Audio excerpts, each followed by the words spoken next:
Alrighty, hello everybody, how's it going? Hey Shaduk, happy Wednesday, y'all. Hope you're having a good one.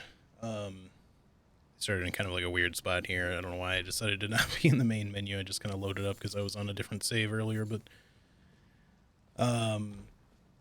yeah, hopefully we can play normally today and the connection stays stable. So far it seems okay. I guess we'll just have to wait and see. Yeah, it was like kind of shitty yesterday to only get to stream for like a couple of hours before we just started running into like constant stream dropouts. Anywho, we are back now with some more consumables only. All bosses run, and yes, there's a new shield, though there will be more. So let's see, you've been subscribed for a little, almost, what's it, like just about 3 years.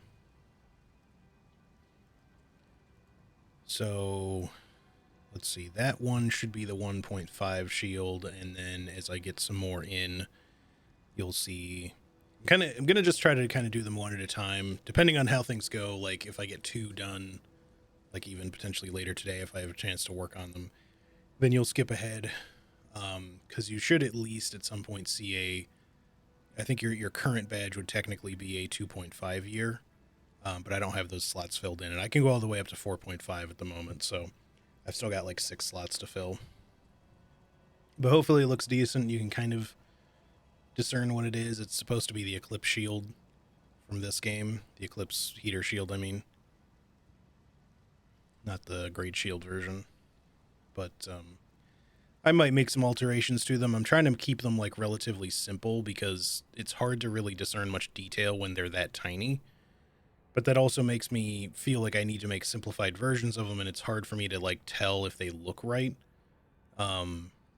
Because I'm a little out of practice when it comes to doing like art stuff regularly, so I know how to make something generally look the way it should, but knowing exactly how it's going to translate into a tiny image is a little hard to tell, so I can just kind of look at it and like I know exactly what it is because I made it, but it's hard to know for sure if other people are going to be able to recognize it. If that makes sense.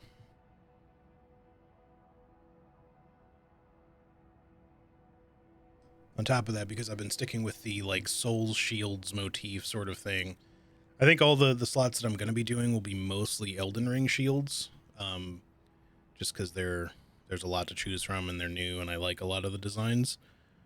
But I might work some other ones in there as well, that I don't have from like other Souls games. But the main challenge is finding ones that stand out, because there's a lot of great shield designs, but a lot of the designs of shields in Dark Souls, they have things where it's like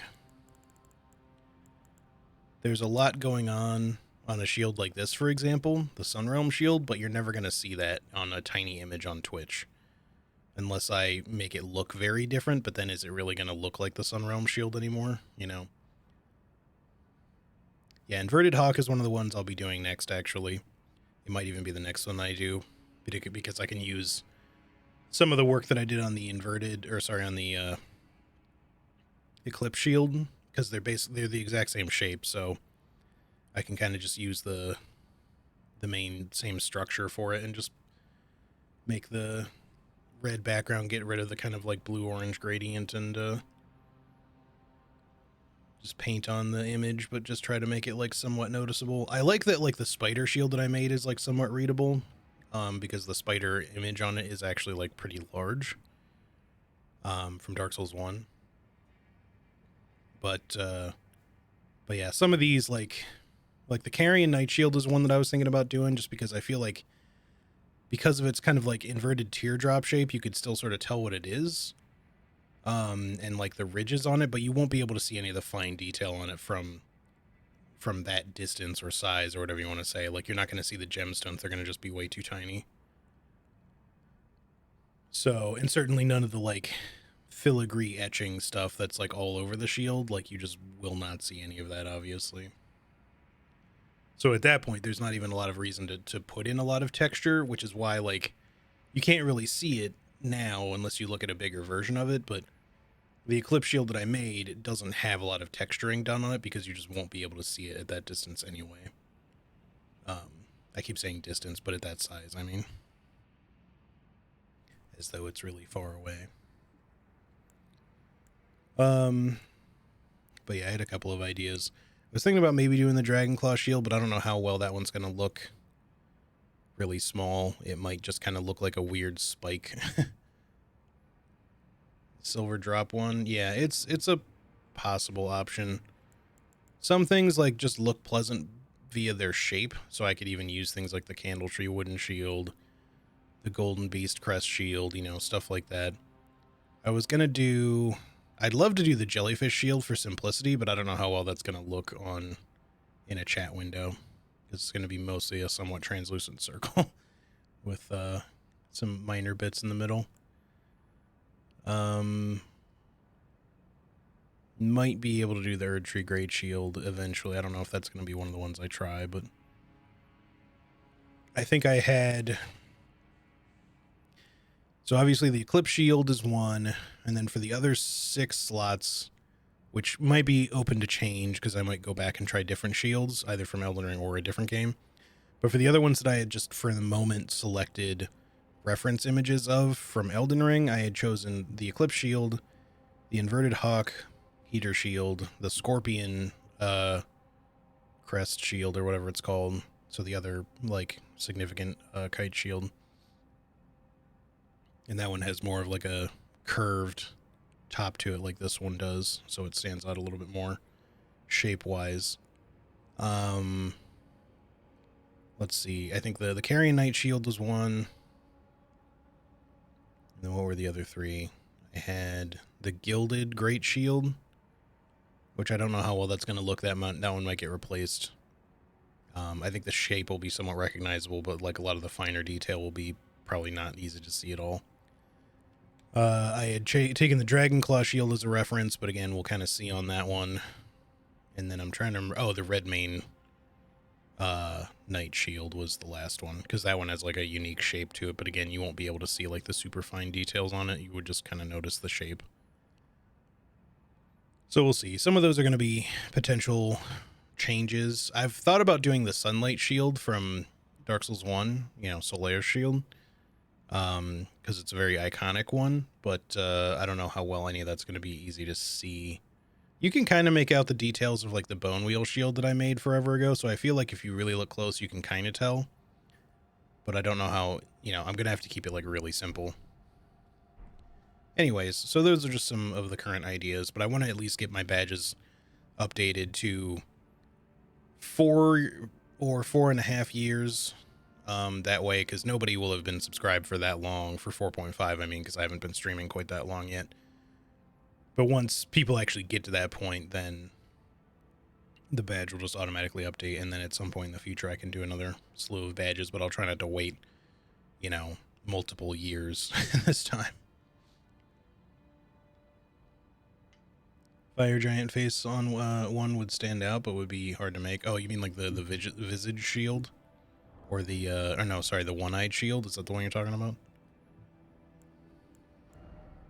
Because, like, this is the Visage one, but that's, like, for the Flame Chariots. I'm assuming you mean the one that launches fireballs. Either one, yeah. I did think about them. This one would be really hard to do. The One-Eyed Shield would be slightly easier, but again, I don't know how well any of the face details would show up, so I kind of decided against that. I have to kind of pick slightly on the overall shape. I can make slight variations to it, like size-wise, just to make sure it's more noticeable as to what it actually is. But I want it to be mostly the same as to what it's supposed to be, so that it's both recognizable and relatively faithful to the actual, like, base image. I thought about even doing, like, this blue-white wooden shield. It's not exactly an iconic shield from the game, but it's very noticeable color-wise, what it is. And originally, because I, you know, back when I made some of my first badges, I wasn't sure how long I was going to be streaming, so I made, like, enough that I was like, this will work for my first year. And so I'm going to start with, like, smaller shields and make them and keep going up until I get to, like, kind of bigger shields and, you know, more protective. But obviously I've been going past that, so now I don't want to just make great shields for the rest of my time doing this, so I'm just kind of like going out for different designs. There doesn't need to be any particular scale to them or anything, it's just, you know, are they nice to look at? That's basically it. And something just to represent that you've been subscribed for this long. I know that for a lot of people, they make sort of subscription badges with like a tiered sort of sense to them.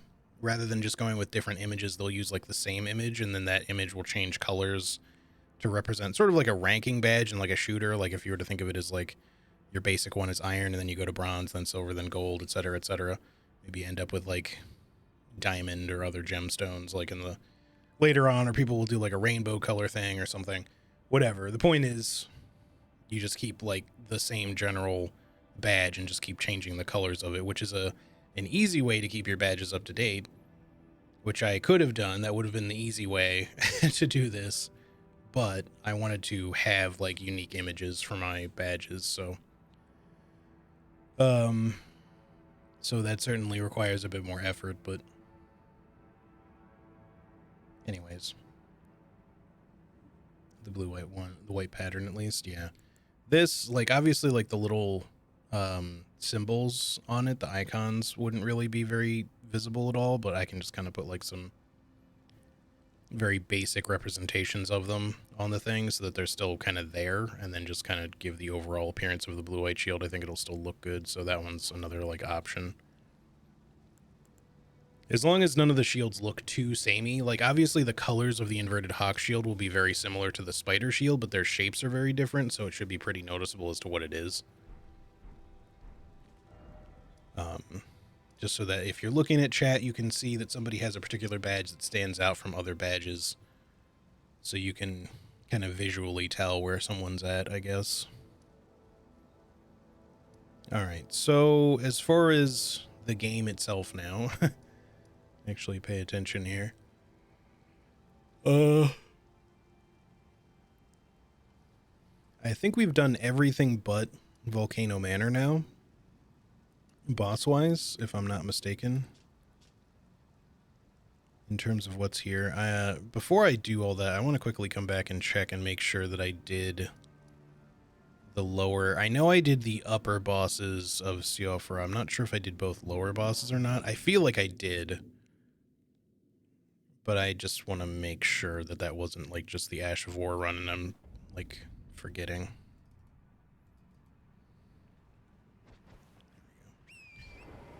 Mouse was all glitched up there. The pillars are certainly all lit up, so I've at least done that, and I'm pretty sure I did this. I just want to make sure. Maybe not.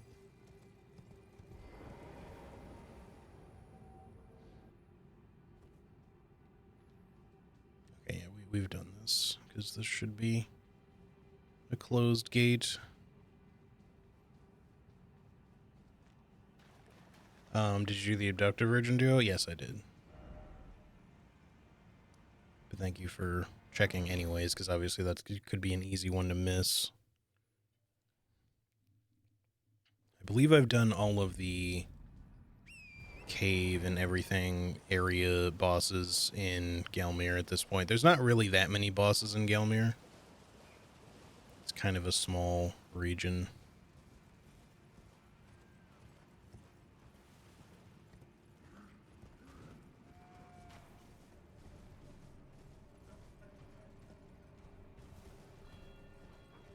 Smallish, at least. Alright. Let's see if I can get to where I'm going here relatively quickly just to check. I'm like 99% sure that we killed the Dragonkin soldier up there already. I just want to make sure.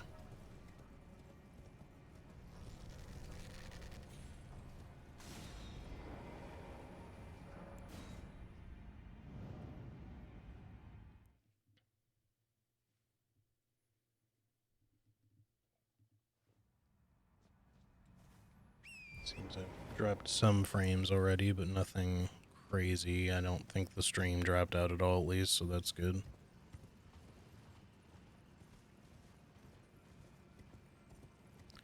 All right, so yeah, we've done everything here then. As far as the upper version goes, you obviously have to do Mimic Tier, so that's done. We did the Gargoyle Duo. Yeah, so everything in Siofra should be done. We still have to do Moog, obviously. Ainsel River is done because we definitely did the Dragonkin Soldier, and we've done Estelle. So we just have Moog, and then we have Deep-Root Depths, which just has Lich Dragon, I think, is the only mandatory boss for what we're doing. Like, there's some other, you know, boss-esque things there. Like, there's an Erdtree Avatar, but it's not technically a boss one, so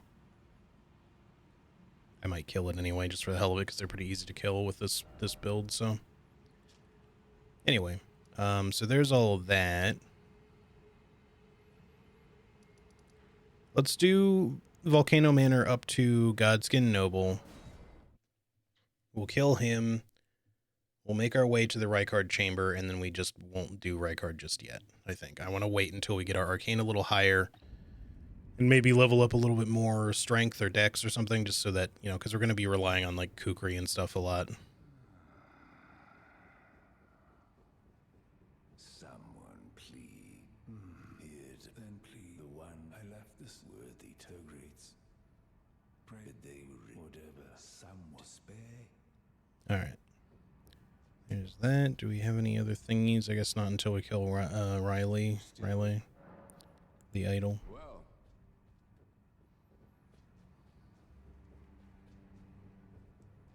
Brave Tani, I'm afraid. What's up? Goodness. Oh, how dreadful. I ought to be Brave Tani. This, please forgive. Understand, lady. You know, the first time I played this, when we were in kind of like an early build, Raya here was like, I don't remember if she even had her cloak. She was just like a random man serpent in this room and was like immediately hostile for whatever reason. I guess because she was like just coded to work like the other man serpents. So I remember just kind of like opening this door and just being like, why the fuck is there an enemy in here? And I killed it, of course, and then never knew that it was supposed to be Raya. Lady Tani, I am told that my mother, I am but people, and but you are not. My secret now I share. Please keep them. My secret now I share. Please keep them. Yo, Lizette, how's it going? Good to see you. I hope you're doing well. All right. Yeah, let's go ahead. We may finish the Volcano Manor quest line itself too, just for the hell of it, but you don't need to do it in order to do Patch's stuff.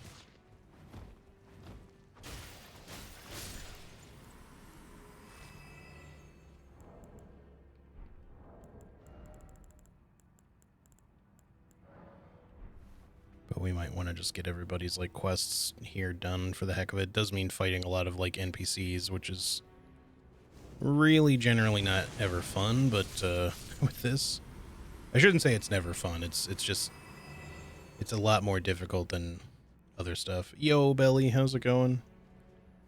Fellow chef. How you doing? It's good to see you. Okay, there are too many things happening to my camera right now. That is not where I said to throw that.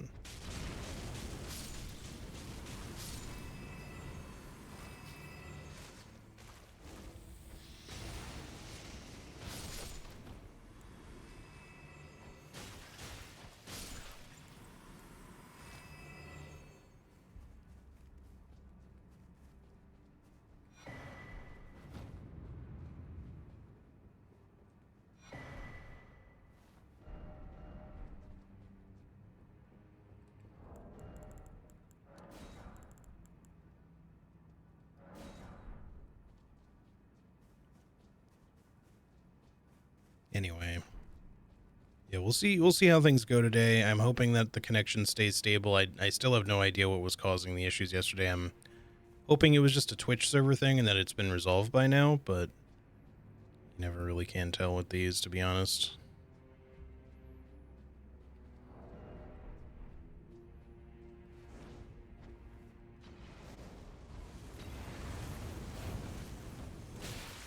Okay, there was supposed to be a roll there.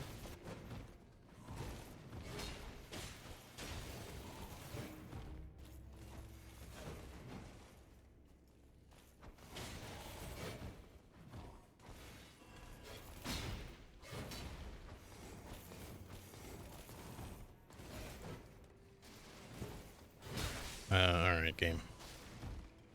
Camera decided to do something real stupid there.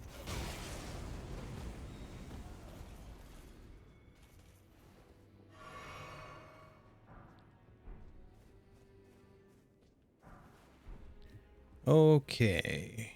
That's you done. Let's just run out here.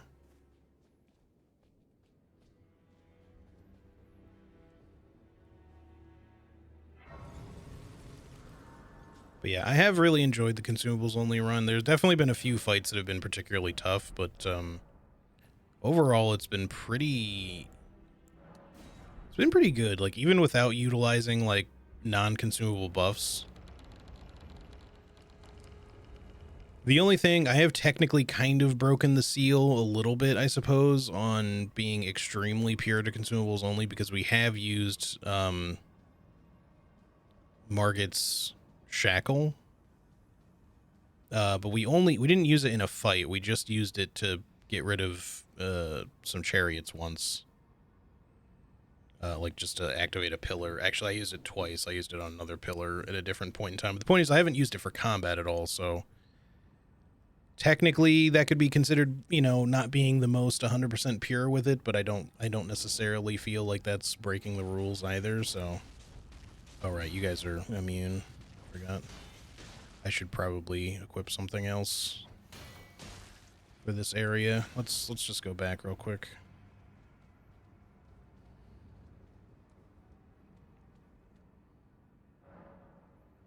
Electo was annoying. She wouldn't sit still at all. Electo was annoying in a way, but I actually didn't mind her fight much. It was just long. I'm very confident in my ability to dodge roll most Black Knife Assassin attacks. The only one that I find a little bit difficult is the one in the Black Knife Catacombs, you know, because you fight it in that kind of tiny room with all the pews and stuff, the little chapel room. It just makes it like kind of hard to evade. Like if she tries to do a grab or one of her lunging stabs at you, like sometimes it's just difficult to get out of the way because there's all the debris around you and just, you know, not much space. But the timings of it, I'm usually pretty good at. All right, let me unequip these. I'm gonna quickly, just so I have a full stack for later, I'm gonna craft 2.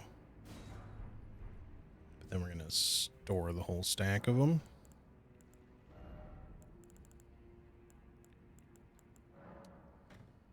And then I gotta determine what specific...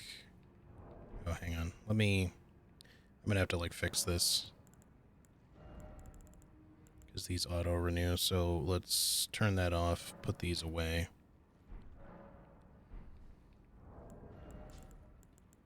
We gonna want magic pots or lightning pots? I don't think anything else is gonna be especially better here. We have a lot more resources for lightning pots.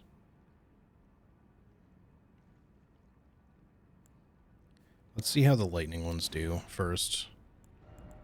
Switch this out. I'll probably still use volcano pots for Godskin Noble, so I'm not going to worry about my physic, but just switch this for going through the area.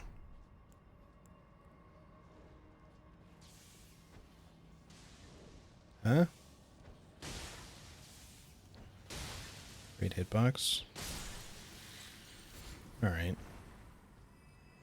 Not the greatest, not the worst.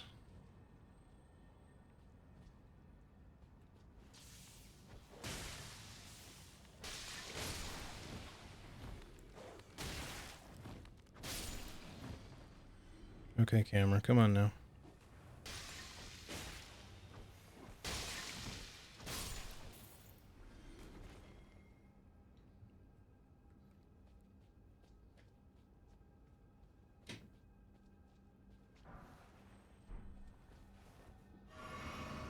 Alright. Sorry, my roommate opened the door suddenly to hand me something. Just put this over here. Here we go. Okay.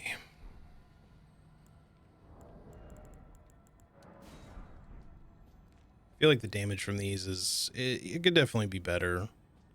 We can use them against you, though, which is nice. You're weak to lightning.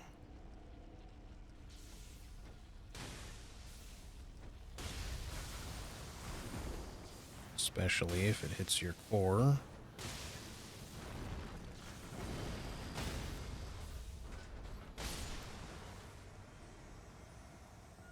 Although that took more to do than I thought it was going to, honestly.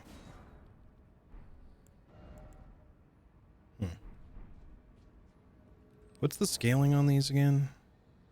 It is strength dex. Yeah, weird. I was expecting him to die in a little bit less, or at least stagger slightly quicker.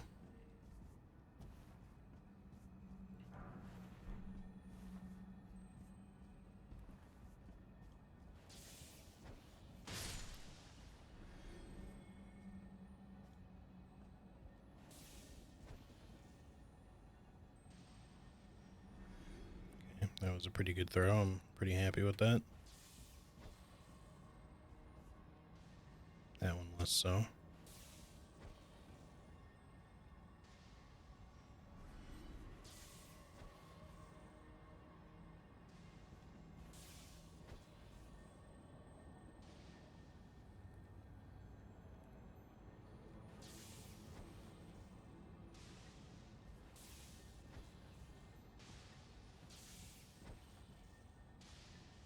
Damn it, I keep, like, just misjudging it by, like, a little bit.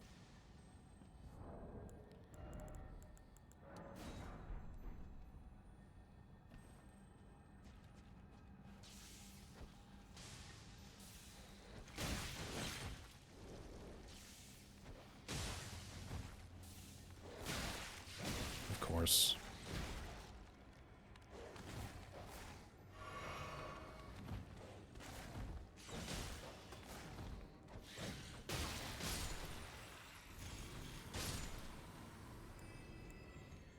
All right.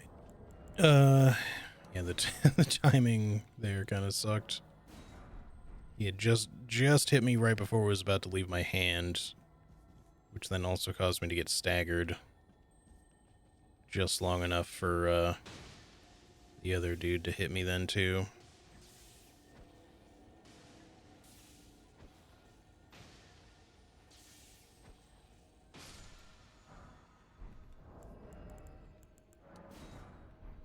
We are going through our Fergal Bloom pretty fast, though, with this, so probably going to want to switch it up here a little bit, at least once we get through some of the rest of this. I don't need the medallion that's in there, so we can kind of ignore that one.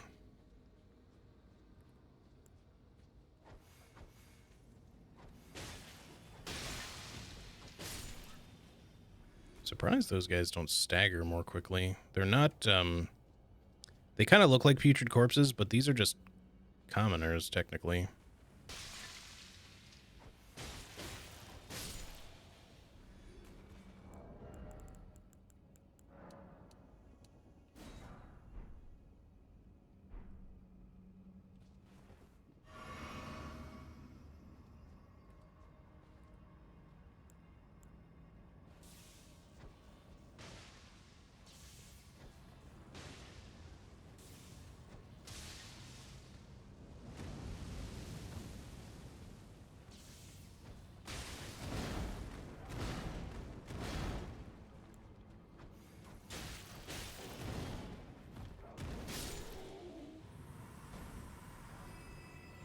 Nice.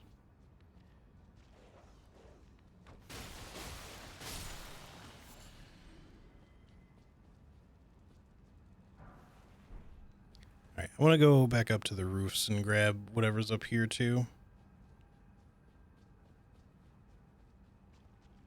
Plus the camera doesn't like that room. Oh, yeah. True.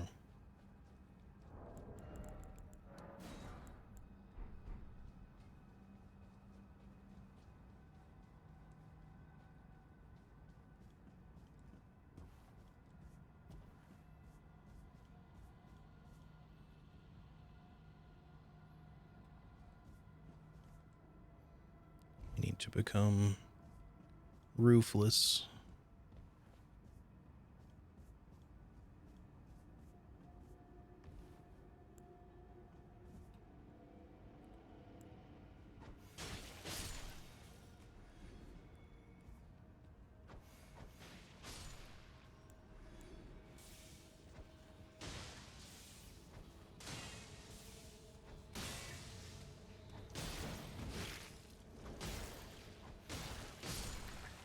Did you kill Rykard? Not yet, no. We are just doing Volcano Manor now, and we're probably not going to kill Rykard until later, but I'm going to at least go up to the Godskin Noble and do that part.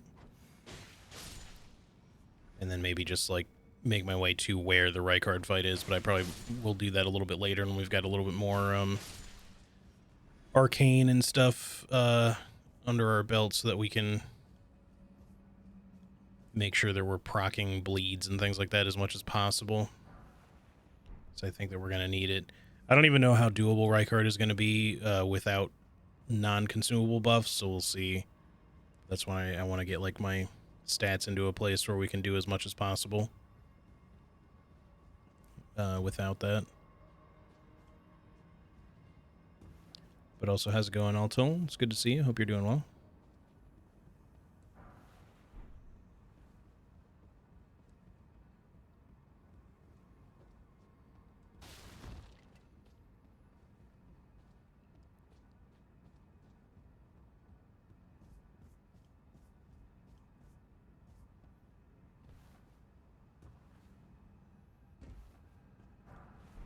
I have that. Okay, there we go. That's it for the rooftop stuff. Grab whatever we want in here, which shouldn't be a lot. I guess we'll grab the Erd Tree Seal for the hell of it, but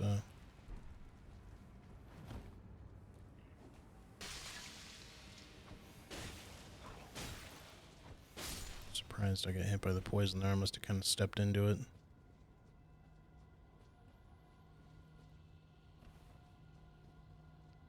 Enjoying consumables only? Yeah. It's been good. There's only been like one or two like kind of frustrating fights so far. Overall, it's been pretty not bad. I do have to do a lot of farming in this run, but I try to do as much of that like just off stream as I can, you know. And with that, I don't farm any like levels or anything like that. I'm just farming up like cracked crystal and volcanic stone for consumables. I'm not trying to level off stream or anything like that.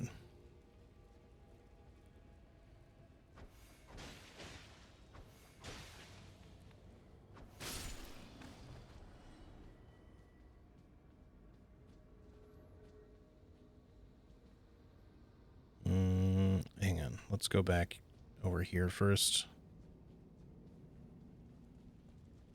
I don't really feel like going down there just yet.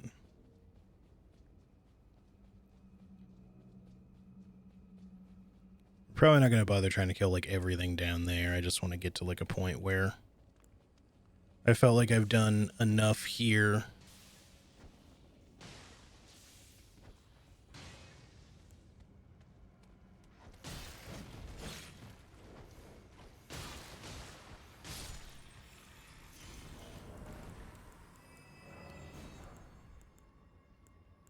I have this urge to keep wanting to try to craft volcano pots because it's what I always do. I have to remind myself every time to not do that.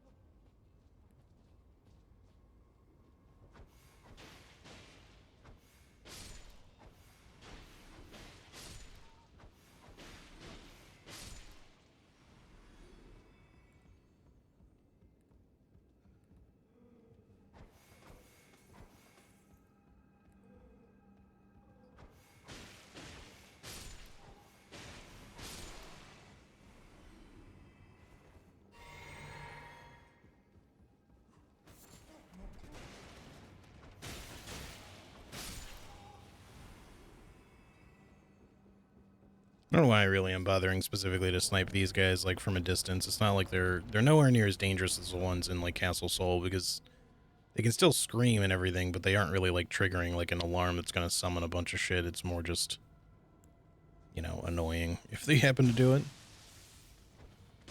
rather than dangerous.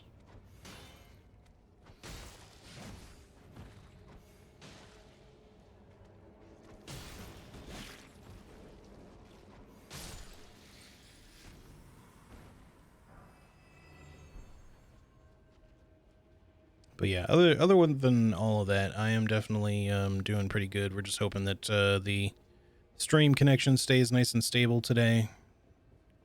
Yesterday I was trying to stream this as well, but I was only able to do it for like a couple of hours before we started running into some troubles.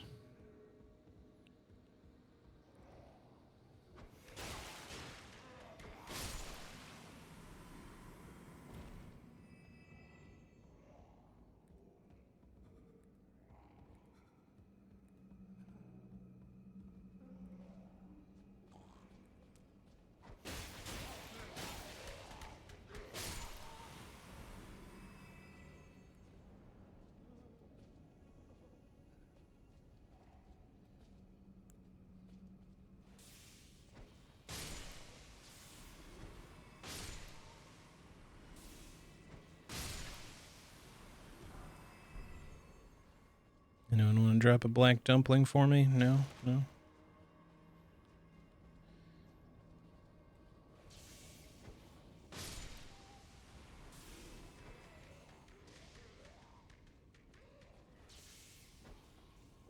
Oh, interesting. He hadn't actually aggroed yet. He just heard the noise out here and came running, but he then he ran to where I threw the other one.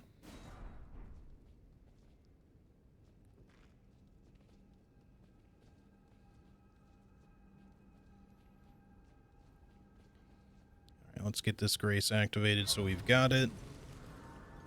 And then we can go the other way if we want to. I just want to get the doors all opened up.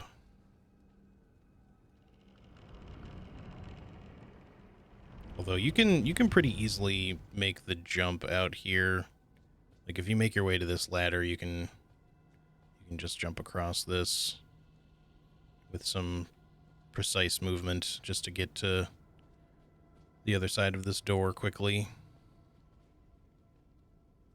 I don't know if there's any items out here worth getting. I don't feel like wasting pots on this dude if I don't need to.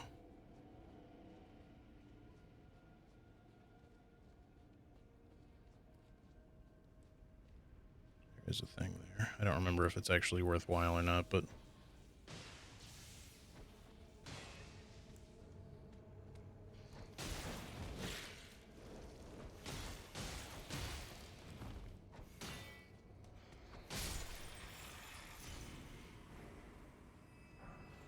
Oh, yeah. Okay. Well, those are not particularly worthwhile, but for us right now, anyway.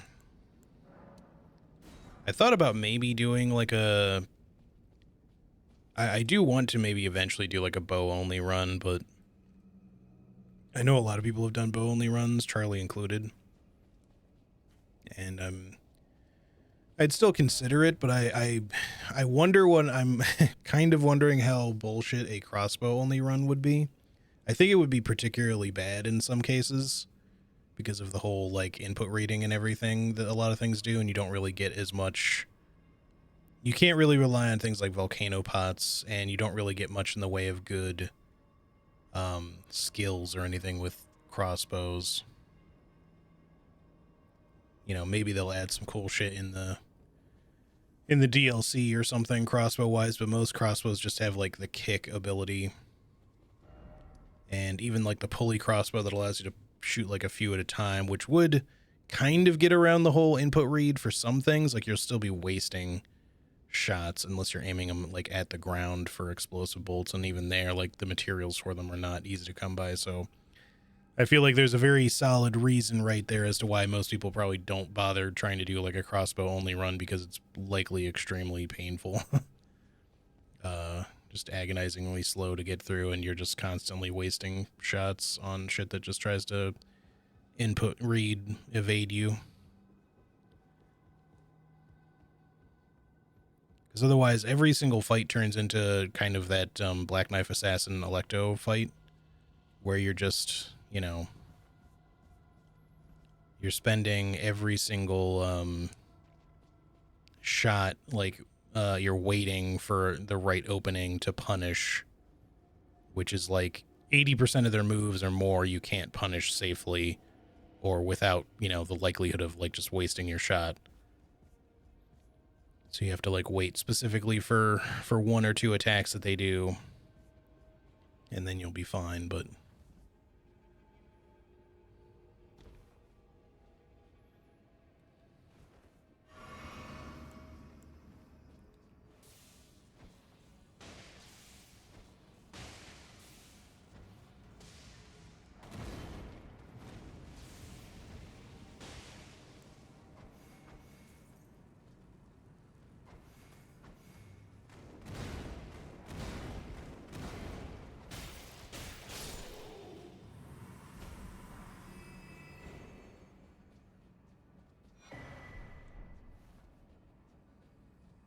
all right, is that everything?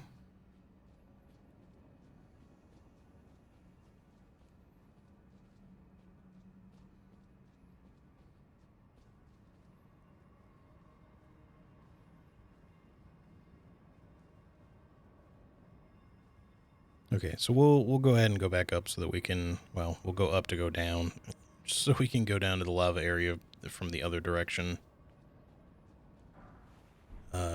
Now that we've got the Grace unlocked and everything.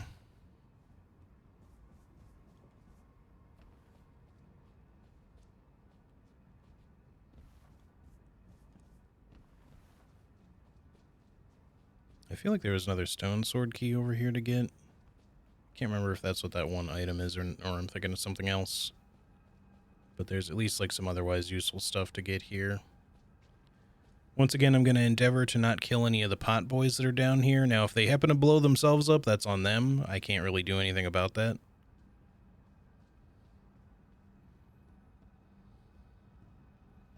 But we are the jar friend in this playthrough. Yeah, there's a stone sword key. Okay.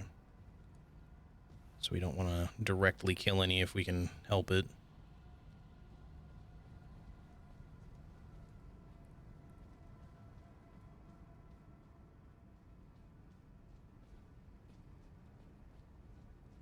I would like to get the item that's over there, but they're also all going to blow up as soon as I go over here to grab this. Or not. They decided that I am the real jar friend since I said those words. They don't feel like attacking.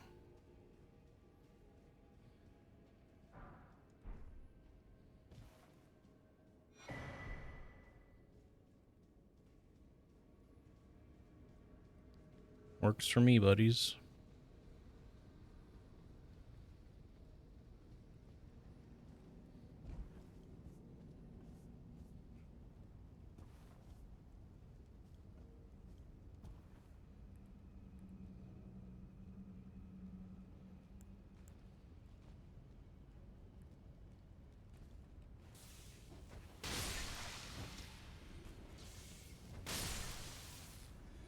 Nice try. Okay, get over here.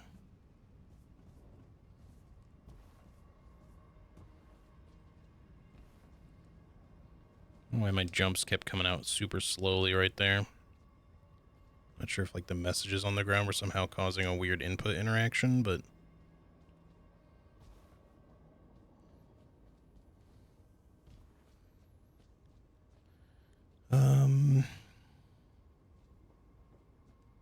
oh, that's right. This just leads back up. We don't need to go this way.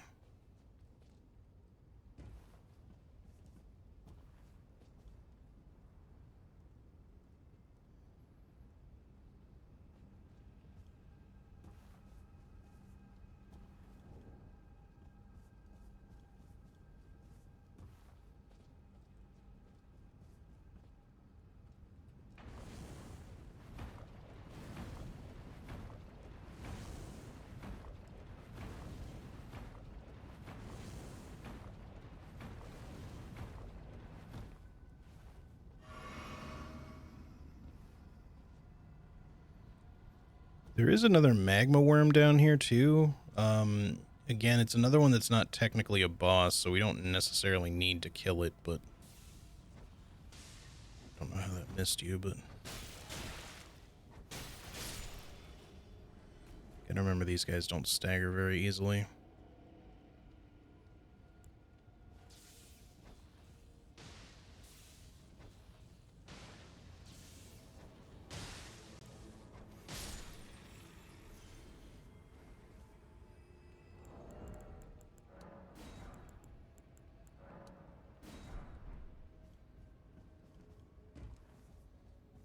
Alright, is there anything down here that we want? There's some items on the rooftops. There's lots of dudes. Oh, it actually went way farther than I thought it was going to. There you go.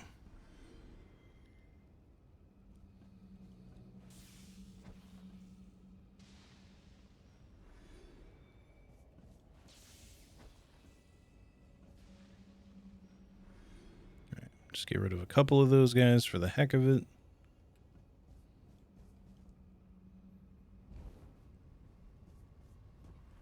Just so we can grab stuff, like, very easily without them, like, just getting in the way. Not really worried about them hitting me so much. At least the lightning damage is doing good against, like, pretty much everything else here.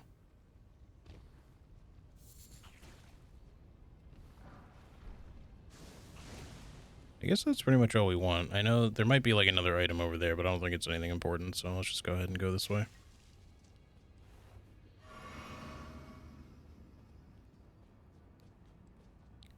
So, alright, we've killed the big guy, or, sorry, the whip snake. I suppose, do I want to go up and get the shortcut first, or should we just go ahead and kill this magma worm? I feel like I don't really want to, like, die here and then have to make my way back, so let's, at least not through everything we just went through, so let's go up and get the shortcut and stuff, and then we'll come back and we'll kill this magma worm, just to say we did, even though he's not a boss.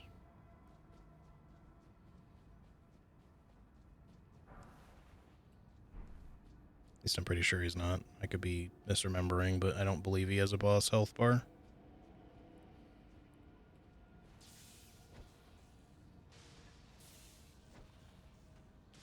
Buddy, you got a fucking weird hitbox, let me tell you.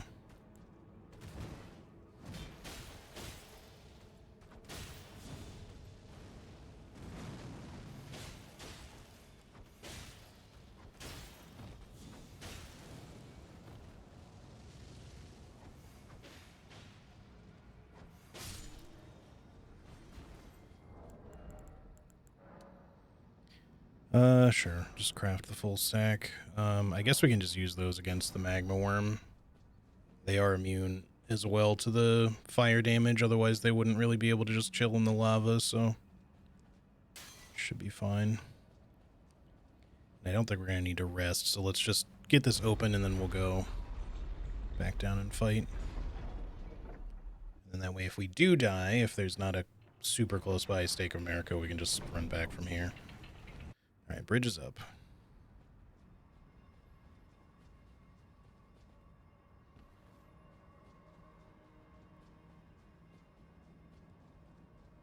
But yeah, I've got like enough runes on me for a level, so I didn't want to like necessarily lose that. We could even just go level first and then fight it, but I'll do it after. I think I will probably level up before I fight the god skin though.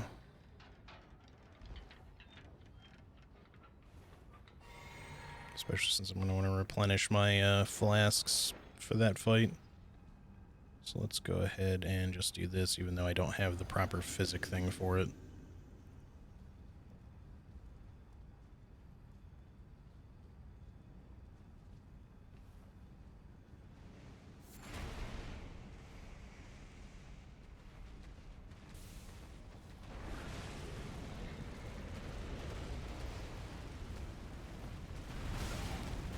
Okay, I'm a little surprised you got to go as far forward as you did so quickly there. Now you lunge at the end of that, but still kind of came up a little fast.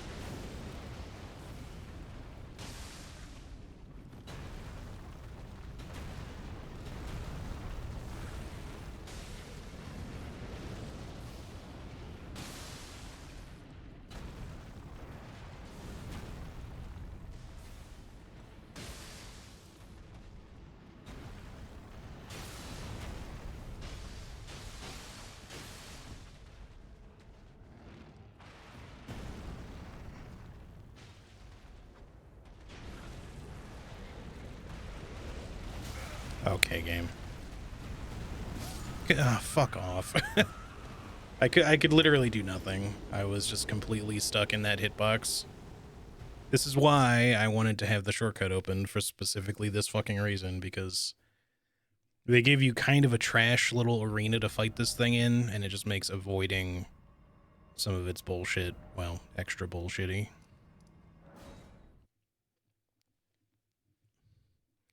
I didn't even really feel like I dodged that poorly. I don't know why I got, like, carried into it anyway, but I'm sure I mistimed it a little or something. Alright, maybe let's not craft any more lightning pots. Let me just store the ones that I have. I will maybe make something else, though.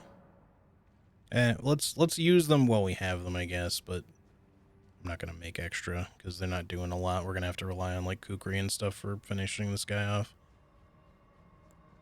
We could use some freezing pots on him, probably, for a little extra damage boost. Maybe we'll start with that.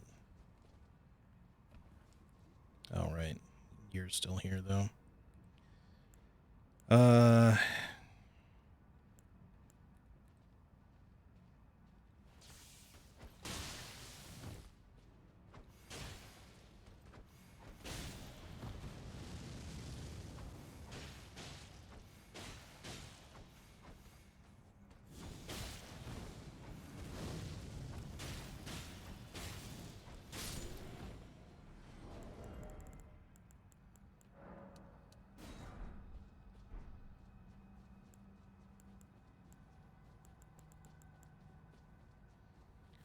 Alright, try again. Hopefully with less, stupidity.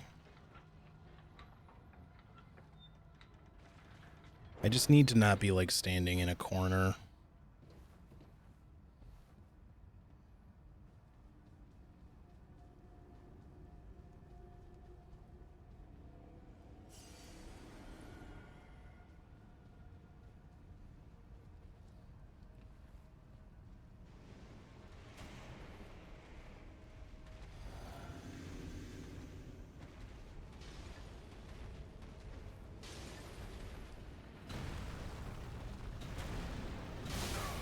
Yep, I thought he was going to do his regular follow-up and not the leap.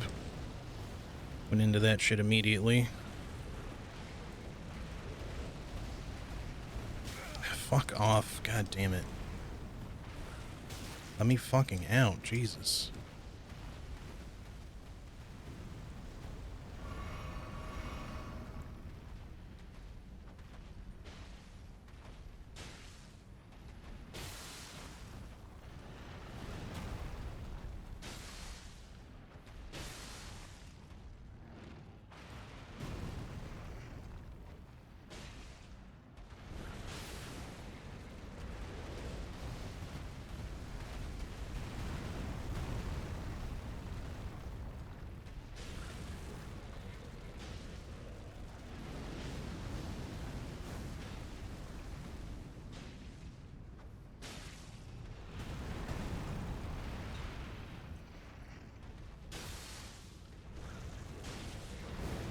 What?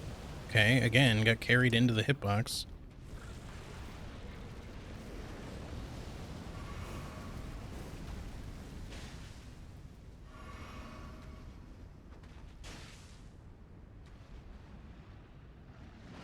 I rolled! What the fuck, game? Dude, I don't know why this motherfucker is giving me so much trouble. I swear to God, some of my inputs are just not working out properly.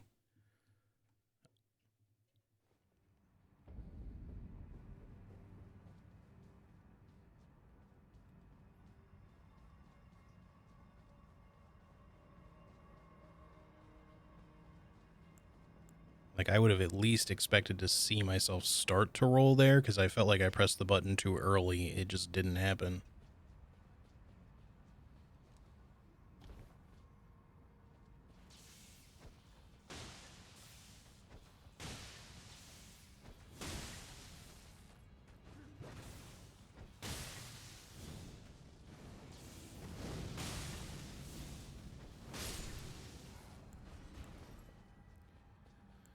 Alright, try it the fuck again. I don't know why I'm getting so fucking hard stuck on this asshole. He's genuinely not hard. He's just, well, he does a fuck ton of damage, that's for sure, but... I guess switch to this so you can get a little bit of damage out of crystal darts if you use them. Since we're not really using the lightning ones.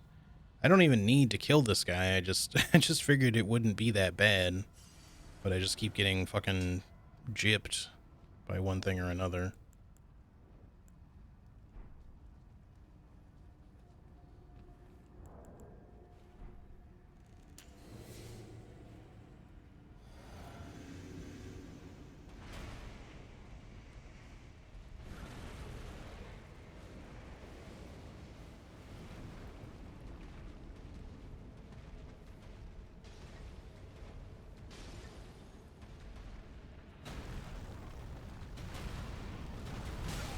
That fucking lingering hitbox, dude. What are you doing? Why did you breathe that way?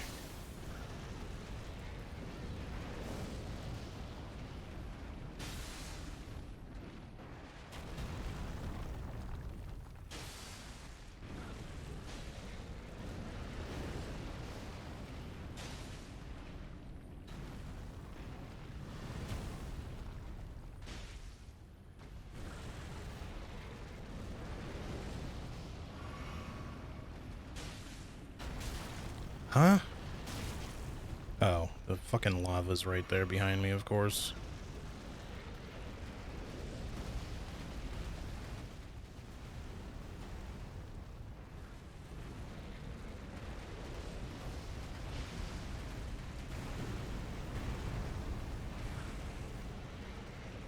Are you fucking kidding me right now?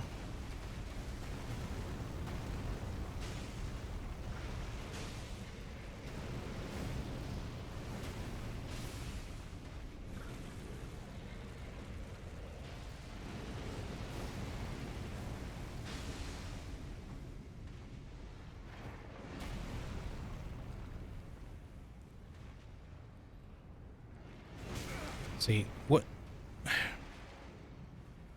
Completely inexplicable. Why did my early roll, like I rolled extra early, even though that was definitely not the right timing, why did that same attack only do half my HP and damage when it fucking one-shot me the first time? Like, by all means, that should have actually done more damage to me that time because I was mid-roll.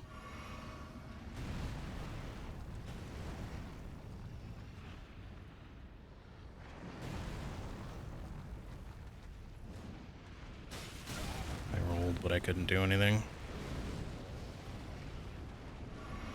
Once again, couldn't do anything. I was stuck in the animation. This guy's just being a real fucking piece of shit.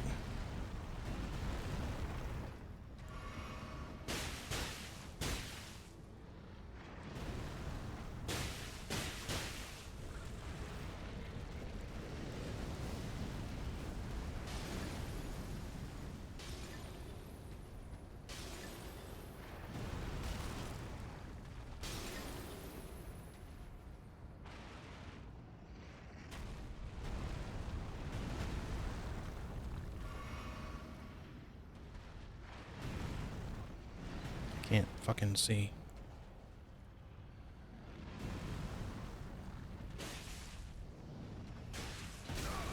Couldn't do anything.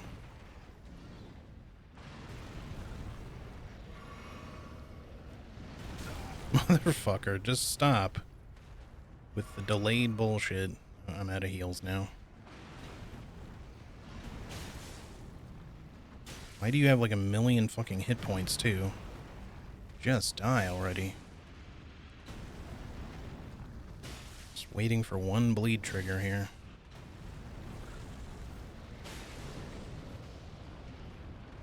Oh, I'm out. Great. It's about fucking time. Jesus Christ. That's all you're worth? Hold up. I forgot that. What the fuck? Is he really only worth like, what was that? Like 3,000 runes? 4,000 runes? Why was it so pitiful? I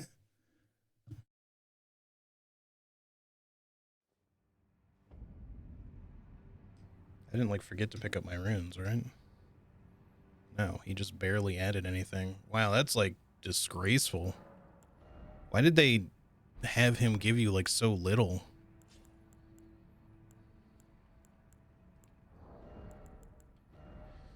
All right, well, whatever. Let's actually unequip it. Thank you.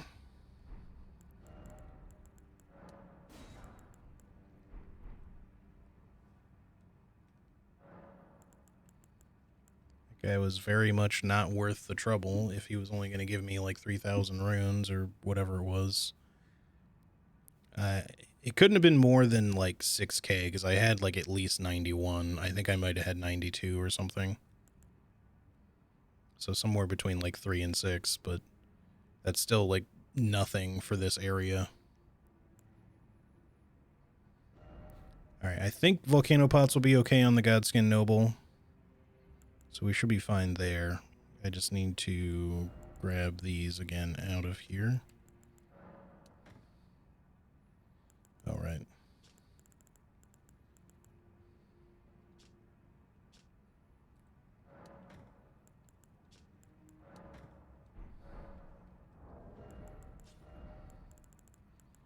Fix this. Alright, hopefully this is not a sign that the Godskin Noble is going to be a piece of shit too. I don't feel like you should be, but I don't know anymore now. That fucking magma worm was just an atrocious fight. I mean, again, the arena there sucks, and normally it doesn't take me anywhere near that long to kill him because I have normal attacks and a regular challenge and shit, of course, so he's just genuinely not that bad. What the fuck am I looking for here?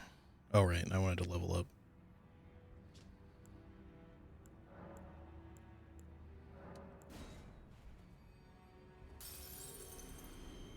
Might use a great rune, actually. We have, or sorry, rune arc. We have a lot of rune arcs at this point, so we could probably get away with using one. You don't have to be that crazy about saving them. Little extra damage and stuff wouldn't hurt anything. Just from some extra stats.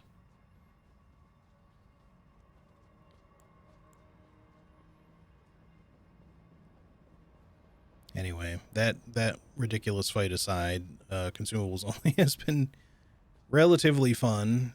Like I said, there's been a few little thorny moments, that definitely being one of them. Every other magma worm has been a cinch. Obviously, like one of them I fought on horseback, so it was like additional, like super easy, but the first one, Magma Worm Makar, was no problem. Just that one, because you have very limited room to stand so that you're not standing in lava. And, you know, you can, like, try to ride the elevator up, I guess, and probably cheese him from above. I've never really tried doing that, but I'm sure you can. But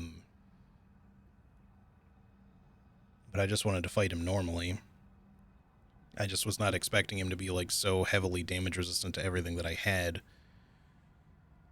In terms of, even just, like, bleed and frost procs were just taking forever for some unknown reason.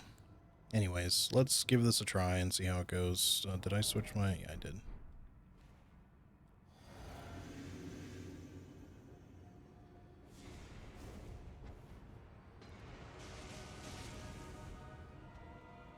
Undo something.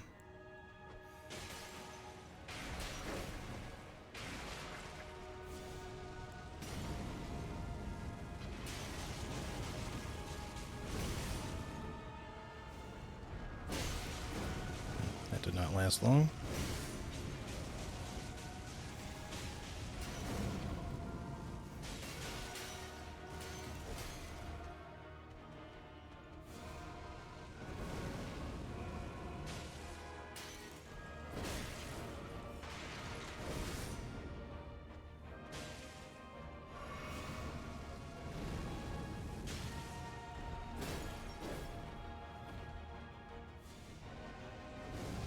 I'm sorry. That really should have hit the pillar.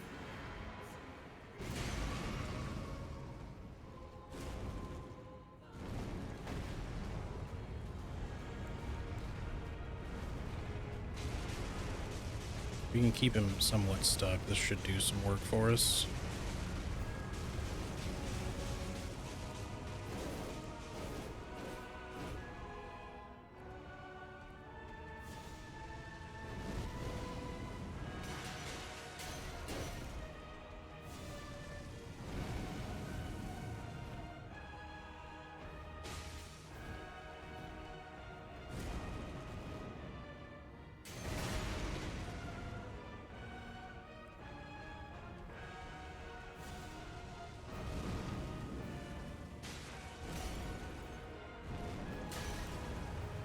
Oh, shit, no.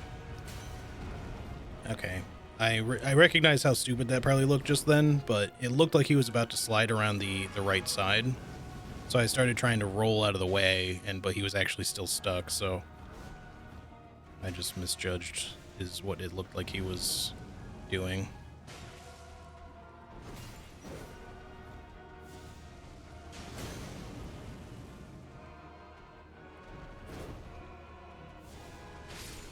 Yeah, there we go. All right. Easy enough.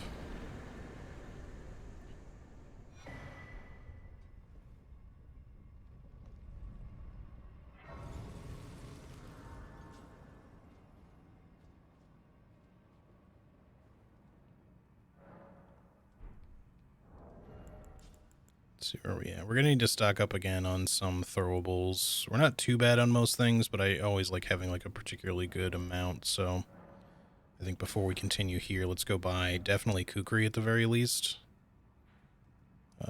Just go ahead and mark this so I know for sure that I've done it, even though I shouldn't really need the reminder. It's because we'll probably hold off on Rykard until a little bit later. I feel like getting even things like the companion jar charm or whatever it's called. We have the perfumer's talisman. So it's not like we can't use that potentially, but I just feel like whatever we might want, like anything we can possibly get when it comes to doing Rykard. But that also means beating Fire Giant because, you know, before we can get all of that, so that's just kind of where it is. Alright, kukri, give me like... Just give me like an extra 100. That ought to do for now. And then the rest, like throwing daggers I'm okay on, but I want to buy like a little bit more fan daggers. It's just always good to have that big surplus, because there's some fights where we have to use like a full stack, and if we die on that fight, then I gotta use another full stack. And then that dries up pretty quickly.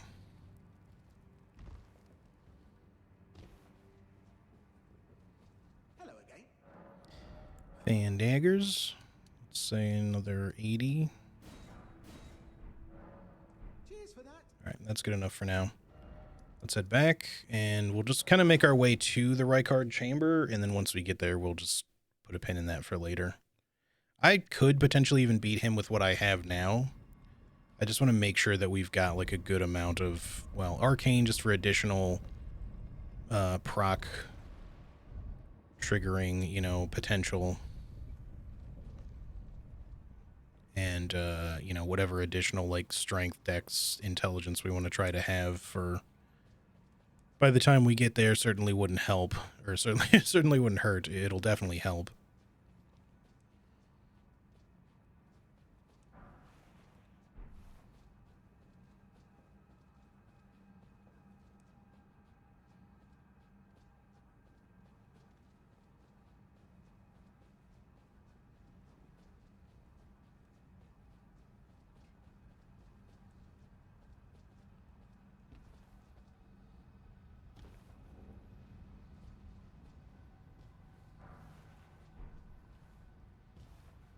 All right.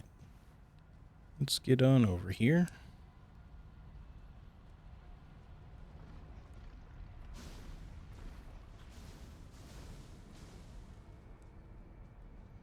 Just gonna run by the abductor virgin that's up here rather than try to fight it or anything. I pretty much never do, honestly. Most of the stuff that's like down here, enemies and items wise, I don't find to be particularly worth grabbing. Unless you are being very completionist about it or there's like a specific thing you really want from here.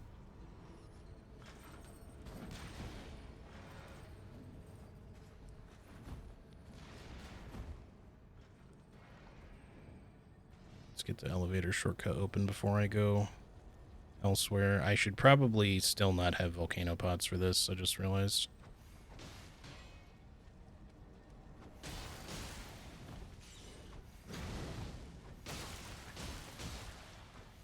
I feel like I never see them do that jumping attack. I guess probably because when you're in melee, they don't actually tend to use it as often.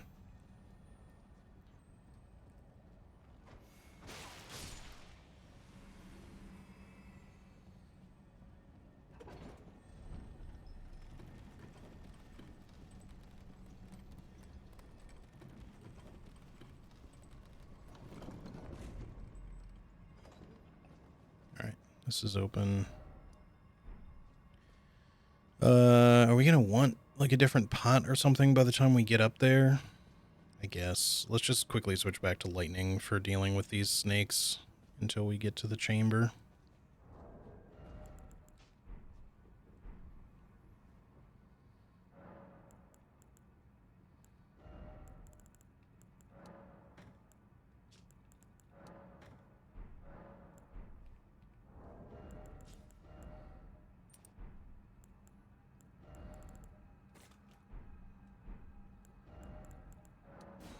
We have just 35 Fulgur Bloom left, so we gotta be, like, careful of how much of that we got. I'd prefer not to really have to go farm any at this particular point. Not that it's, like, hard to farm or anything. It's actually pretty easy. In fact, I think we've got a good farming location for it now in Altus, because there's some right near the one Grace before, please target the correct guy. There's some right before the Grace, or right by the Grace, near Lanciax.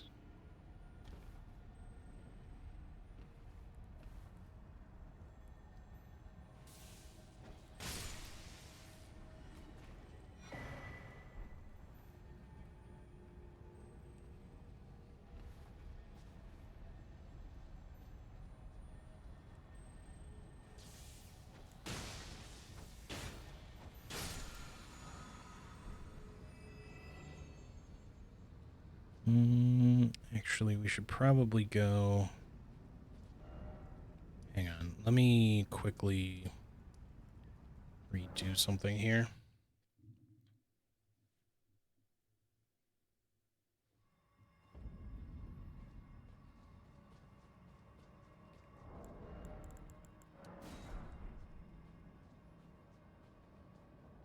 If we end up having to, like, switch to magic pots or something, that's also not really a big deal if we just don't want to farm, but yeah. There should be, like, a little patch of Fulgur Bloom next to that. There's some not far from Fort Faroth. There's some not far from Castle Sol. There's a few different places where we can grab some.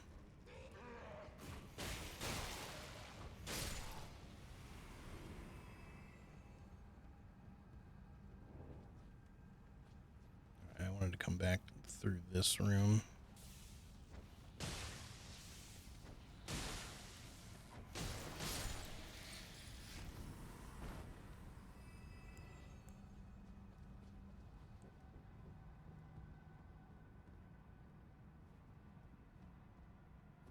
Like a weird little light glitch just then. I don't know if y'all saw that, but something just sort of like flashed down here.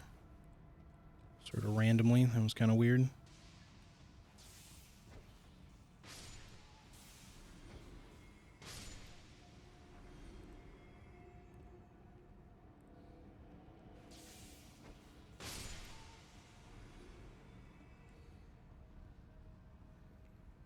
Should be one more, I think. Yeah, there you are. Alright, so what was this again? Missionaries Cookbook 6, which gives you... Let's just look at it from here. Holy proof dried liver. Okay, not something we needed at all, but good to have anyway, I guess. So you just really need to craft some of those to negate some holy damage, but I don't think that'll be super likely unless we just really are struggling with Elden Beast or something.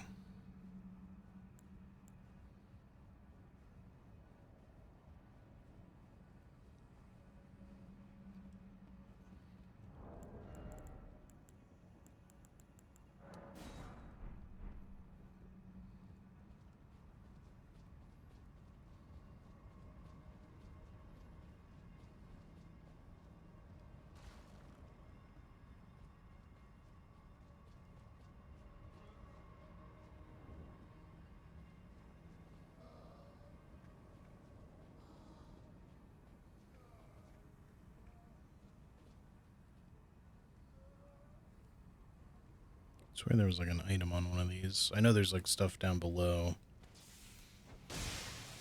How much I'm gonna care about that?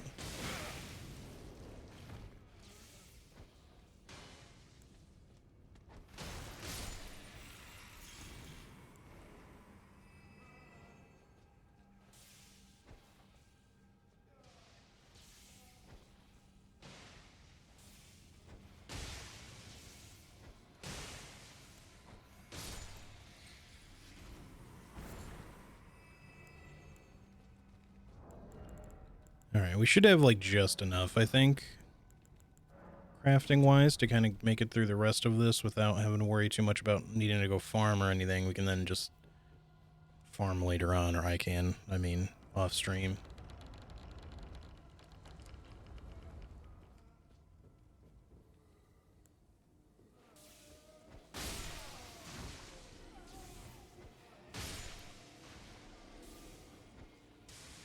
That's not how that was supposed to go.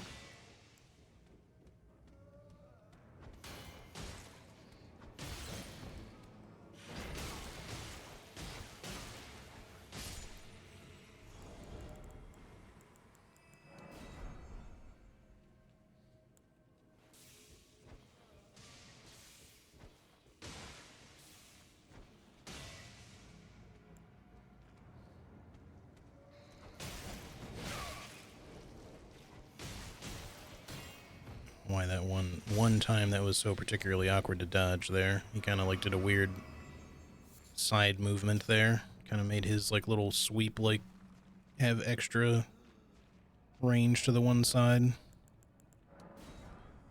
11 of those left. Okay. Just you left, right? Mr. Egghead with lots of defense. Yep.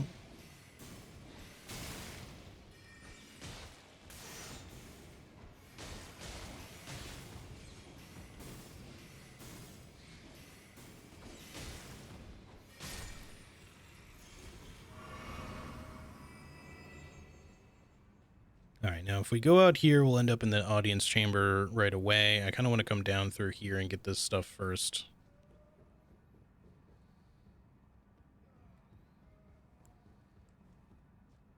And then we can do that. Let's see, down here there's at least one more snake guy. There's a couple of casters. There's a bunch of the Black Dumpling, Elder Albinaurix down there, and then eventually the Abductor Virgin near the Somber 7. Oh shit, I fucked this up. I was supposed to walk off to the side here. Okay, we just made it. I was worried that I did that wrong because I kind of got like shoved to the side a little bit. Alright, maybe we can just sneak past this one instead of fighting him.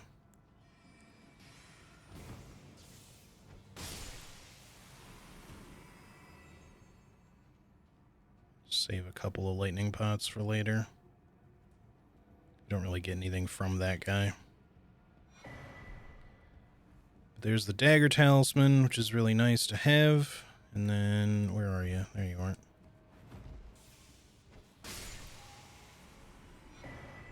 Extra rune arc.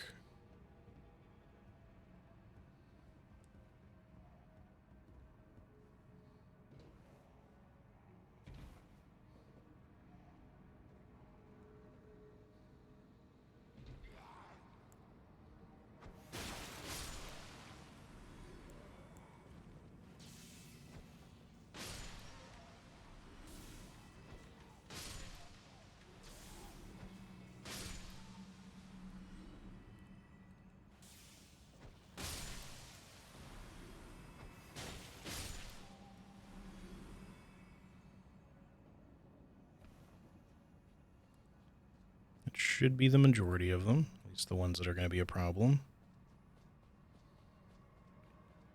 Seedbed Curse. I don't think we're going to bother with Dung Eater's quest line, though, to be honest.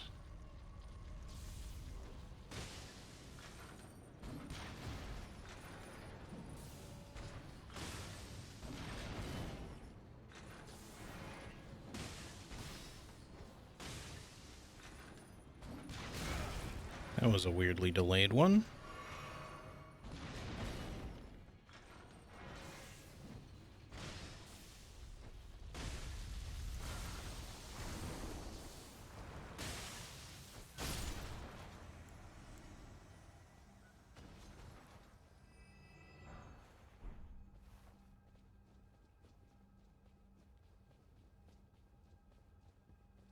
All right. I'm sort of kind of glad they actually made it much harder to do the jump to get that Somber 7. Not in the sense that it, like, I don't want it to ruin speedruns for people, but I just found that it was like way too likely for players to just kind of immediately just forgo most standard weapons throughout the game on their subsequent playthroughs and just go for somber stuff and then just try to level them to +9 like as fast as possible.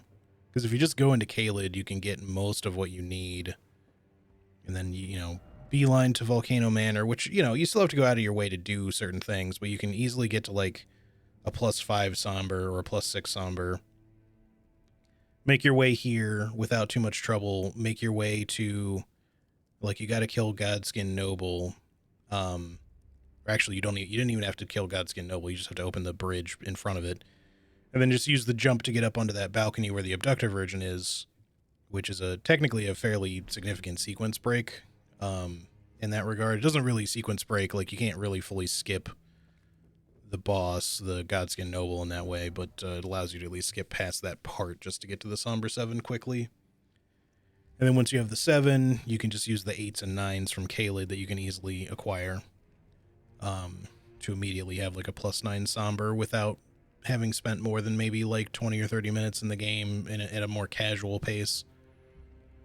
That's still a fast pace, mind you, but like without like really going crazy in a rush. You're just like knowing where to collect things and then just making that jump when you get here, and then you're kind of just good to go. Whereas now it's a lot, you know, you can still kind of technically make that jump, but it's extremely inconsistent and very difficult to do. So most people don't bother, and it was the only like Somber 7 that you could access like super early. So what that means is that most people are going to still be able to get to a Somber 6 very easily, which still makes the Somber weapons at a much easier, higher power curve much faster, but not like a fully or nearly maxed out Somber weapon like from very early in the game. Because it does kind of like completely blow out the power curve of your character when you have, you know, a +9 somber weapon, which is like the equivalent of like a plus, you know, 23 or 22 or something like that standard. It's pretty high up there.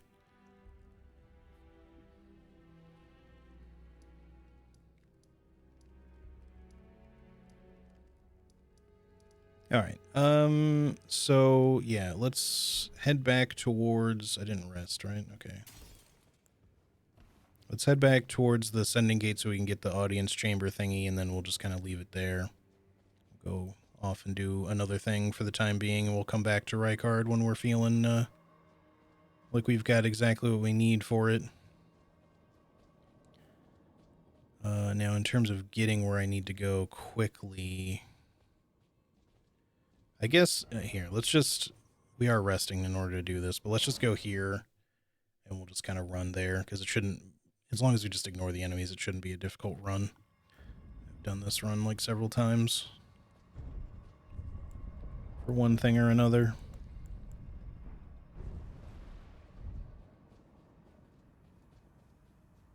Oops, I meant to send that back down. Oh, did I? I guess I did.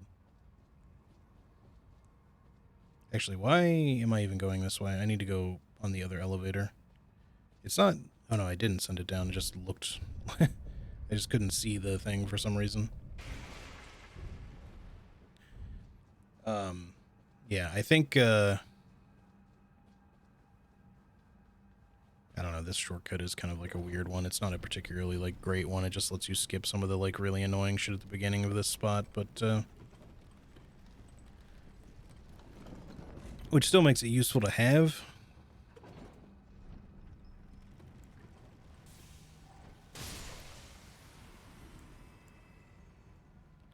Alright, we're just gonna run by the rest of these guys, I think. There's definitely, like, other items to be grabbed here, but I'm not going to worry about them, I think, at this point, because there isn't really anything I specifically want.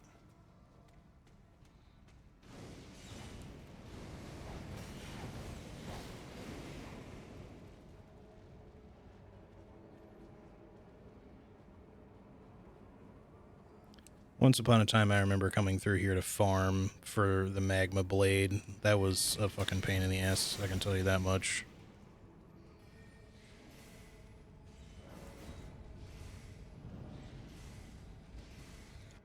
Because you can only get it from the couple of, like, snake guys that have, like, the lit up version of the magma blade. So the ones with, like, the unlit version don't drop it. So there's, like, only one or two that can drop it. And their drop rate is one of the worst of anything that can be dropped in the game. It's very, very low. So even with, like, maxed out item discovery and shit, it can take you a while to get that thing to drop if you're, you know, just not lucky. But, or as much item discovery as you can get your hands on. Alright, so we have the means to come back to Rykard whenever we want now and do that fight. Now, what do we want to do? We're done with the rest of Mount Gelmir, so I don't even really need to keep these markers at this point. I think I'll just go ahead and remove them so I can start marking another area if I want to. Because we know that all that's left there is Rykard. We've done all of Landel stuff, including the subterranean shunning grounds. We have to do Moog, we have to do Deeper Depths, we have all of the mountaintop area stuff. Haligtree and Farum Azula, and then that's it. So yeah, maybe we'll come back. This fucking Blackblade Kindred is going to be annoying too, because we have to do that one still. I somehow feel like Fire Giant will be less annoying than that guy. That's probably not correct, but just because those fuckers are so annoying to fight. Genuinely just really bad. This Spirit Color Cave has me not nervous, but a little curious about how that's going to go. Nope, that's not what I want.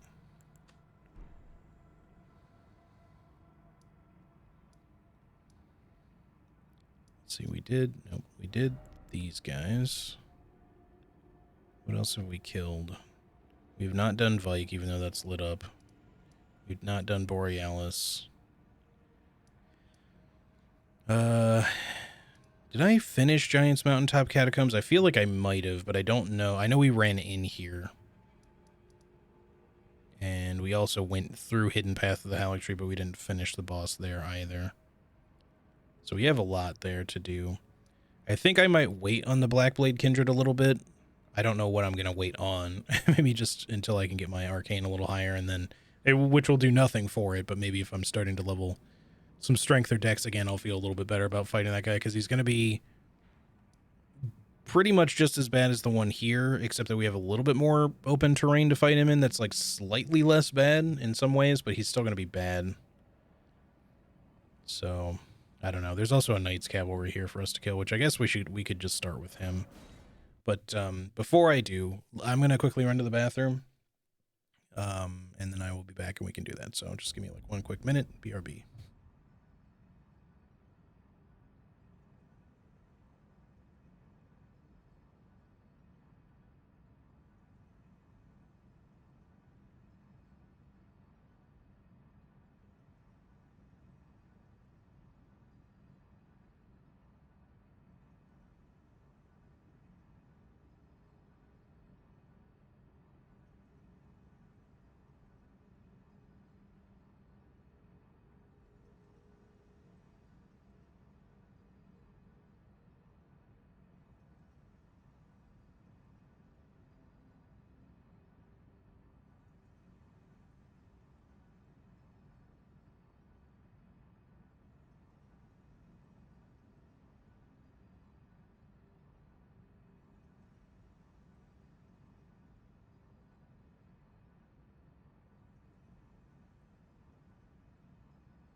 All right, I'm back.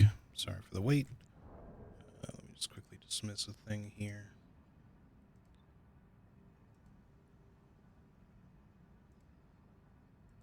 There we go.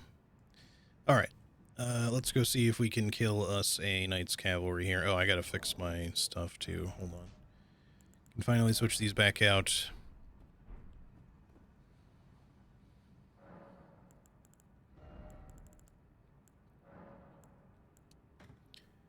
Y'all don't let me to forget to farm up Fergal Bloom later, because there's at least a chance we'll want lightning pots in the future. I don't know that we'll need them for much, but I'll at least want to have some more of that for sure. Okay, Knight's Cavalry, let's go.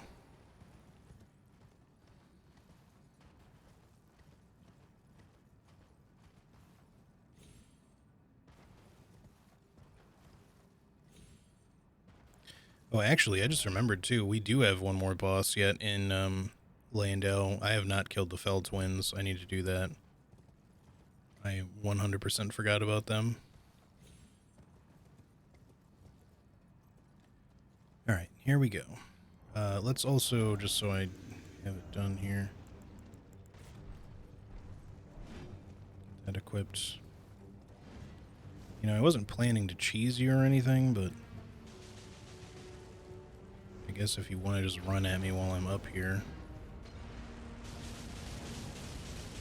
You do have a lot of HP. Oh. Alright, let's get off the horse.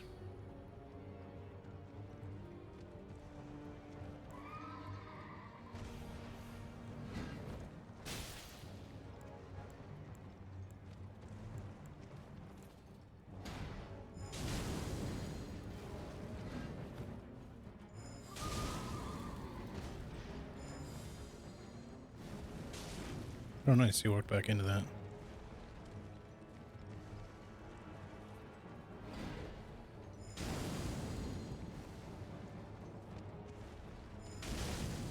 I should have considered bringing oil pots. Like, honestly, spark aromatics have been, like, one of the only, like, particularly good things to use against these guys. It's because they're easy to hit with, and they do pretty good damage. And oil pots would have made them even better. We're out. Okay.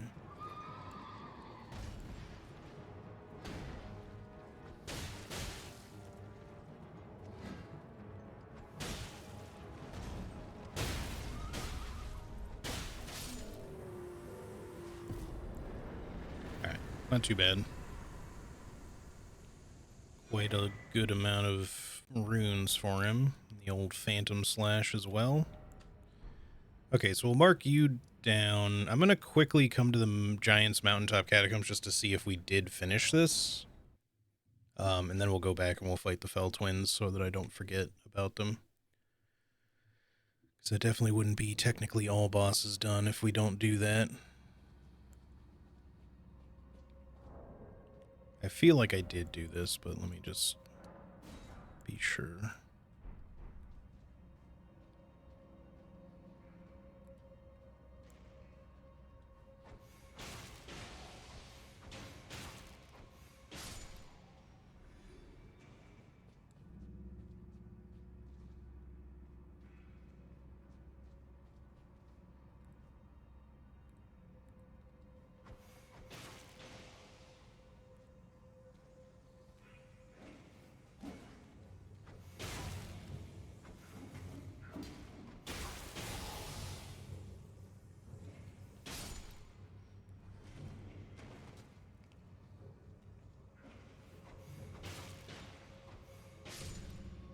There we go.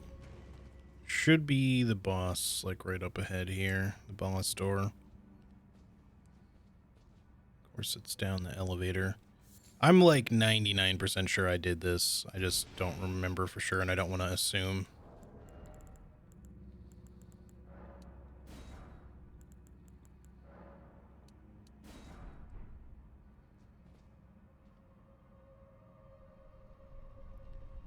So I want to make sure that if we are doing all bosses, that we've actually done all the bosses. It's difficult to like check sometimes because I don't have like a copy of the written guide with me, and checking something like Fextra Life is kind of dubious because frankly they're not very good at their job. Their stuff is very inconsistent, and some stuff gets marked as a boss that shouldn't be, and other things just get forgotten. Okay, so this is definitely done. So that's good. We can just mark that off. Haligtree, we definitely still need to do the boss there. It's a Mimic tier. And I know I haven't done it, so we'll definitely do that too. But we can worry about Haligtree stuff after regular mountaintops, I suppose. But first, let's come back and do the Fell Twins. Because they should be the last thing that's technically Altus. Considering you sort of access them via Landel, that was something we had even kind of like almost messed up in our guides. I think we maybe even did in the initial print. As much as it sucks to like have something like this happen. When I was marking up all of Altus and Capital Outskirts, you know, I marked all of the outer areas because we separated like legacy dungeons into their own maps. And because the area out here technically counts as Capital Outskirts, I should have marked the couple of things that were here, like worth noticing. Like I had already marked like the tower and stuff, but because this is accessed via the capital, I was thinking of it at the time as part of the capital. So I just like completely forgot to put that the Fell Twins were on the map as part of Capital Outskirts when I was marking the area. Alright, I think Volcano Pots will probably be fine. Whatever we have on us should be okay. Theoretically.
Alright, where's your bro? There he is. Way over there, just ignoring the fight entirely.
I don't really want to use fan daggers on him.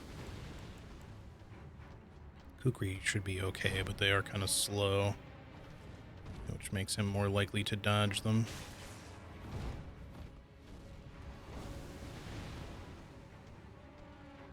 Plus, anytime he does that, like, breath, he can kind of bow his head and it'll just sort of go over him instead.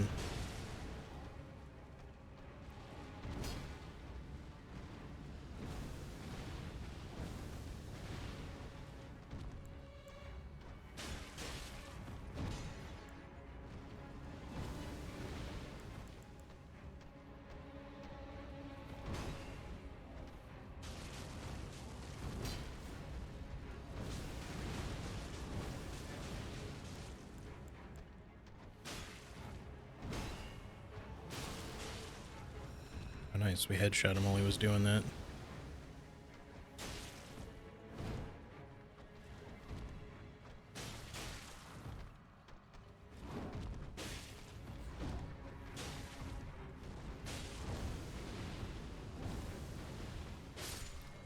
There we go. Easy enough. Nothing really particularly difficult with those two. Just lots of HP.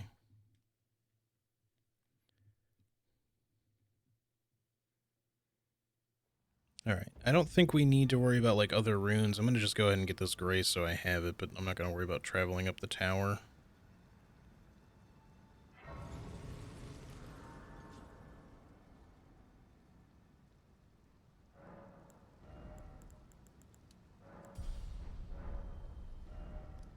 Alright, we're getting there. So that's the Fell Twins done. I'm just, like, thinking extra hard to make sure I'm not forgetting anything else. I'm quite certain I have not forgotten any other bosses, but, like, that one had kind of eluded me for a bit, so now I'm, like, second guessing. I'm pretty sure we're good. Alright, so yeah, the Blackblade Kindred we'll do in a bit. I just don't really feel like doing it now. It's not like we're going to get much better one way or the other, but we can fight him later on.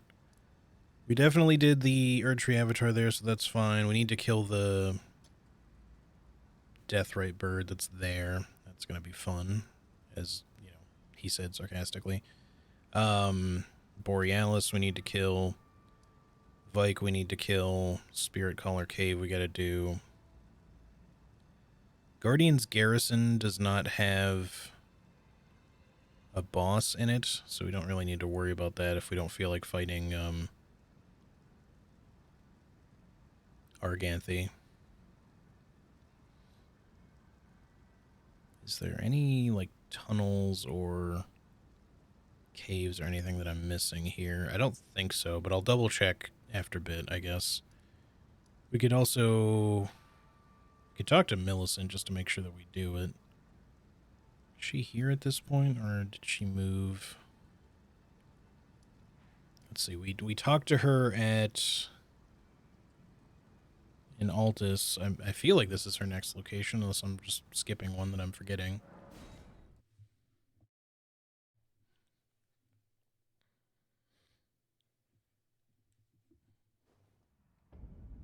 Yep, she's here. To think we'd what could your call upon? I heard indeed the Halic tree. I heard the. All right. So yeah, now Vike is going to be annoying for a number of different reasons. I don't know if he's going to be as bad as some other shit, but obviously just NPCs being what they are. I feel like we should probably just come this way. I did kill the Tibia Mariner that was here already. It's not a boss, so it doesn't really matter. We don't need to mark it, but just noting that we have done it. But yeah, we should probably, I guess, just go to the Deathrite Bird and just get it out of the way, or try to anyway. If we use Holy Pots, he shouldn't be too bad, but he's still going to be rough, just because they always are. So, unequip those for now.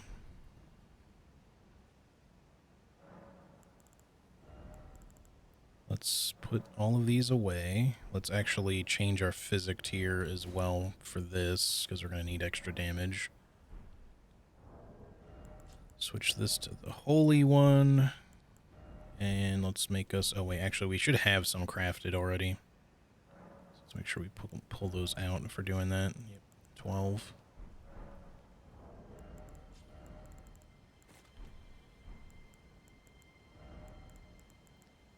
We're actually getting a little lower on these than I'd like to. I don't think we'll need many more holy pots this run unless I die a lot.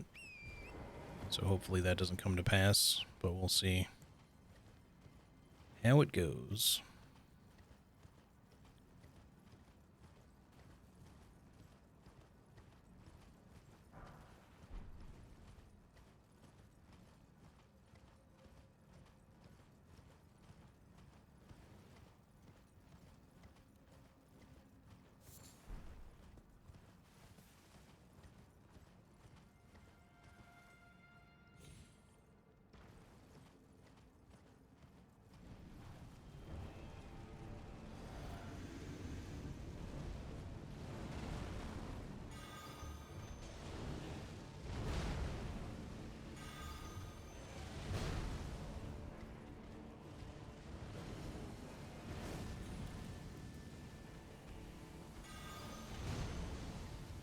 Alright, we're still hitting him pretty good. Especially when we happen to land a headshot, we just really gotta stay out of all this ghost flame shit, because it'll insta-stagger Torrent.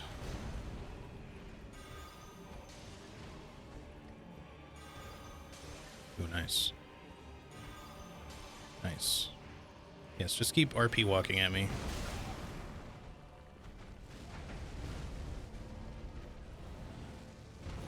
I can't fucking get out. Come on.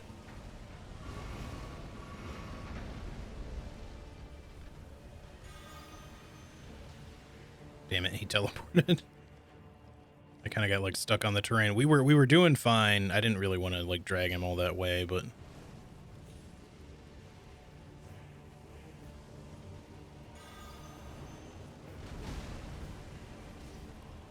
and again, I don't really mind being like a little cheap with this boss because he's such a pain in the ass. Why did that miss? Here we go. How's it going, one crumby guy? I appreciate the crumb.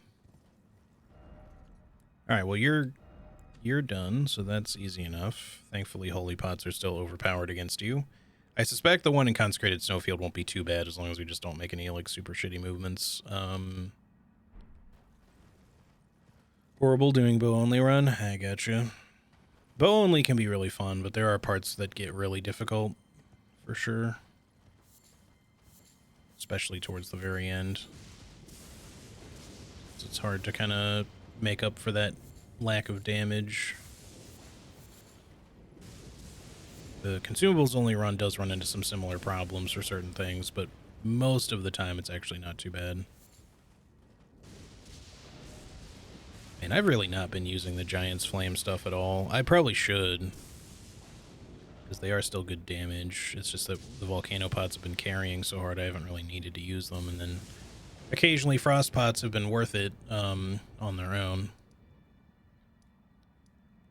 Let's see what's going to be next here. I guess I guess Borealis, as much as I would hate to do it on New Game Plus 6. Okay, well, that'd certainly do it.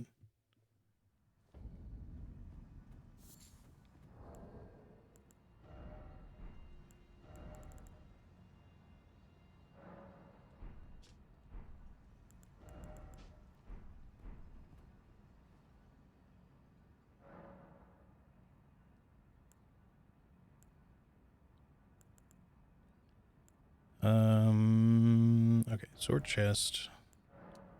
Think about what I wanted to do there.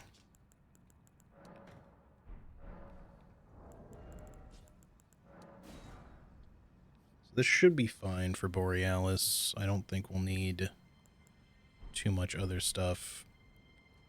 Freezing is not going to do much, so if we do want like a different pot to use against him, we could use Giant's Flame for this one time. I need to equip these though.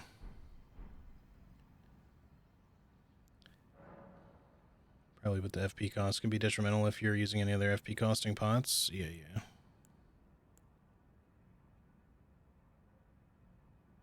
On Godskin Duo now. Yeah, good luck. Can be a tough fight. It's not too bad if you can just keep your distance, but... okay, let's see here. Sword chest. Give me the Giant's Flame that we have. Alright, I didn't put these away yet. Put those away. Give me these. I guess we'll craft some because we can.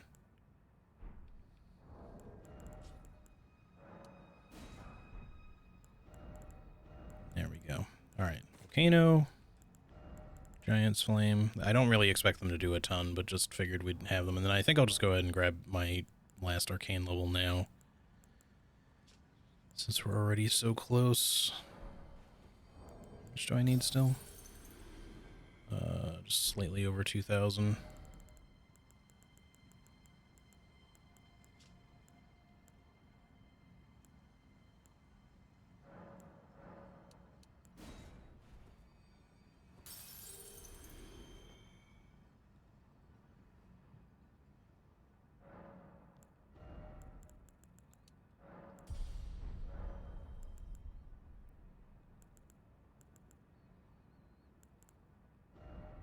Alright, we're good there. That's going to be all the arcane that we'll bother with on this run, I think. It's going to take too long to really get much more out of it. We can do some other stuff if we really need to, but hopefully that'll help a little bit with proccing bleeds or whatever for Rykard and Fire Giant. The rest we're going to probably just put into Strength and Dex. Maybe we'll get 5 more points of Vigor, but I just don't really want to go much beyond 40 health. It already feels like a lot to me. It's not a lot for Elden Ring, but it's more than I like leveling on by a lot. Okay. Using no status effects? Yeah. Definitely need the luck then. Alright. Let's... oh wait, hang on. I didn't fix my physic tier, I just realized. Or this, for that matter. One last thing.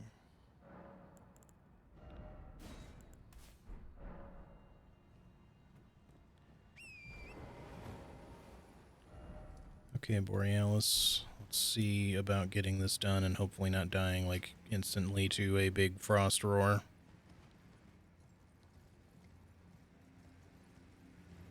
I think I'll stay on the horse for this one.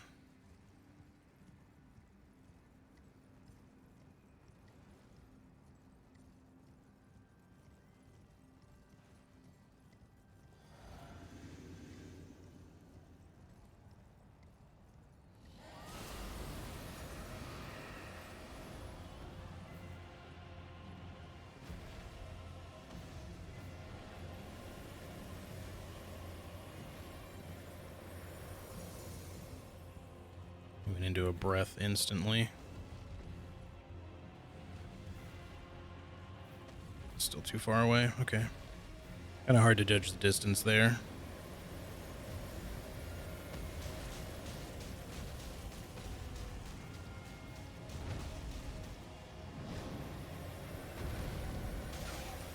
That's such bullshit. I fucking hate Borealis' hitboxes, man. He has by far the worst of any dragon in the entire game. Like, maybe Adula, but I don't know why I keep trying to do that from so far. Actually, that did hit him a little bit. But yeah, the hitboxes go much farther than they should. Like, both visually and just in general. I don't know that there's any particular terrain glitch. It's just something about the way they designed his hitboxes that makes them behave a little bit weird.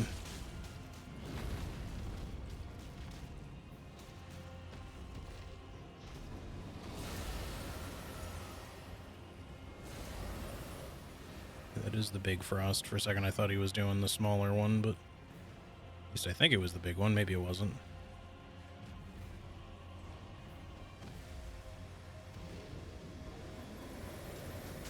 Yeah.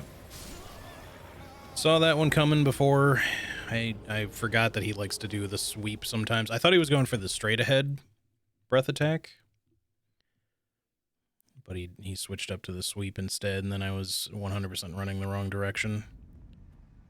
I might have been able to correct if I just immediately swerved to the left, but I didn't think I had the time, so I was just hoping maybe we wouldn't die, but I was pretty sure that was exactly how that was going to go. It's because he does a pretty absurd amount of damage.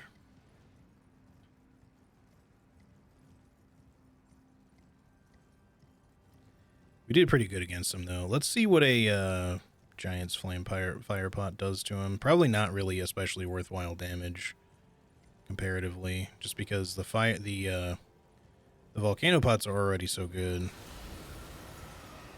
Oh, there they are. So I'm not even sure why I'm bothering with the...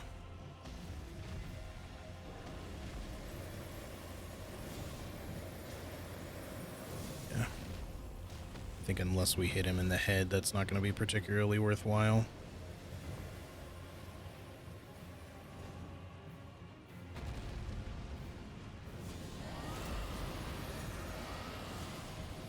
Yeah, that's the small one. These also take FP to use, so I have to be a little careful with those.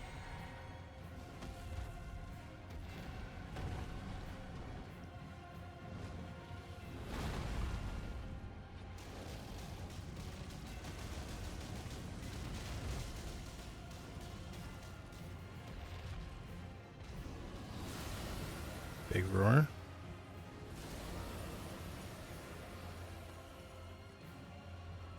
His big roar doesn't quite cover the area that like Ixyches does with the rot breath, but still got to be really careful with it if you're close at all.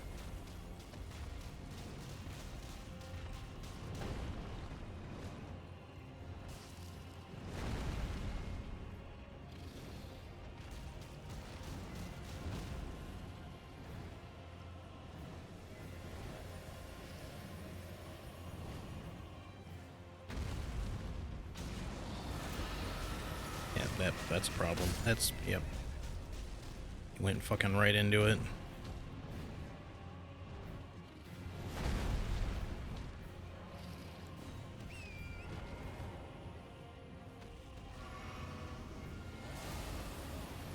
Big roar.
Alright.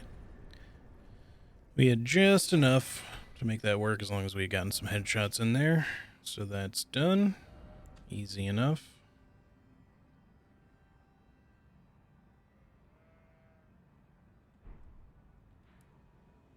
Alright, now let's see. Yo, Adamatron, how's it going? Thanks for the GGs. Beat them but had to restart. Don't think a game like me embarrassing the guts can duo like that. Nice. Yeah, so Spirit Color Cave, I guess we can do. This one's probably going to be a little bit rough just for consumables only, just in terms of the item limit and stuff, but mainly because the both Godskin spirits are immune to status, so this will be a little bit of a weird one. Hopefully we'll have enough of everything that we need. I think Volcano Pots will probably still be okay. We might even just make Giant's Flame again, because Freezing Pots aren't really going to do much of anything. But we'll at least give this a try. If it doesn't feel like it's working out, we can come back later with a new plan.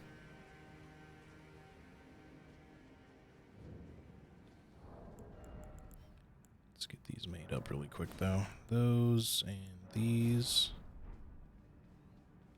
And we're basically at another level already, so let's just go ahead and get that.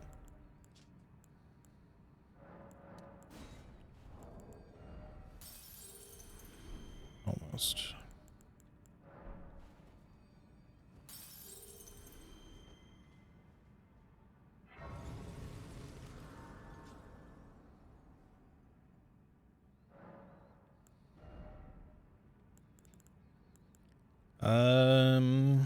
What are we gonna want next now, actually? More dexterity isn't gonna hurt. We probably just want to level strength. We don't get as much out of strength is the only thing. But I don't know that we're gonna get a lot more out of, like, dex and int. We will get some scaling, but it won't be, like, high amounts. Strength just doesn't scale as well with most of the throwables. How about vigor? I mean, at some point I'll probably level up to 40, but I usually do pretty low vigor runs. Is Faith worth for Holy Pots? By itself, Faith is decent for Holy Pots, but the only thing Holy Pots are particularly worth using on is like the Deathrite birds and stuff. And we already have good enough damage without it, so I don't really feel like we need more than 20 Faith. Otherwise, I totally would level it, because yeah, it would be nice if it just kind of sucks that holy damage is as a damage type or as an elemental damage type is so crap in the long run. Mine for the FP pots. I've considered it. It certainly wouldn't hurt to go up a little bit in mind. I don't know if I want to do like 10 whole levels of it though. But at the same time, like usually I don't need more than 2 blue flasks worth of, or 3 FP bars worth of FP for, a full fight. So I think for now we'll just continue with leaving it where it's at. And if we really desperately need mind, we'll start leveling it, or we'll just use like, something that gives us a little bit of free FP.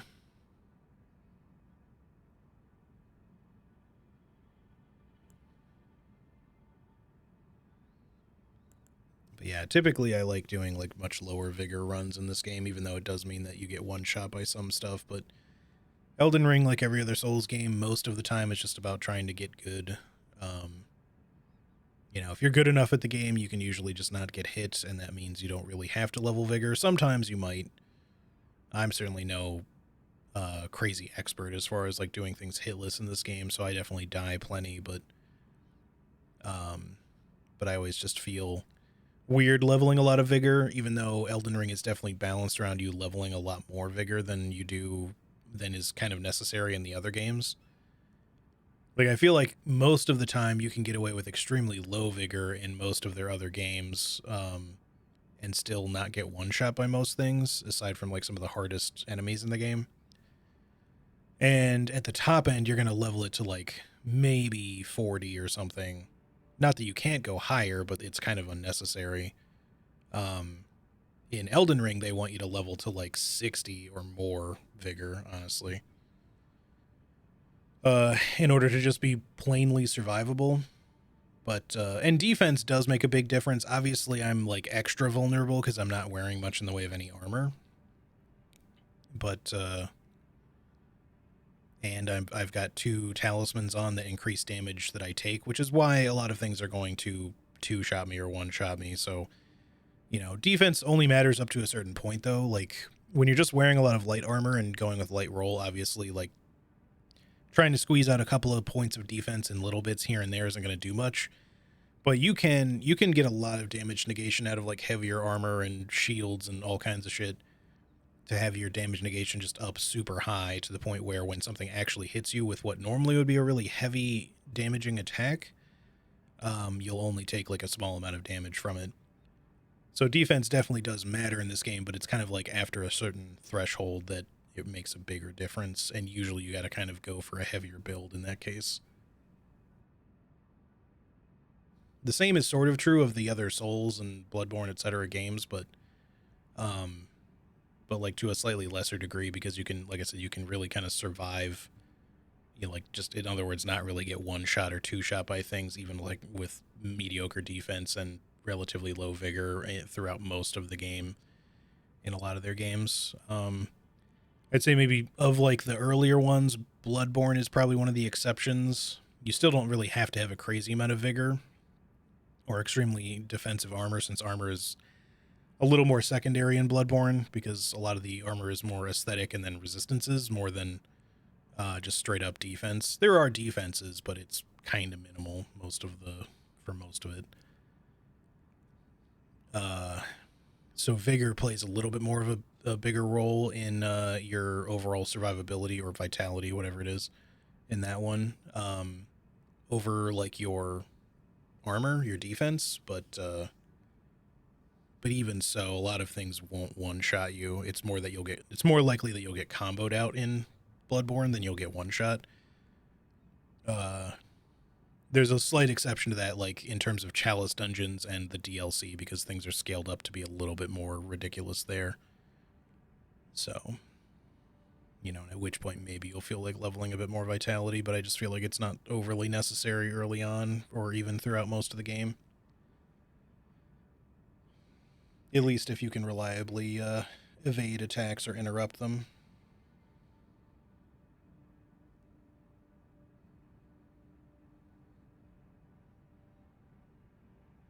Half boss HP. Yeah.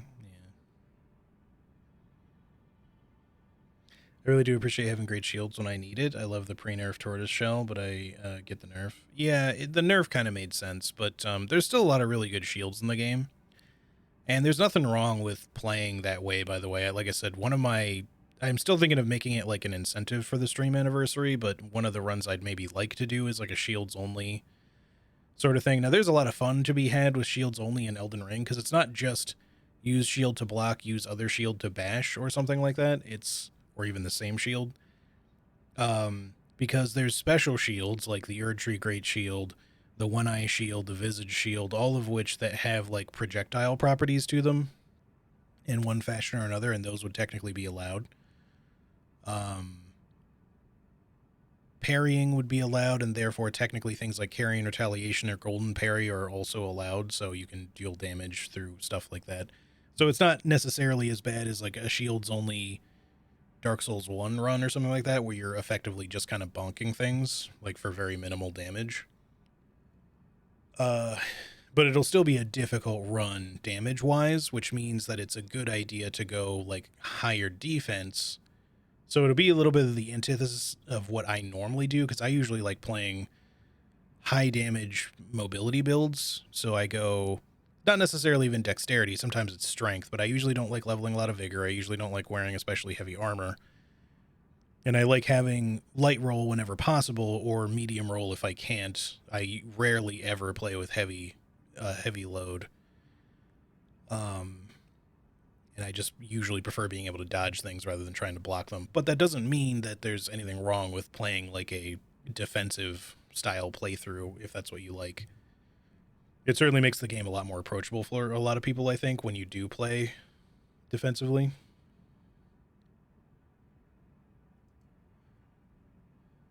Hang on, sorry, I have to respond to a work thing. I'm just like thinking because they want to set up a meeting.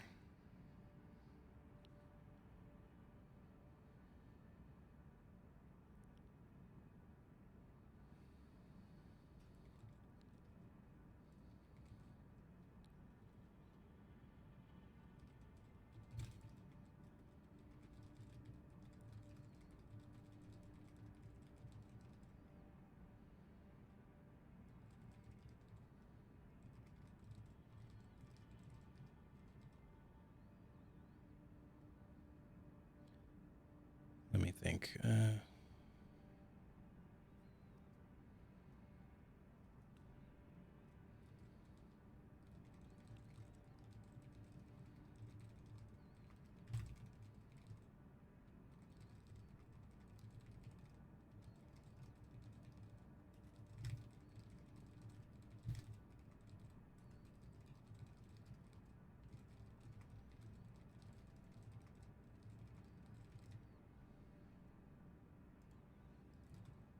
There we go.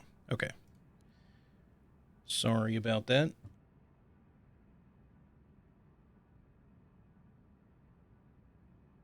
I love shield runs. One of my favorite playthroughs of Dark Souls 3 was giving myself the wooden doors grade shields or whatever. So much fun. Yeah, they can, like, especially in, like, the later games, it's a lot more viable. I think Dark Souls 1 just doing, like, a shields only thing. Oh, I forgot to level up. Doing, like, a shields only thing in Dark Souls 1 is, or even, like, Demon Souls is a little bit of a harder thing to do.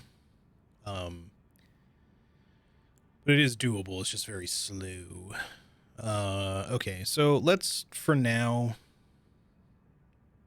because it will give us some more damage in the long run, let's level up strength. It should get, like, the scaling is not as good, but because it's at a lower level, we might get a little bit more out of it. So let's try getting strength slowly up to 40. And if I feel like leveling vigor sooner rather than later, we'll kind of take a detour from the strength and just get some points in vigor.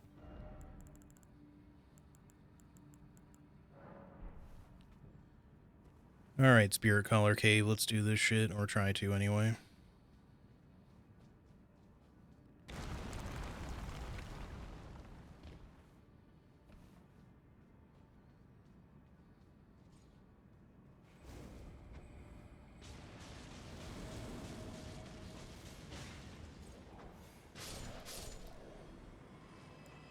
Okay, so maybe 2 volcano pots whenever we see one of these would be the ticket, because they are a little resistant.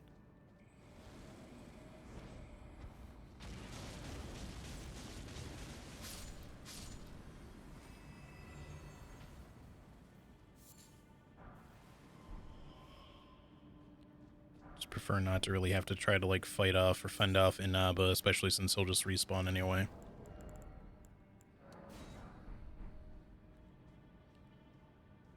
Let's see here. I should probably not have left the lantern on, but...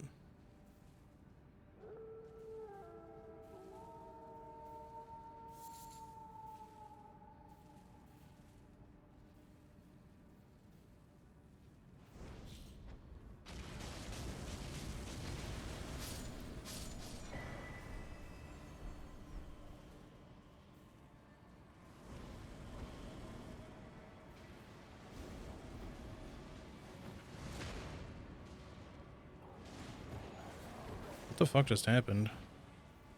Oh, he was doing seppuku. I was like, why did I just hear like a parry noise?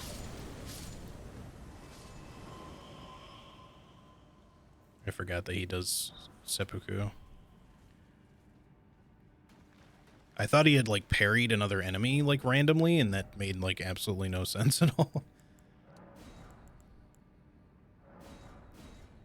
Alright, we're gonna just make sure we're maxed out on everything, because we might need a lot for this fight. Oh man, what am I even gonna use here? I guess we'll keep the spark aromatics equipped, and then... nothing seems great here. I guess the gravity stone fans, hopefully we're in okay shape. But we'll see how bad this is gonna be. We might need to switch up our build for this. If the damage is okay, but the defense is not.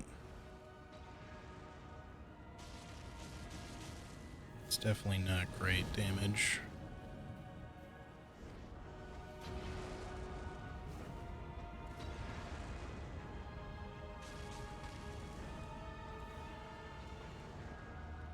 So I need to stop missing because I'm just hemorrhaging pots here.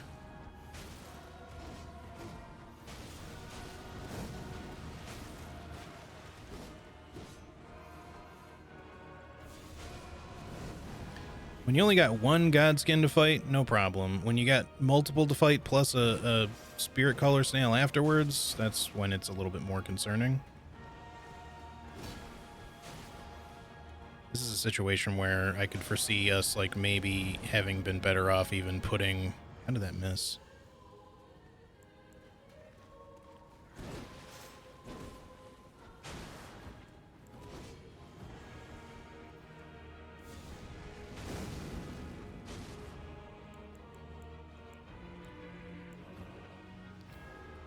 We might have wanted to put, like, some spare items by the door so we could pick them up or something. If I could get them close enough.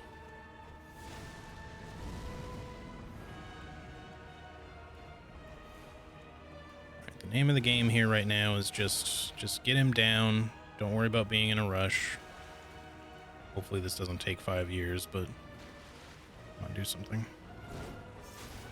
Shit. That's why what I was just talking about. Not supposed to get greedy here.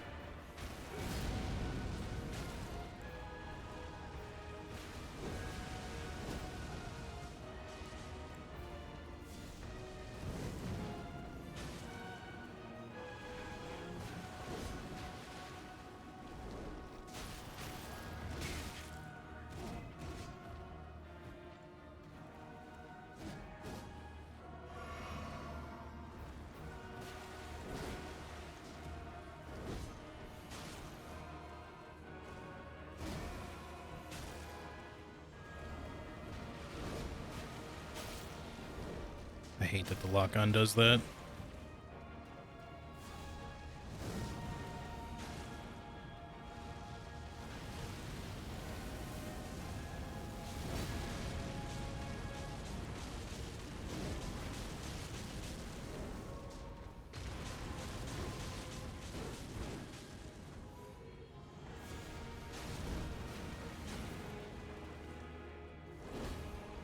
What? No, no, no, no. I thought I had one more.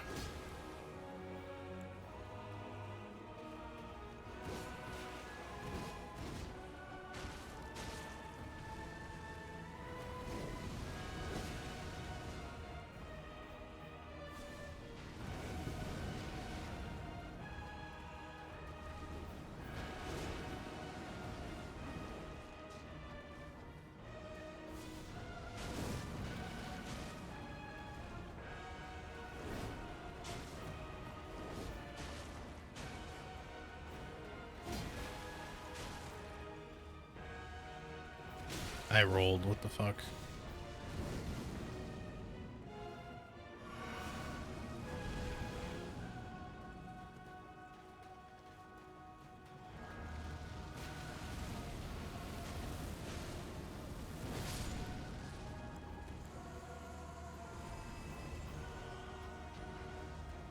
How long is this gonna take? Come on, dude. You gotta spawn.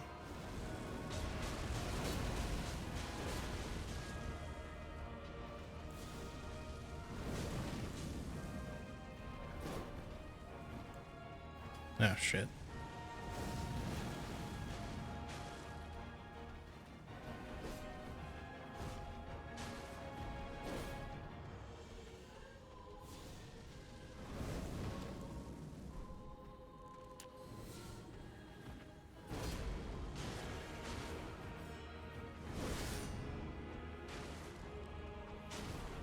Fuck.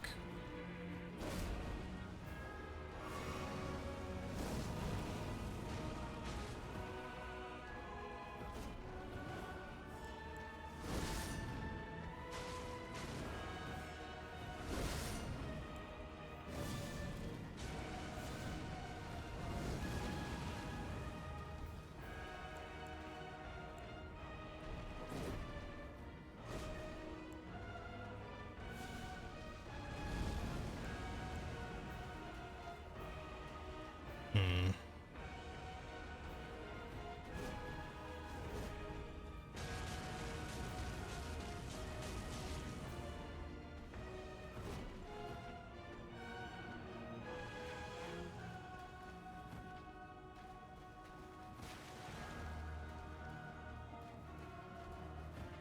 Come on. Definitely not where I should have done that.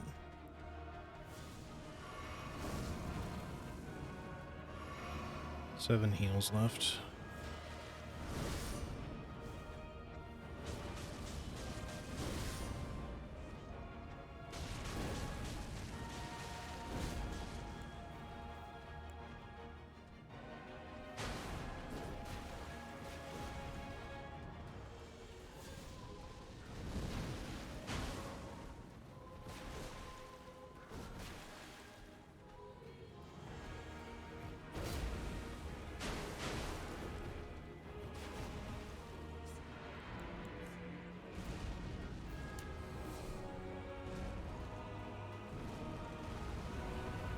What? I dodged that fucking correctly, man.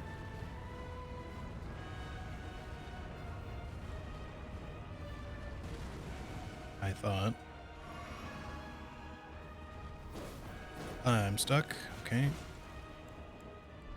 I really want to use my, this.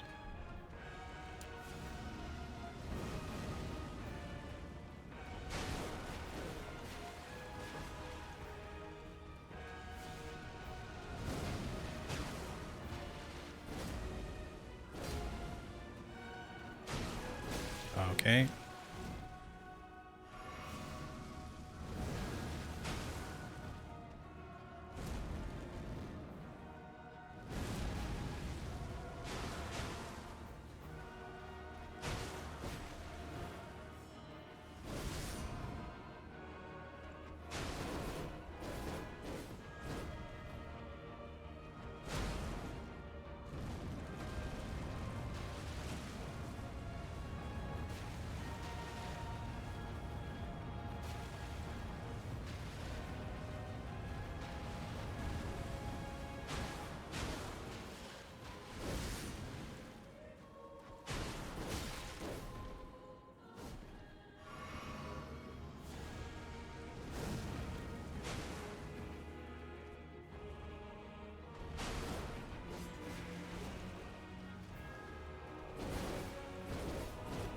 Fuck. Stupid wall.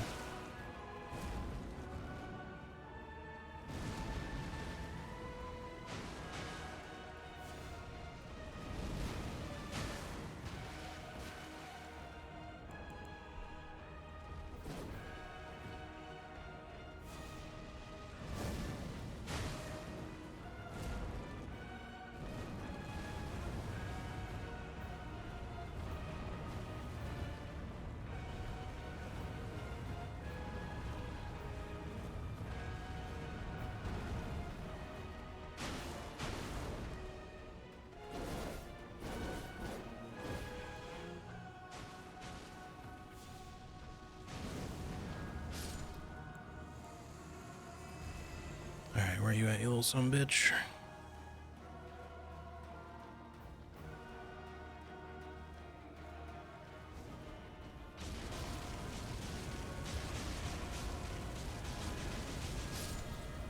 Alright. Yo, Brett, how's it going? Snailed it. That was about as tough as I expected, but also slightly less because I thought we were really going to be much lower on resources. But we got there. We did have to use a lot during it, but it went okay, all things considered. All right, so I guess Vike is next, if we're going kind of in order here. And then we don't need to do the Guardian's Garrison. I think that might be it. I'll double check to make sure I'm not missing a boss somewhere. Brett, how's it going? It's good to see you. Hope you're doing well. Having a good one. I feel like that boss should be worth more than 70k. Or whatever it was we actually got out of that specifically. Let's see, against Vike, we might want freeze pots, maybe? I don't know that we're going to really need them. Volcano pots really ought to get the job done. Let's just swap anyway.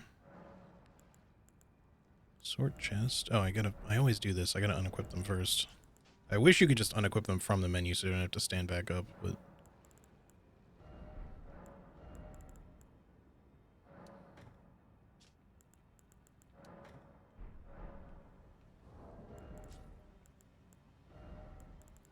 Everything else should be in order still. I'm pretty sure my physic tier is still where it should be. Let me just double check that to be sure. Browsing Steam and realize something for, something time for a picky hot talk. Reverse bullet hells are the new trend and it bothers me. I gotcha.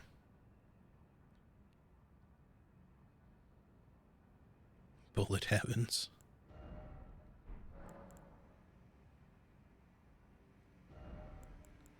Okay. Hot take. Okay. I was just like, Are we saying hot take, or are we saying like some hot talk, like TALK? We're just spelling it weird. It's all good. All right. So with Vike, actually, we want to come up from here. All right, hang on 1 second, y'all.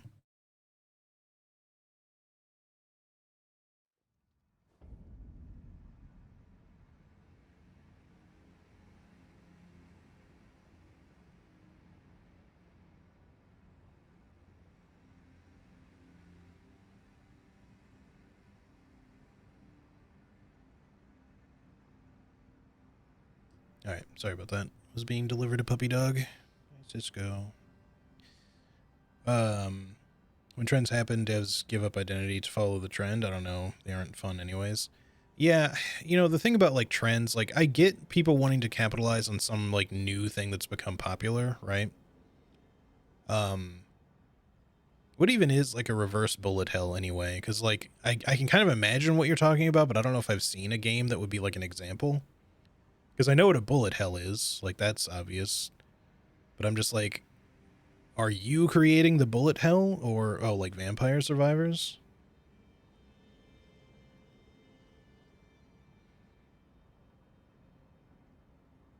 Okay. I've not played Vampire Survivors. I honestly was not overly interested in it when it came out. It doesn't, not that it looks bad. I have played one game like that, which is Sea of Survivors, which is made by a friend of Charlie's, which is kind of the main reason I specifically wanted to like check it out and shout it out and stuff. It was actually pretty good. I don't remember if they had ever tried to develop anything in the past. I think this was like their first official game that they put out there, and they just wanted to kind of put something that was kind of doing something in the same vein. It's not exactly the same or anything. But yeah, it was a fun game. But that's the only type of like reverse bullet hell, if that's what the genre would be considered, that I've played. But I do remember like everybody being super into it when Vampire Survivors came out, and I remember looking at it and being kind of like, I can see the appeal kind of, but it's just, I don't know that this is for me, so I just kind of like never bothered. But yeah, like I remember seeing like tons of other people making similar games. And it's like anything else. Whenever something is very like new and suddenly very popular on Steam because they're trying something out that's new and it just works, immediately tons of people try to jump on that, and because they're just like, oh, we're gonna make the exact same game because it'll be popular and it's like guaranteed sales as long as we can get it out there. And the thing of it is, like, it's not guaranteed sales, but people assume that like that's going to work. And it's not always like money motivated. Sometimes you just really want to make a similar game, I suppose. But typically speaking, whenever those like knockoff games like immediately come out, oftentimes it's because people want to capitalize on something that's popular. With Sea of Survivors, at least that one, like there was a lengthy bit of time between the release of Vampire Survivors and that game coming out. They weren't just like trying to jump on the bandwagon. They just decided that they really liked that gameplay and decided they wanted to make something kind of similar. Like, obviously, the name is indicative of, like, Vampire Survivors. They wanted it to be, like, referential. So it is referencing something popular. But the idea wasn't specifically just to make something cheap to cash grab, you know what I mean? Like, this was a very small team of developers who wanted to make something that they enjoyed. And I guess they weren't overly fond of a lot of the other like Vampire Survivor likes, so they kind of just made their own. But, at the same time, like, yeah, I totally get being especially critical of any of the immediate, like, rushed out copy paste style games that get put out there, because it does happen a lot. Even with Souls likes, like, usually you can tell when it's something that's rushed if it's like really cheap. Like, not that the game itself is necessarily cheap. Sometimes they want to charge a lot of money for it, but you can tell that it was hastily put together just to try to capitalize on how much people enjoy things like Souls, just to see if it would get them some money. And that isn't to like kind of, undermine the amount of effort some people will put into games or anything, even if it is in a similar genre or very similar to an existing popular game. But there's always those ones, you know, where it's just like you can tell that like everything that they've got on there has been like taken from like some asset store sort of thing. They didn't really kind of put a lot of their own sort of like creative energy into it. They just sort of like mishmashed a bunch of shit together and all that kind of stuff. Those are the like the particularly bad candidates. And again, nothing particularly wrong if you want to get something from an asset store. I just mean you can tell some games are put together just to try to capitalize on something being popular, with as little effort and in as little time as possible, just to try to make money. Those are the offenders I'm talking about, not just anyone who uses or occasionally does some certain things. I don't think there's anything specifically wrong with trying to want to make a similar game to something that already exists, because even for the reasons of like I think it'll be successful because people like, if people like apples, maybe I want to make something apple like because people like it. That's it. There's nothing wrong with that, because all that does is tell you that there's already market research out there to say this sort of thing is something that people like. So if I make something like that, chances are it has a higher chance of being well received or successful, and maybe that enables me to make more games, you know. Because at the end of the day, if anyone is like serious about game development, they're not necessarily in it just to make money off of one game. They're in it to hope that one game is successful, but maybe make enough money so that they can keep making more games and hopefully keep improving on the games that they make. So oftentimes a lot of people's like first project is not anything crazy glamorous. Sometimes it is if the scope gets a little out of proportion, but you know, that's just how it goes at times. But I just feel like there's definitely times when you can tell when somebody was just trying to see if they could bait people into buying something that was just hastily thrown together and get whatever money they can out of it, rather than being like a serious game dev, you know, because Steam allows like a lot of different fucking shit, and not just Steam, but other places.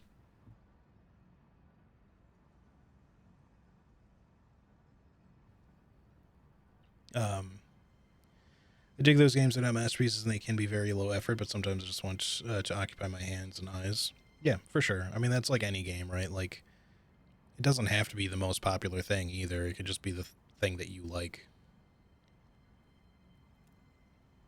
And that's totally fine. There's literally nothing wrong with that at all.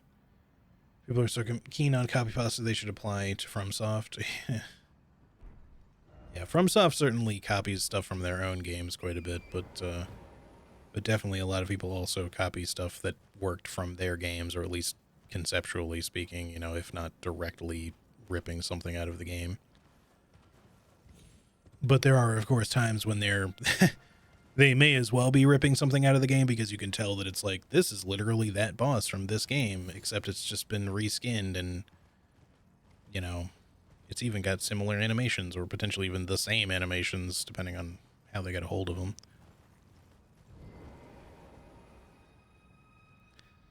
Honestly, that's kind of why I like mod makers a lot of the time, like people who like making content mods for games, because it allows people to kind of facilitate the whole game dev sort of thing with a game that already exists and things that people already enjoy, but kind of putting new spins on it. And they're not specifically trying to get money out of it, but, you know, they usually appreciate when people are willing to like donate or whatever just to help support them, just because all they want to do is put together like a mod that they hope people will have fun with. So it's like pre-existing content, but they've found ways to kind of mix it up. It's a big old remix, and depending on who's making the mod and how much effort they're able to put into it or willing to put into it, you end up with stuff like the convergence mods for all these Souls games and stuff, which add tons of things to the game. Like, not only do they change existing things, but they use anything and everything from multiple libraries from across the games just to throw into one game sometimes, just to expand its content and add like completely new boss designs, or effectively new boss designs by taking all of the pieces that exist within this game and several other games and mixing them together into something new. You know, so you're not necessarily always creating something new. You're still using something that already existed, but you're breaking it down to its core parts and then mixing it together into a new recipe. And that's certainly the kind of stuff that I think can be like very fun. you know, and usually people aren't, you know, they're not like trying to sell it, obviously, because it's still like Elden Ring Convergence is still Elden Ring, so they're not going to sell it. Obviously, they can't legally. But that doesn't mean that like that doesn't necessarily mean they don't have ways of like people being able to support them if they so choose to. Not the worst overall. Final Fantasy games are literally reusing loads of assets, but they don't have 5 Sephiroths in the whole game. That's true. Lots of big game companies reuse assets, and I don't think there's anything particularly wrong with reusing assets. It's literally just smart game development design.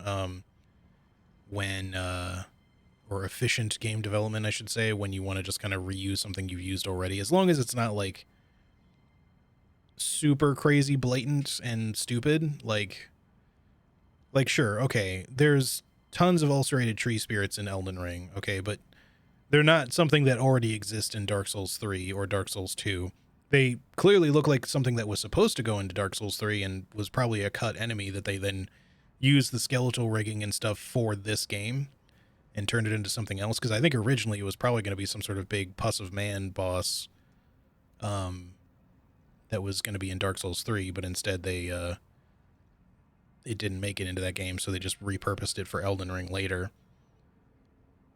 But the thing of it is like, yes, there's a lot of them in this game, but at the same time, Elden Ring is this huge open world game, so you kind of like have to expect some repetition because it's really hard to make everything unique. Which would say or go to show like maybe you shouldn't necessarily make an open world game if you can't make like most things unique, but I feel like they did a good enough job making most things feel pretty unique and not just feel like the same shit in every single area. So, but there's going to be some reuse, of course. Gonna hop off and play some Final Fantasy 12. All right. I hope you enjoy your slightly modded Final Fantasy 12. All right, let's go give Vike a try here. Hopefully this goes okay. Just start with this. He's got some nasty shit, so we'll see. He also hits pretty hard. Like the original, the Festering Fingerprint Vike was not too bad, but this one will be a little nasty, I think. Damage from the volcano pots is not bad, at least. Especially when he actually stands in it like in a really stupid way, but oh, there goes our bubble already.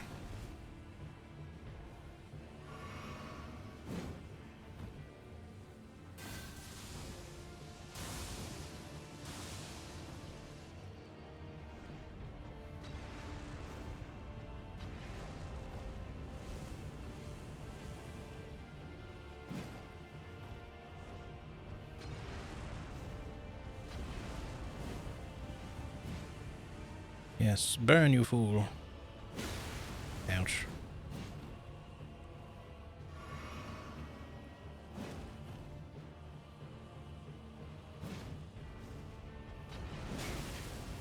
Okay, he's being extra aggressive. Thought maybe he'd be a little less so, but... the heals, man, the heals. They hurt. Just undoing my work. That heal did a lot, too.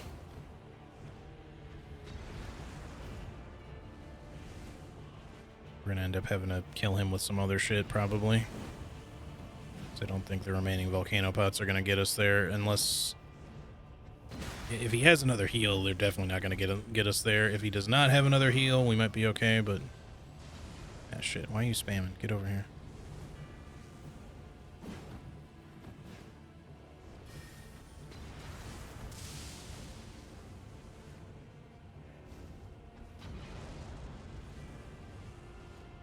Okay, he does not have another heal. That much we know.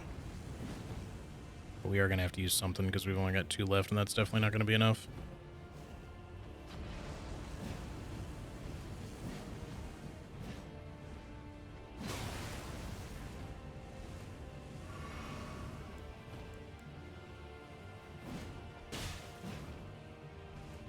Alright, thankfully his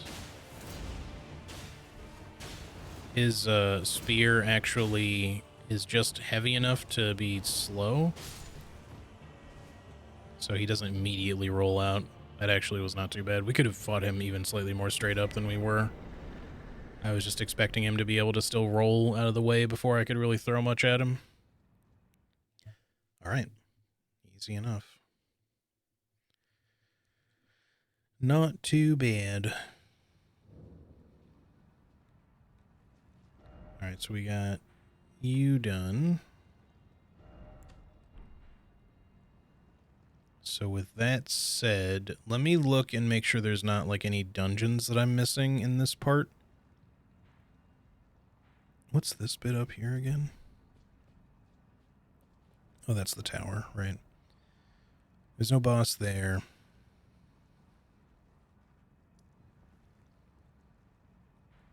Guardian's Garrison doesn't technically have a boss, just Arganthy, and we don't really need anything from there, I don't think.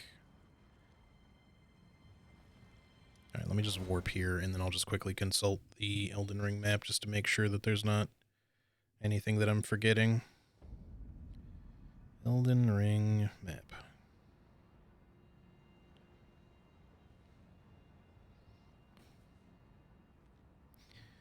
Still looking good on frames here. We haven't really been dropping any since the beginning of the stream, so I think, at least so far, knock on wood, our connection has remained stable, thankfully.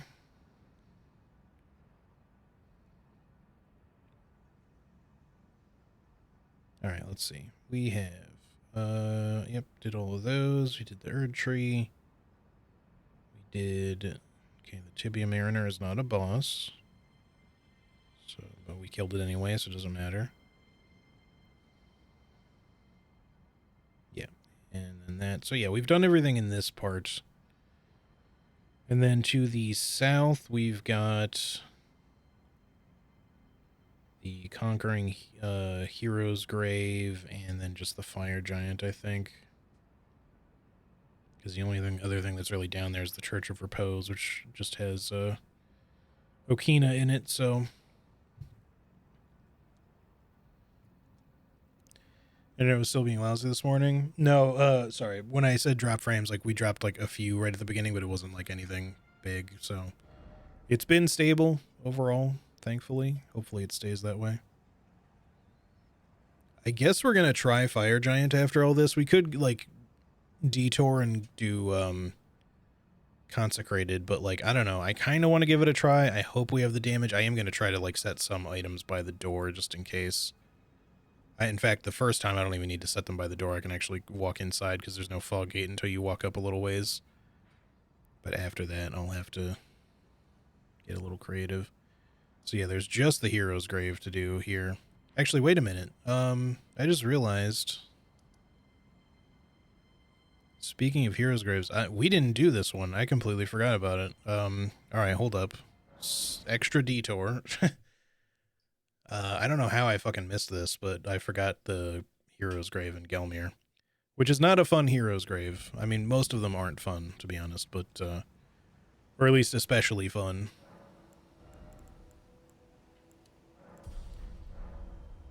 But yeah, I just, like, straight up forgot.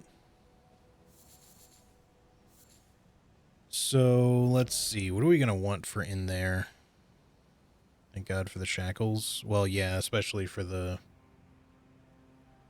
Aritza one, because that's the one, like, you really kind of want it for the big pillar and the chariots, but this is the one with the lava, which always kind of fucking sucks. I might just take the shortcut. We don't really need to worry about, like, gathering much of anything in there, so we can shortcut our way down to the boss. And then what's the boss in this one? Is this the Red Wolf of the Champion? I think maybe Volcano Pots will still be worthwhile here, but...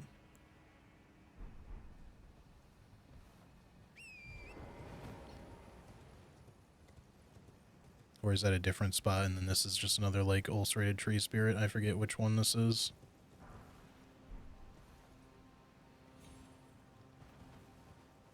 But that should be everything that's here. I don't think there's anything else that I've missed.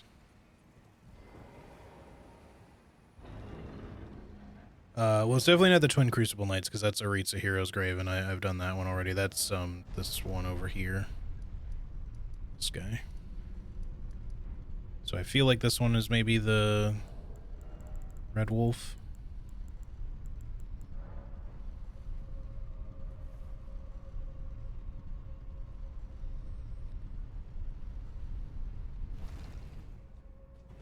It is Red Wolf. Okay, cool. Cool beans. All right, so yeah, just to kind of make this area go as quick as possible, I'm going to run down the shortcut, and which means rolling through a lot of lava, but I don't feel like fighting a bajillion enemies through here and dealing with all this stuff, because there's not really anything here that I need, so...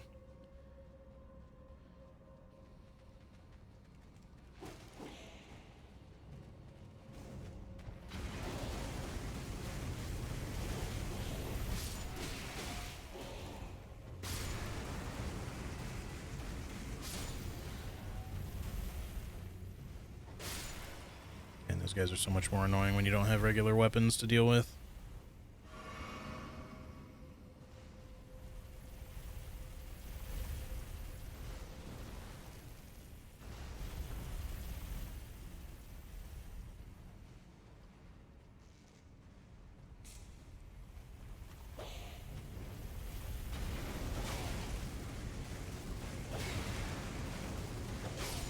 Just die, Jesus.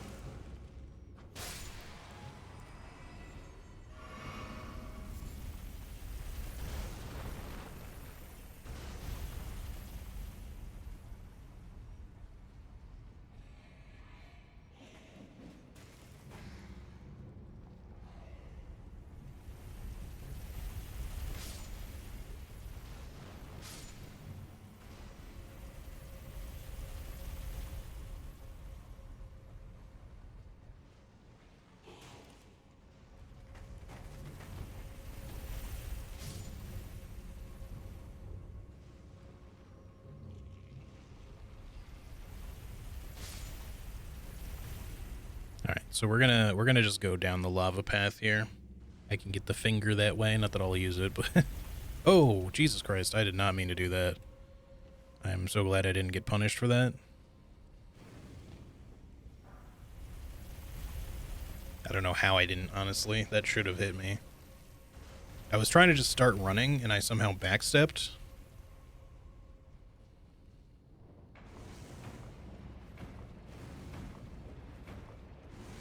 Fortunately, we gotta do the slow roll to get down here, because I can't use, like, Bloodhound Step or anything like that.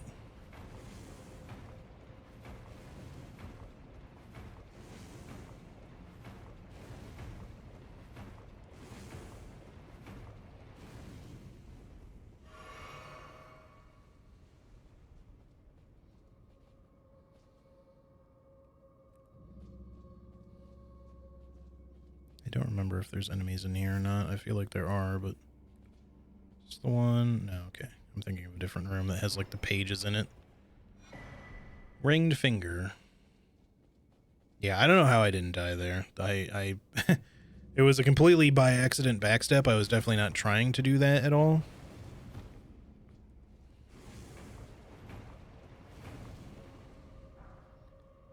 But it looked like it should have hit me. Oops, I should have stepped on the thing there. Well, that's unfortunate.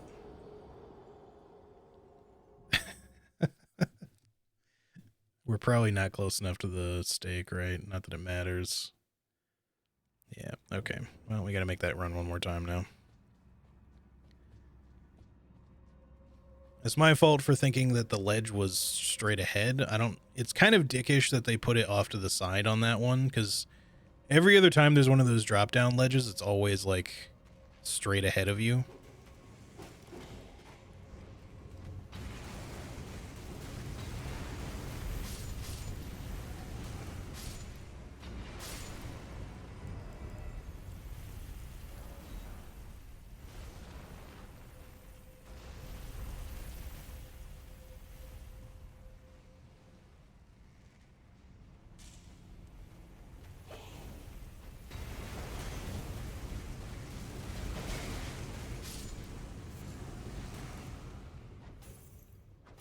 Hello.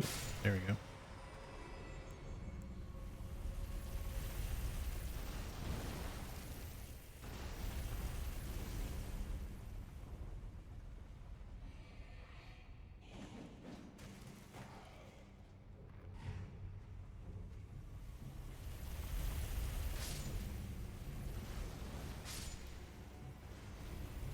Of the translucent lava, yeah.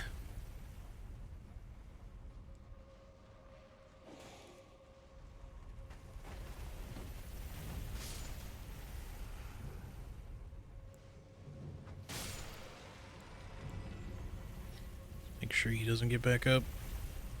Alright, let's do this properly this time.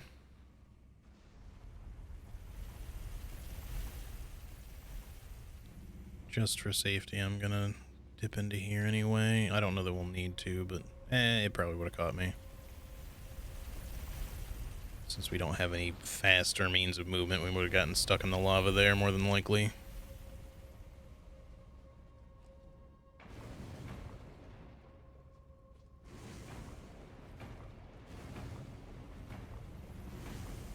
Runes are way over there, huh? Alrighty then. I will go grab them.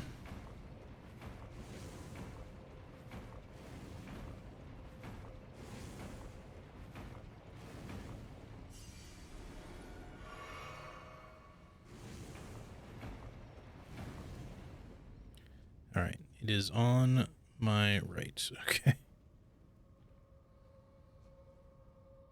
There we go. So yeah, obviously, like, the intended way otherwise for you to go through this straight forward is to ride the other chariot there down, but it's... even that's, like, such a fucking pain to do. Like, this is just easier, as long as you don't miss stuff. And if you've got some speedy way to get through the lava, it's really just, like, no trouble, generally. Alright, let's heal up. We have 10 more heals. That should be good. Hopefully this won't be too bad, but we should have a Stake of Marika down here, so if we do die, we can just try again. Wonder if they ever intended to have something like the orange charred ring from DS1 and then decided to just do away with it and make lava do less damage. That's... as far as what I can say in terms of anything that I've seen in terms of cut stuff, I don't think there's been any rings that they, like, implemented that didn't make the cut, but it's possible that they, on paper at least, thought that it would be good to have a ring like that and then just decided not to because the world is, well, it's so open world that it would be potentially hard to find. Because the whole thing about, like, Dark Souls 1, it works in Dark Souls 1 because while you can... you know, have the centipede demon fight and everything be a bit of an issue, like, obviously you can kind of, like,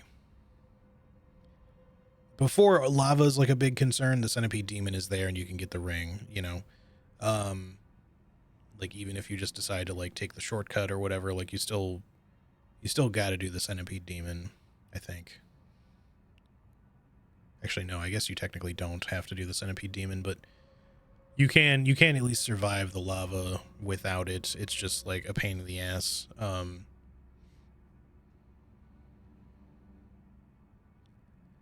All it really do is make you swap a talisman on/off at times. Yeah. Now, granted, you know, because there's things like the Lake of Rot, and obviously they want you to be able to get things like Preserving Boluses or Flame Cleanse Me. It's not like there aren't still things in the game where they're just like, they would expect you to kind of need to get something from a particular area to make another area more tolerable. But it's possible that just because, you know, whether they thought about doing it or otherwise, they would have just been like, well, we kind of been there, done that, so let's just make lava do less damage because we're going to put lava in a lot more of the game. And so rather than having it be a thing that just does absurd amounts of damage to you, we'll just make it a lot more easy to deal with. You know, it still slows you down, but anywho, let's get going here. Give this a try anyway.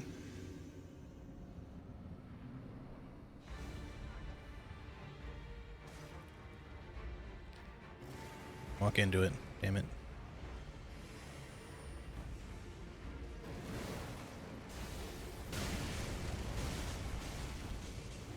That's good damage at least. Oh, his targeting was all over the place there. I don't know what that was all about.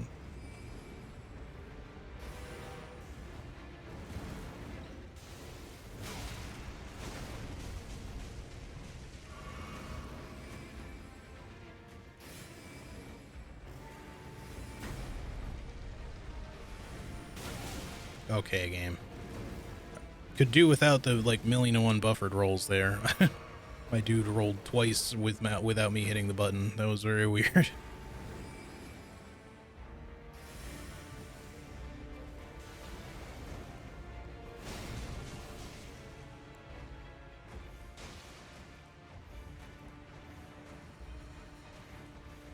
Can you fucking just... okay, alright, sure. Just don't let me roll, I guess.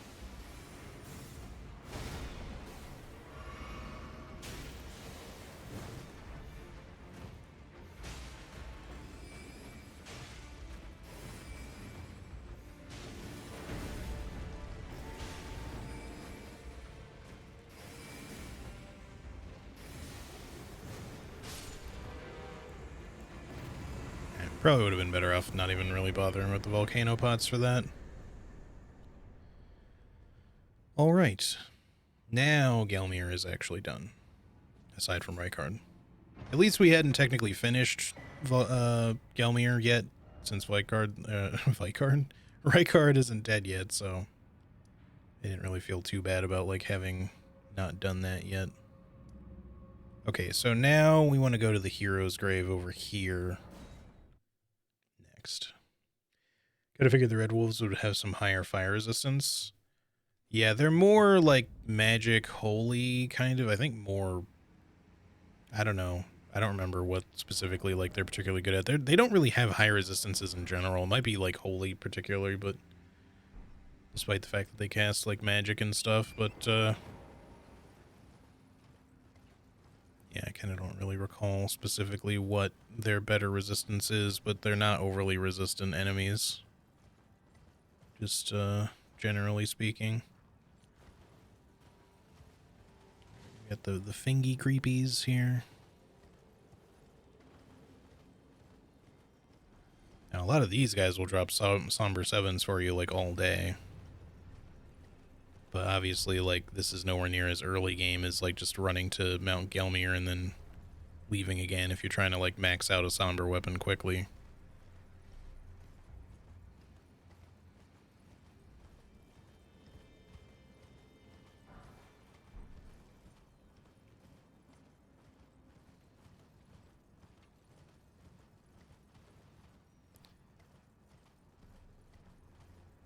This is probably for the best since they're already very mobile, and that's an annoyance in itself. Yeah.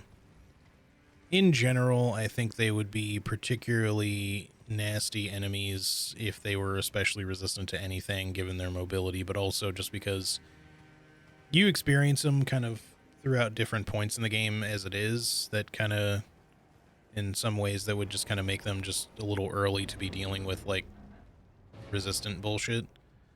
Now, mind you, they change resistances of things based on different areas and stuff, so it's not like they would have to have, like, a particularly damage-resistant Red Wolf of Radagon, for example. In Raya Lucaria, they could always just change its resistances if they want to affect something of that particular enemy. Or just make it so that Red Wolves that appear in all of Liurnia have different scaling, because that's how most of their scaling formulas work, is by region, but then certain enemies get, like, small individual adjustments. I don't think we need anything in here, but I think we're running out of the need to really worry too much about stone sword keys. How many do we even have? We have... Wait, are we out? Did I use the last one? Oh shit, never mind. Okay. Maybe I'll buy some later. I don't think I need whatever's in there. I don't even remember what it is.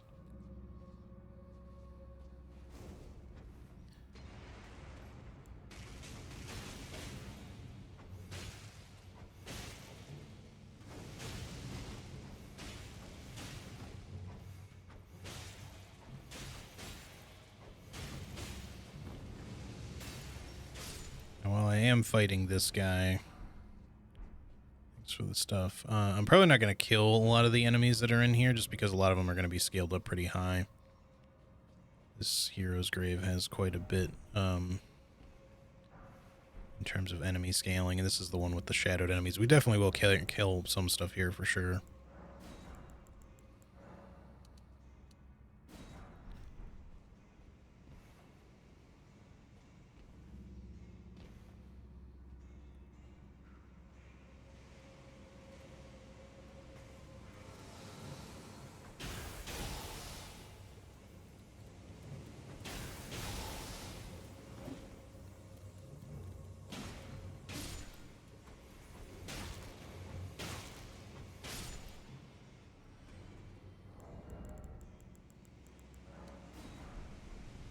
yeah, frankly, messing with the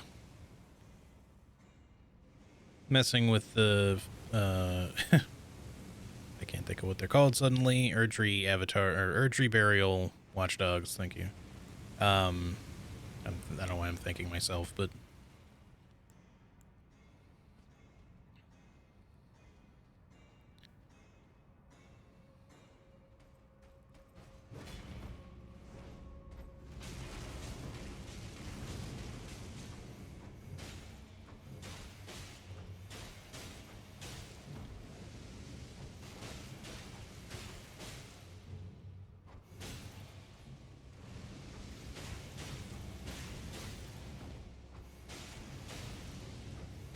buddy, you needed your fire attack to do just a little bit better range.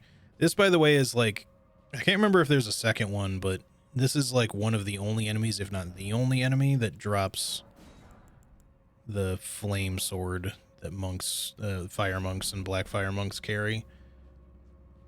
The ones that wield, there's like other ones that wield swords. Actually, no, it might even just be that one, or I think maybe there's another one like up here, but yeah, like for whatever reason, I feel like that might have been a mistake on their part. No, this guy has a mace too, so I'm not certain what the thought process was. I'm gonna need you to come this way, buddy.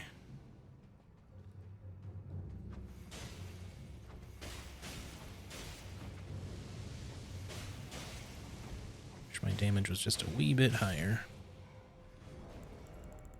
So we're using a lot of these.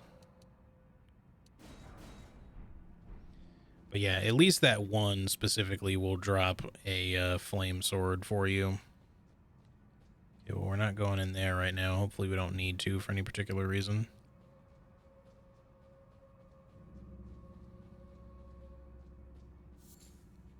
So I'm all out of stone sword keys unless I want to go buy some. Probably some we could pick up somewhere that I didn't, but I don't know where I've picked some up and where I haven't, so I'm not gonna worry too much about that. Hang on. So yeah, I'm not going to go down the elevator. There's a bunch of optional shit down there, but it's nothing that we need, so we're just going to get the light thingy up here. We're going to open this. I could go down to kill the fire prelate, but again, there's no real need to. We just need to get the giant over here killed, and that'll open the door.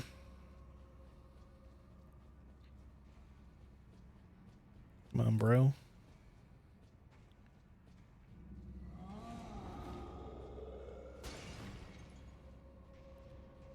I was waiting for him to just roar at me. Is he gonna do it again? He is. I rolled too soon. Just by a little bit. Come here. No, don't back away. Come here.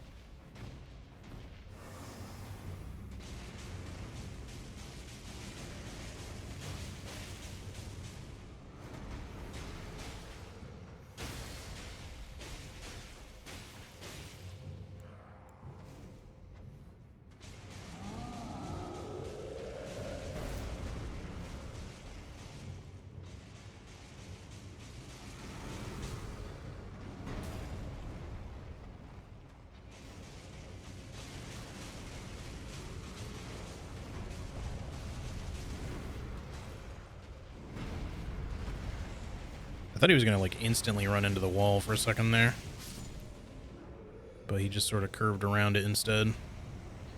All right, we made it through all that with 1 FP bar. Actually, we didn't even use the entire thing, so that's good.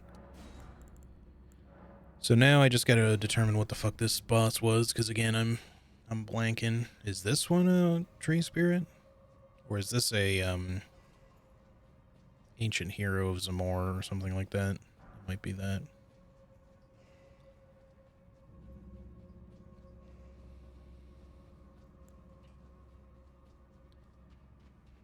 If it is the latter, Volcano Pods should still be fine against him. Volcano Pods are definitely fine against tree spirits, but okay. Yep.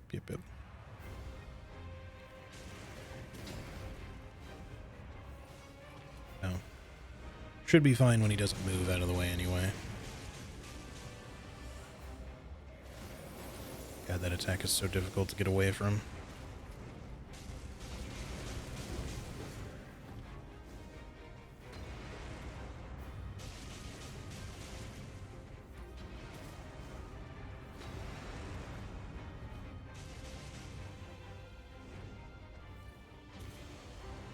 Yes, I anticipated that you would go right. I'm glad that I got that to work.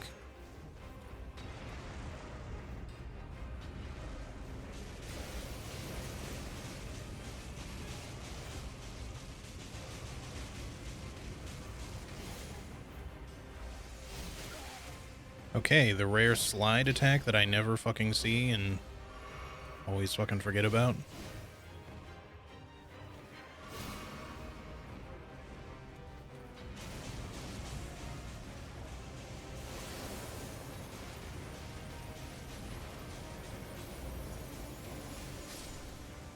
Sick. Alright. I actually really like the Zamor set. It's kind of cool.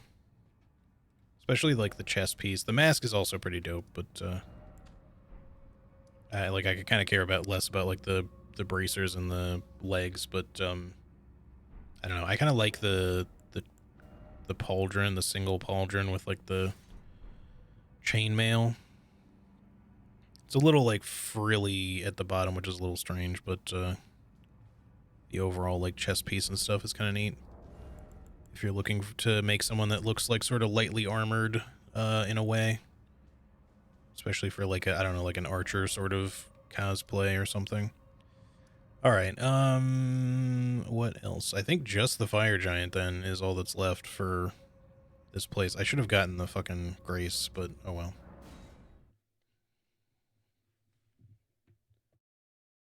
I think I'm going to get the grace and then I'm going to run back over to the church because I think there should be a sacred tier there still for us and we can upgrade our flask again because that'll still be useful. And we had a lot of runes there. Where are we on materials here? Still looking pretty good on those. 790 on that. That's not too bad.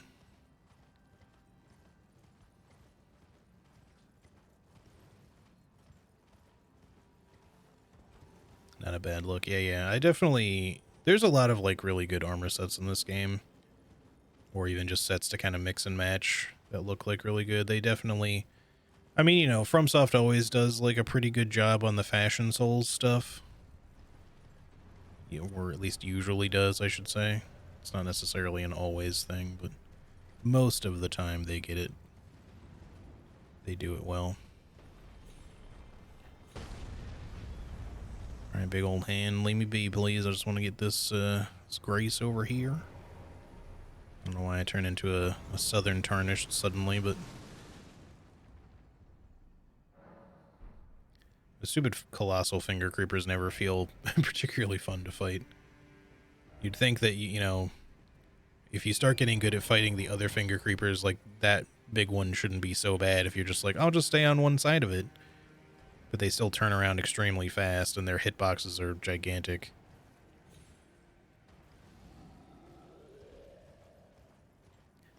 I think I'm going to just try to... Well, never mind. I forgot your invasion zone starts all the way back here. I guess we'll fight Okina then, or try to at least. I mainly just want to run in and grab the... thingy here.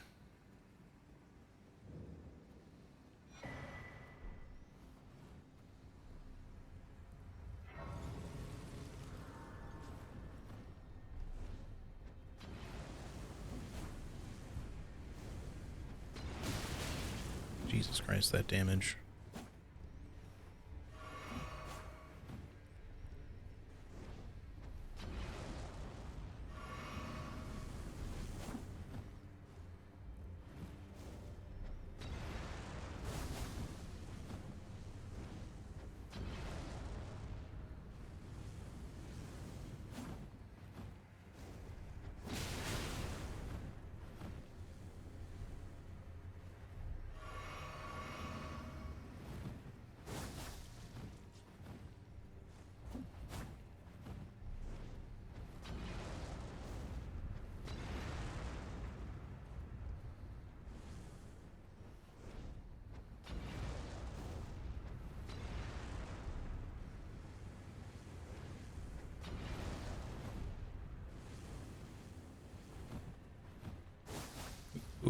little close there, buddy.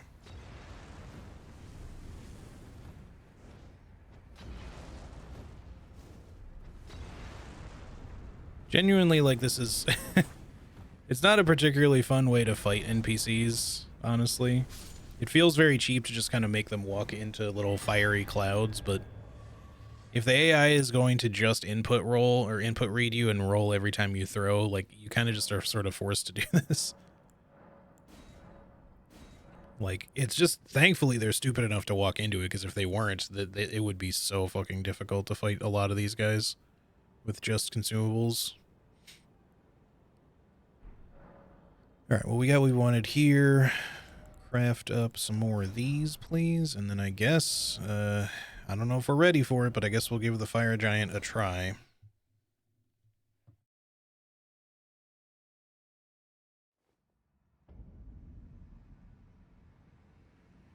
All right, let me just grab a sip of coffee real quick here.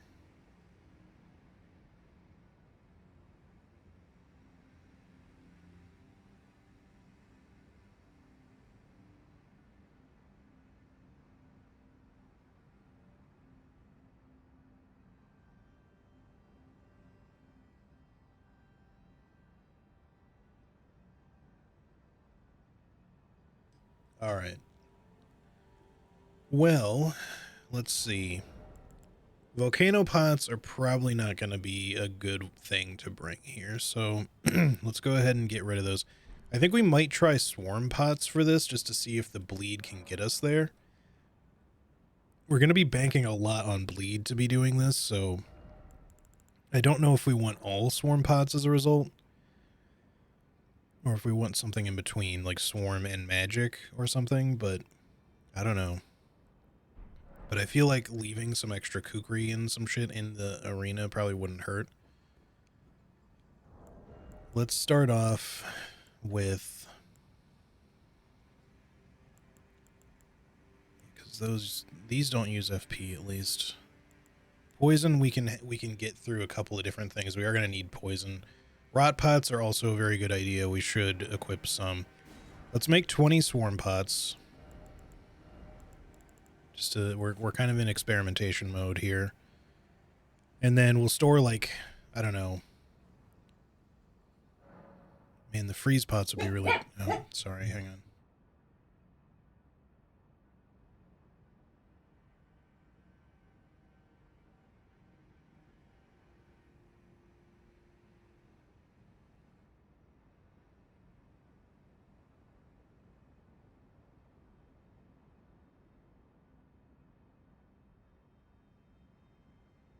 Alright, I'm not sure what he was barking at, but I wish that they didn't consume the same slot, but yeah, or if I just had some other means of rot or freeze, frostbite, because we can't really rely on both. I think rot's going to get us there better, though, so I'd rather have a stack of rot pots than a stack of frost pots, if that makes sense. Because splitting them down the middle to have 5 and 5 is probably only going to give us enough to do, like, one of each. Maybe it'll be enough rot to get twice, or maybe enough frost to get twice, but I don't know. So I think what we're going to do is say no to the frost pots on this attempt. We'll try making rot ones and see how it goes, because I think poison and rot together are going to really help. And why can't I craft? What's going on here? Did I not store them? Maybe I just unequipped them. That's what I did.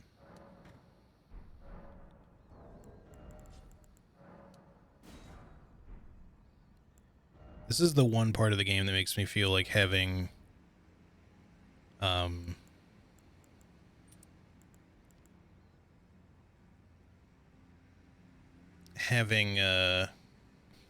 I think we're gonna want this one.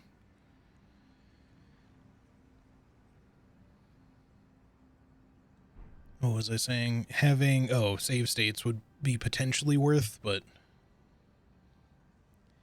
yeah, rot and poison together should do a fair bit.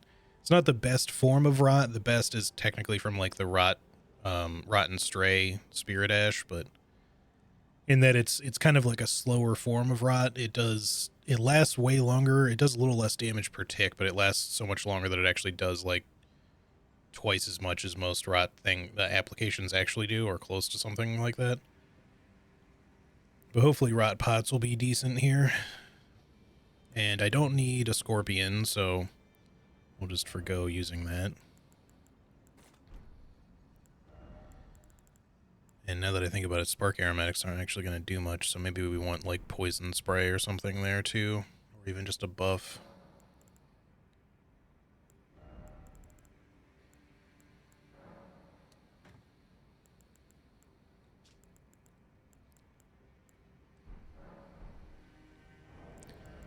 Let's see, what do we have here?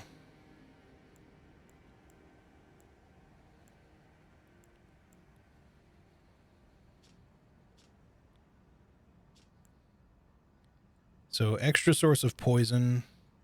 Uplifting aromatic would give us extra attack power, but maybe let's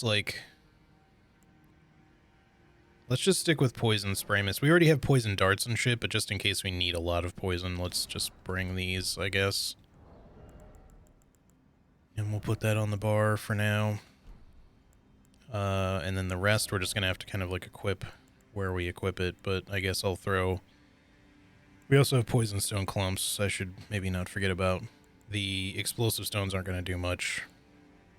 Let's throw cuckoo glintstones on there for the time being. Alright.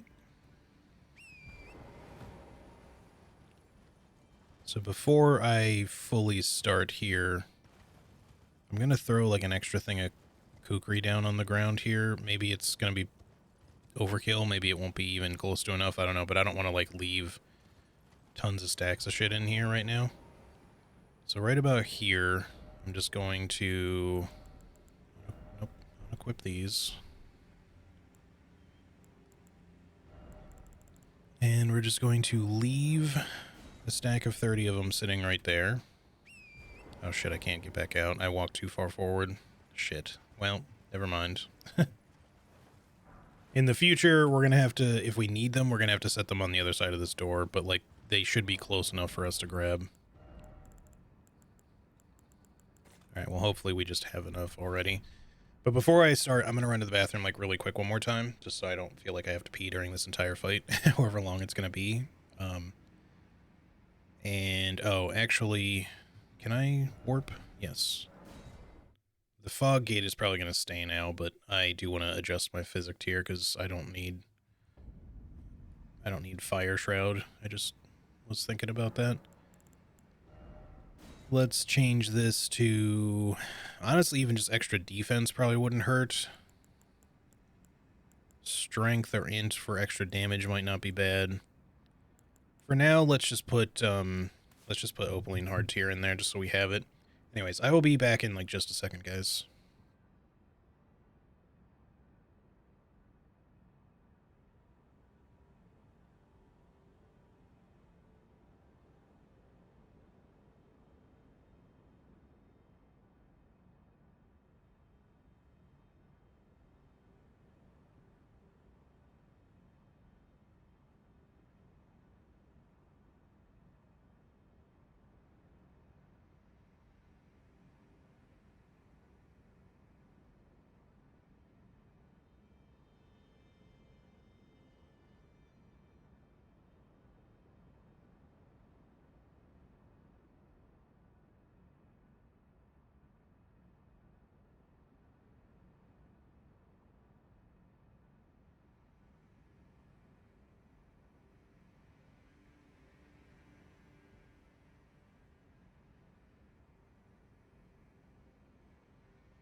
Alright, I'm back. Sorry for the wait. I guess let's just do this. I guess for now, I'm going to just try this without putting extra items down and just see how it goes. Don't get me wrong, I don't want to waste stuff, but I just feel like giving this a try with what we have just to see how well it works. Although now, of course, the fog gate is gone, so...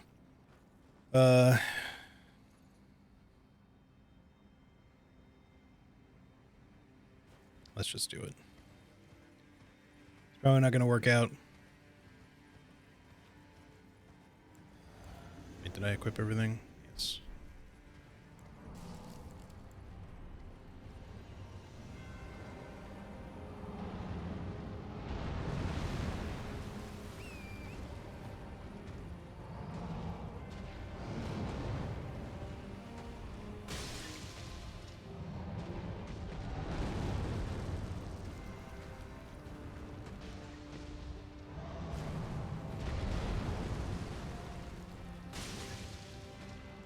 Okay, he's rotten.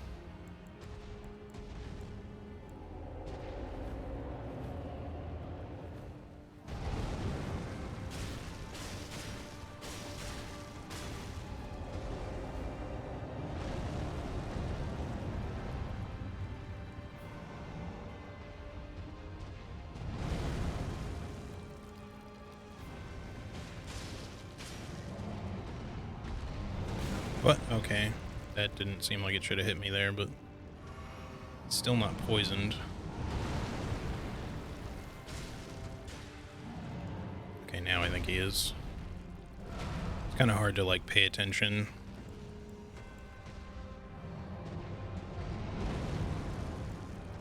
To, like, 3 different things at once here while I'm trying to do this.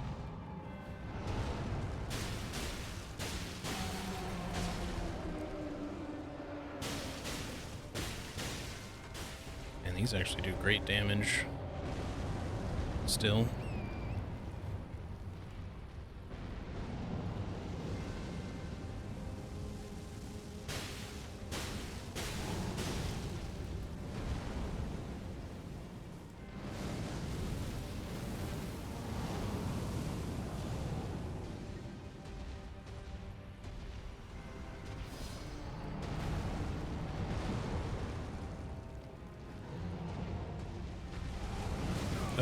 Okay.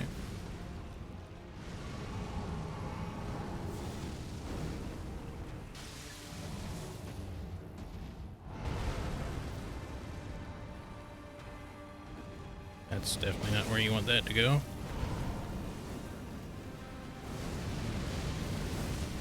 Shit. I got kind of fucked by the camera there.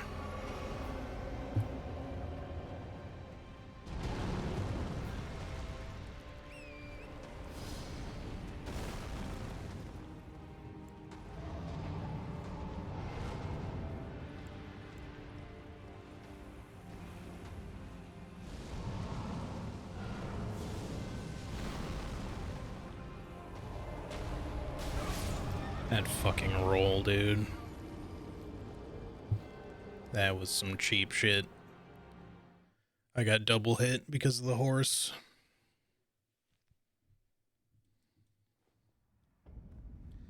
I feel like we can do that without setting extra items in the inventory or in the space. We'll see how it goes. Let's make a few more rot. I'm not going to keep crafting those. We're going to have to kind of make do, so... Poison bone, darts, we've still got some. You may need to use, either get some bones to use or just switch to using the poison spray mist here on some of these attempts. If I can just not have something really stupid like that occur, we'll likely be fine, but...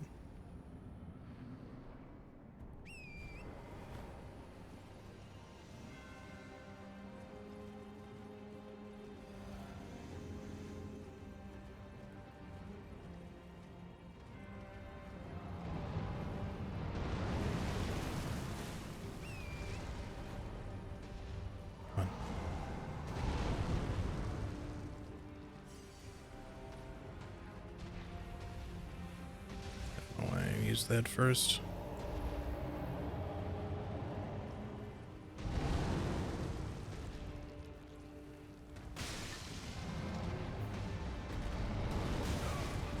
I gotta stop being on the horse so much.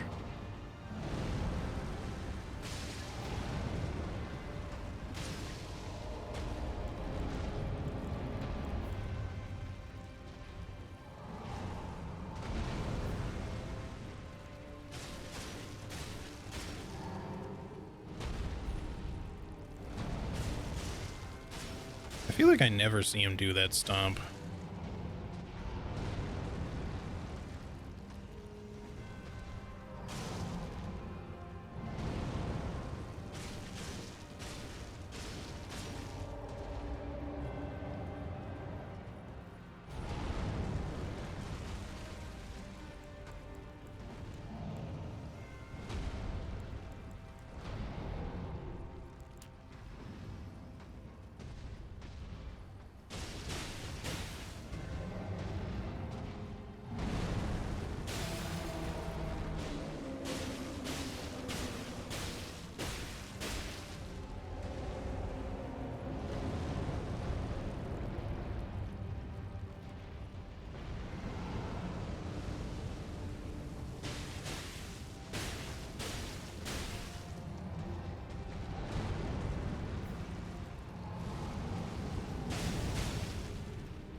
Alright, we're gonna skip this.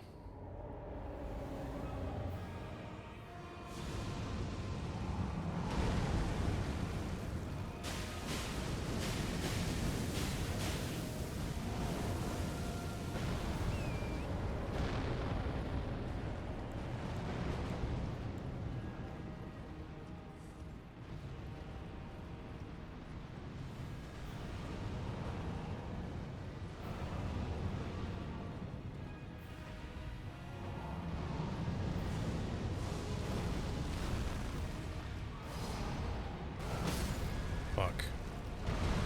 Let me up. Fuck. I couldn't move. God, that roll is such bullshit, man. If it didn't one-shot, it would be okay, but Jesus Christ, the damage on it is ridiculous. We almost had him, man. Like, we had to do all of phase 2 yet, but like... God damn. I really felt like we had it, though. Swarm pots, I don't know. They haven't really been doing much for us, but... How's everything else looking? We're fine on everything else. For the moment.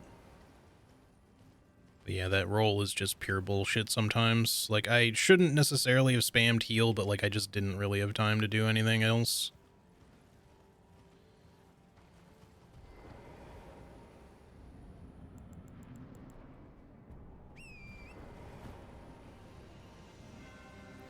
You know what I need to do, actually, is, I should spend these runes just so I don't give a shit about them.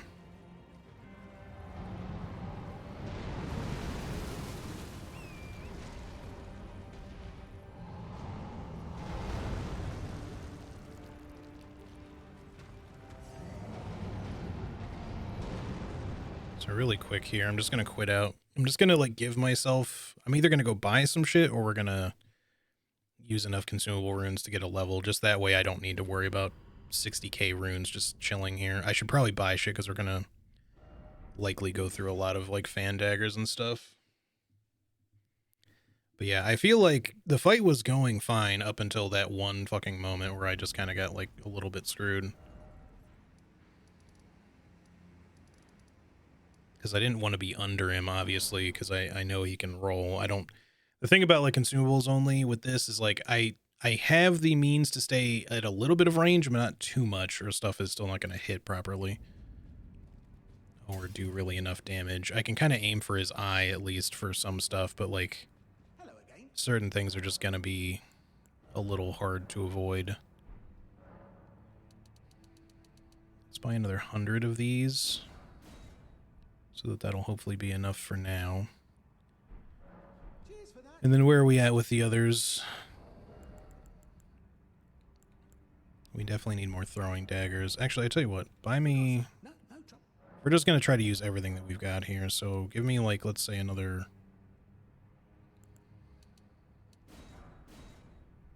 240. Okay, that's probably good with that for now. And then we'll buy some extra throwing daggers and some extra kukri. And then anything else we maybe feel like we need. Shouldn't be much. Maybe like some gravity stones if we're getting low on them. I should look and see how many of those we have. We've got 9 on us and 13 in the thing. Why? Oh no, sorry. We have 9 total. I should buy more. I was looking at the FP cost. Always a pleasure.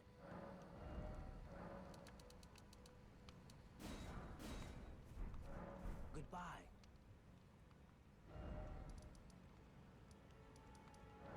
Do you think Gravity Stone fans will get multiple hits? Maybe, probably not, but I don't remember exactly how the hitbox likes to work on Gravity Stone fans. It might only be capable of hitting something once, but maybe.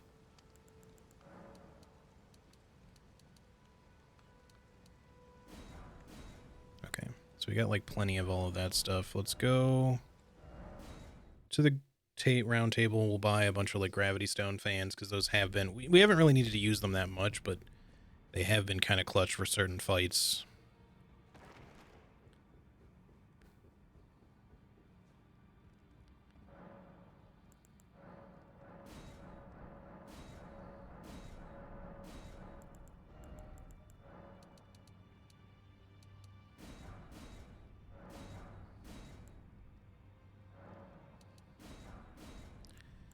So we got 10k left. Let's buy what I want here.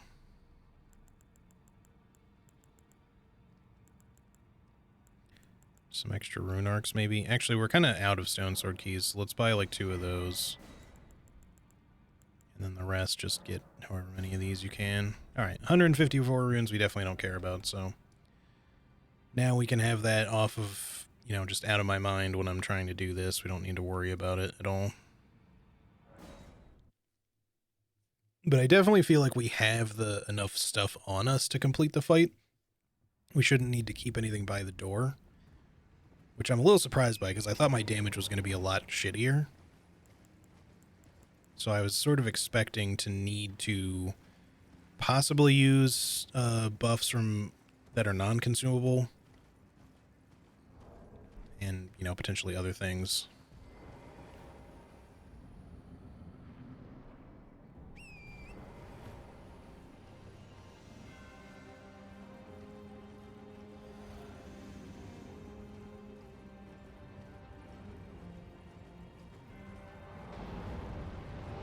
I pressed the wrong button.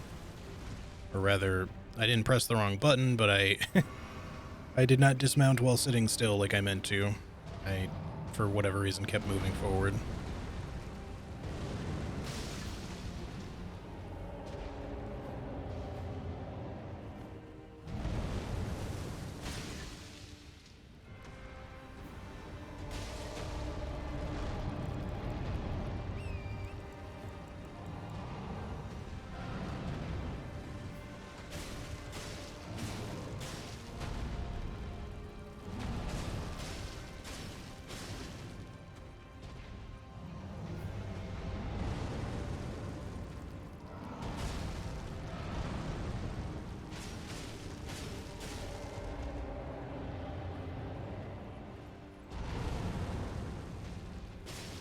Okay, I think we got you there.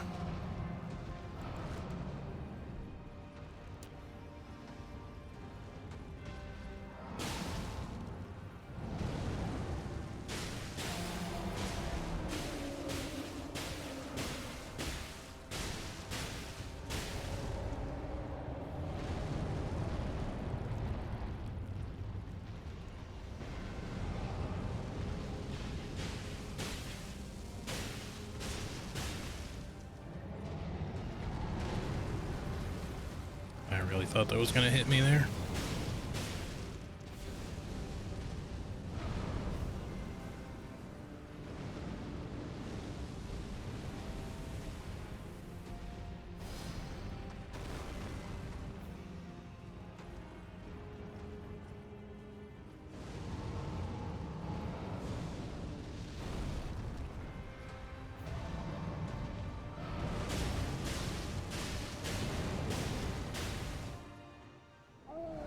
We're getting through his first phase easily enough.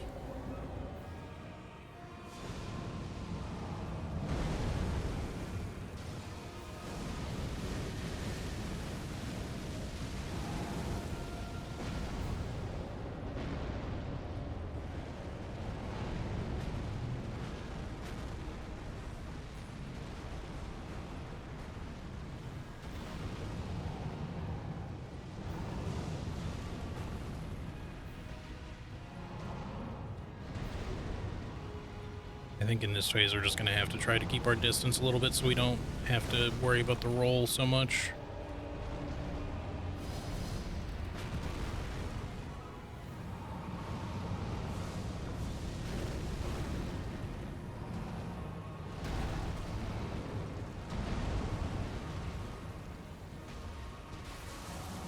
Nice, we got a bleed.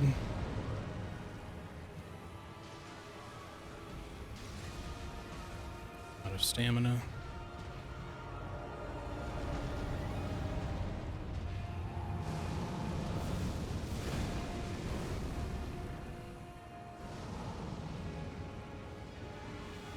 Shit. This attack sucks.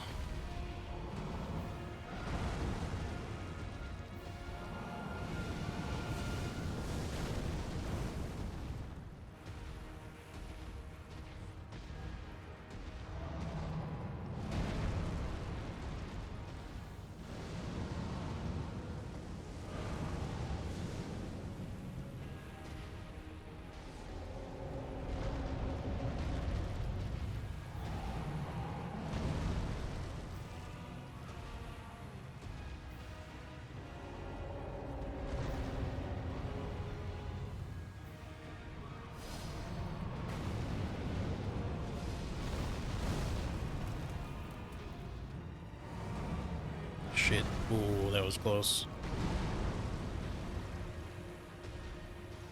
Should not have gone for 2 there.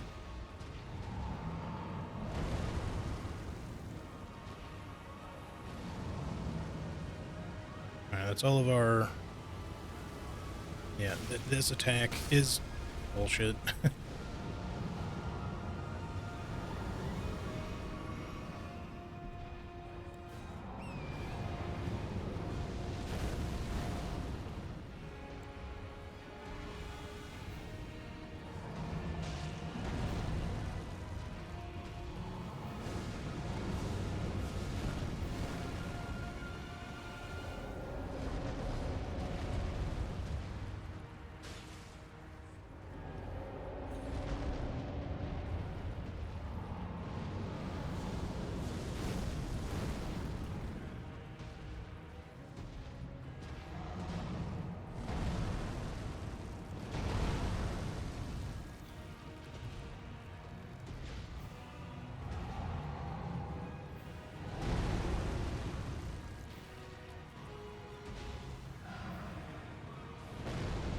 Okay, we got another bleed. He's almost dead. Just need to not get firebombed here.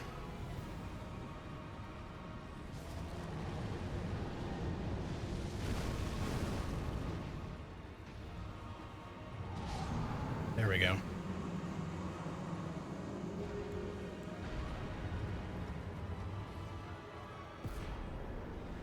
Hell yeah. Nicely done. Thank you, thank you. G Falcon G. Alright, that makes me feel a little bit better about our setup. I feel like Rykard might be a little more possible with all this, considering.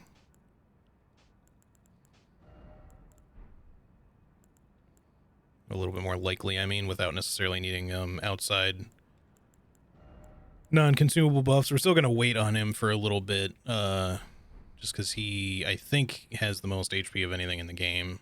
Fire Giant comes pretty close, I want to say.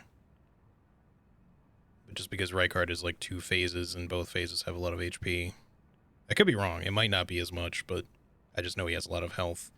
It's just normally not a problem when you're using the actual gimmick for the fight, the Serpent Hunter, just because it does good damage to him, like a lot, and it also staggers him really easily, so Plus, you can hit them from damn near anywhere in the arena. Okay, let's craft first off some of... Actually, I think we have them stored. Sort chest. Turn off auto. Let's put those away. Turn off auto, put those away. Grab me all of these and all of these, and that should be good for now. We want to level our strength. We're not really even that far from another level, to be honest. But that's mountaintops done.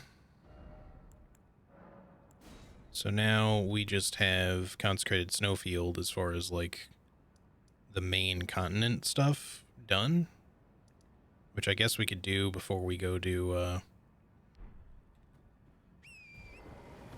you know, Farum Azula and all that. I am going to get the Grace up here a while, but consecrated snowfield would be fine to do, I suppose. Actually, we're not done with mountaintops technically just yet. We still have to do the Blackblade Kindred, so maybe we'll give that a try next. I fucking hate that boss, but...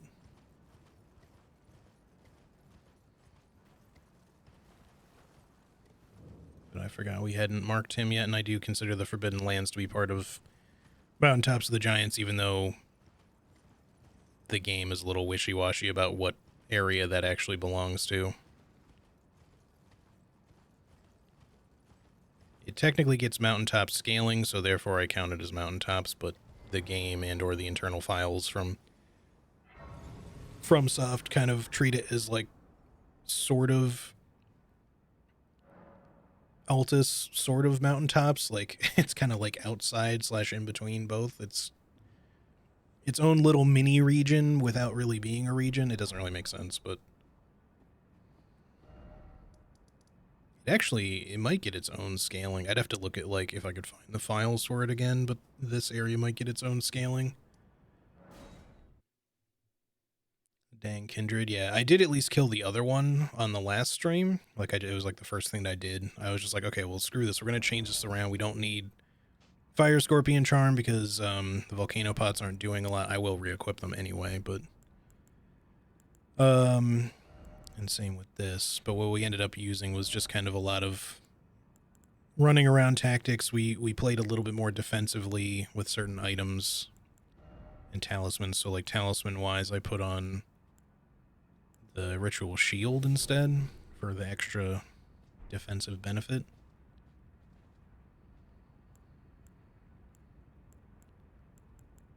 Yeah. Alright, we'll try this, and we can at least throw a couple of Volcano Pots his way. I still have the defensive tier equipped, so that'll be fine. I didn't see that. Yeah, it was like literally the first thing that I did, like as soon as I started up the stream, so I don't think you would... You probably came in a little bit later. Of course, I didn't, like, stream very long yesterday because I was having connection issues, but...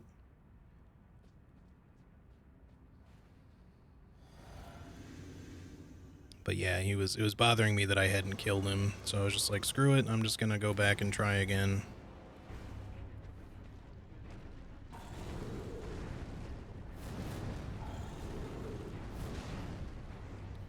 I should look and see if there's, like, a good way to, like, kind of cheese this boss from somewhere. Right, and he's got that stupid roar. Let's forget about that.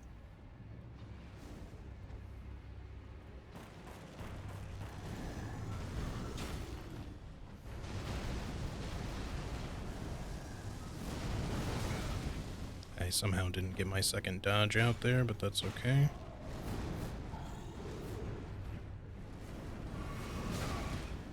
Would have loved to have gotten the heal off without being punished for it, but... Okay, stop sidestepping.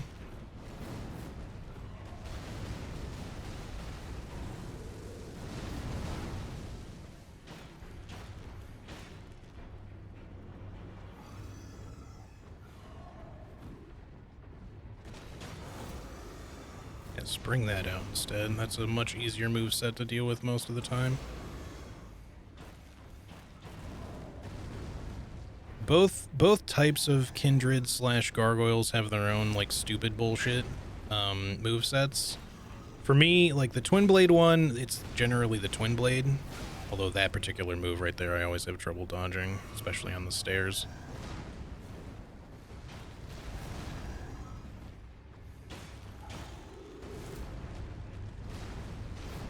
I couldn't roll for some reason there, but thankfully I didn't get hurt.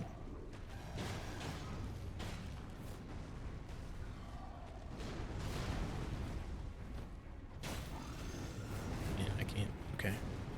He's behaving really weird, and the camera's being super weird about it.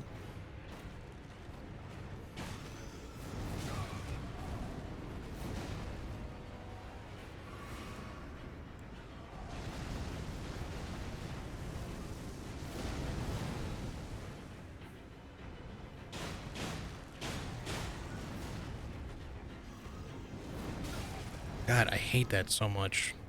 That stupid follow-up hit that's, like, undodgeable if you don't dodge it in the correct direction. That's why, like, his moveset's kind of bullshit.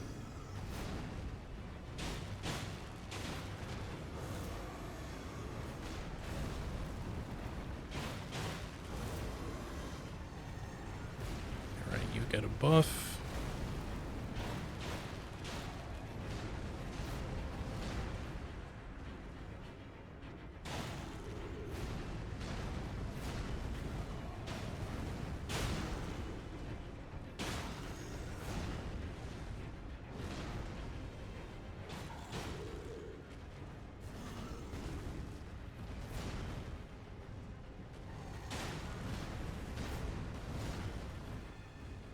There's a buffered roll, I think, there.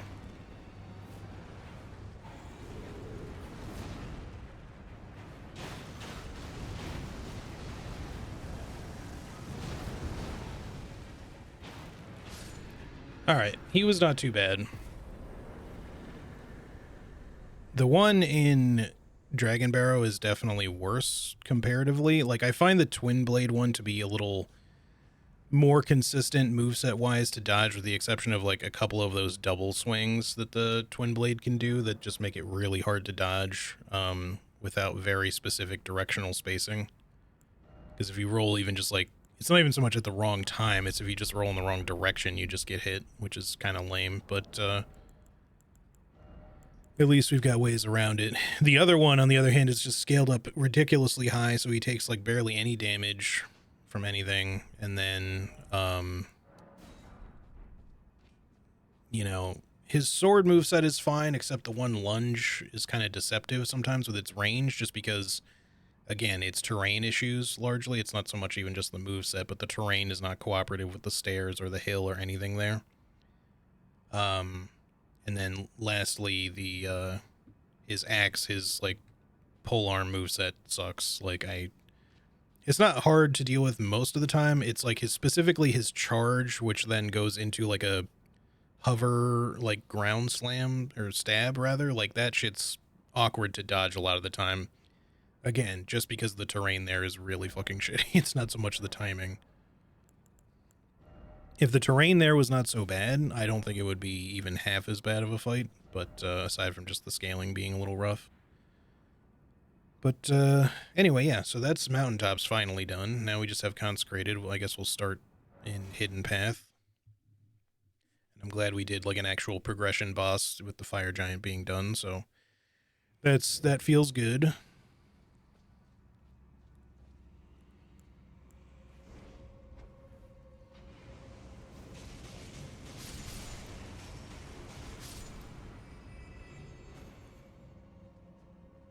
How are we on materials here? 746 and 5 hundo. That's not too bad.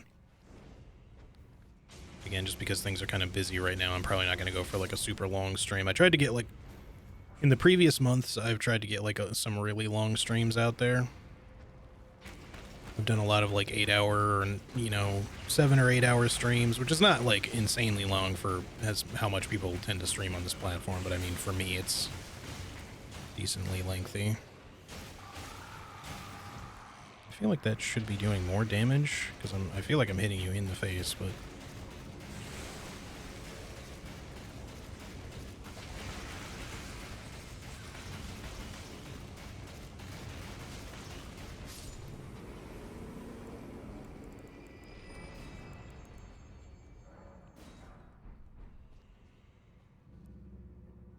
But yeah, just because I was anticipating, like, I couldn't jump in time. Whoa, okay.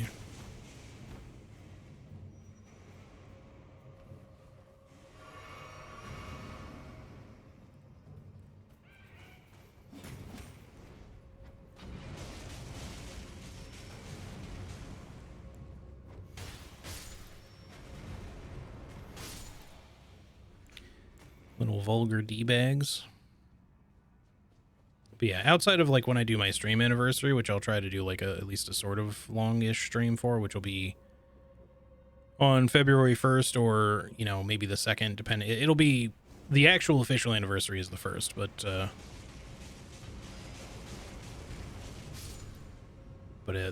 the question will be like, what day do I actually end up doing it on?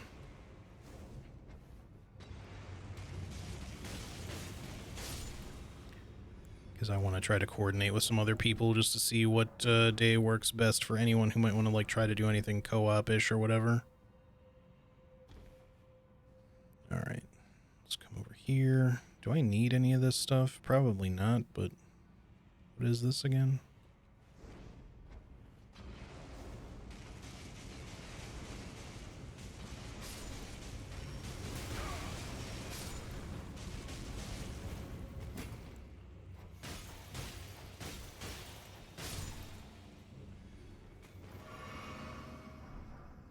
Two vulgar malicious saws. All right, 3 sacramental bud. I guess that's useful at least. Potentially. But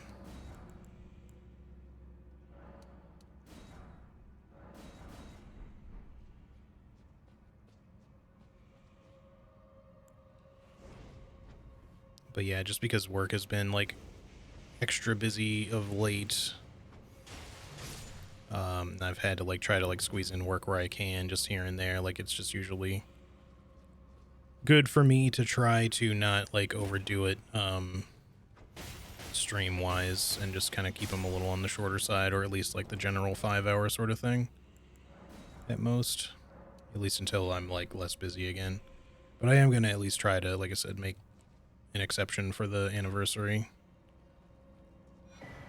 So hopefully that'll be a good time.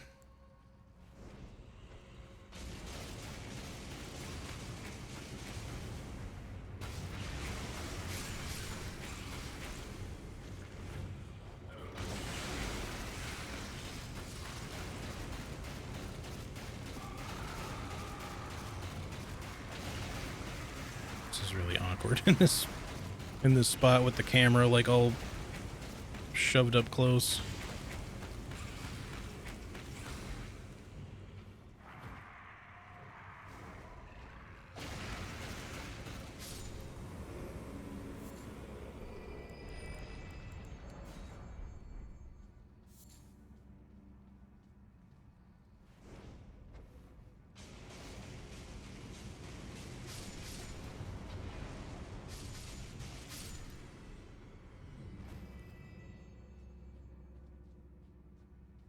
Hey, I don't care about that stuff. I guess let's just get to the boss fight. Is this one of the ones that just opens? No, we do still need to open this from a little further in.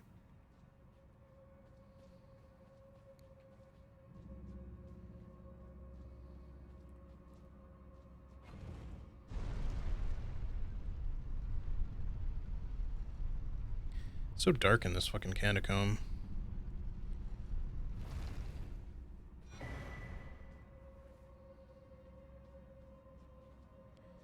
I should probably consider some of the time maybe even like using some of these Drake talismans for additional defense if fire and other stuff is just not really doing much for us. Then yeah, alright, well, hang on a second. Where's the fucking switch then again? Because we've just kind of gone in a loop now. It should be down there. I just gotta go a different way. I guess I can't. Yeah, I'm not getting back up there. Alright, this way then.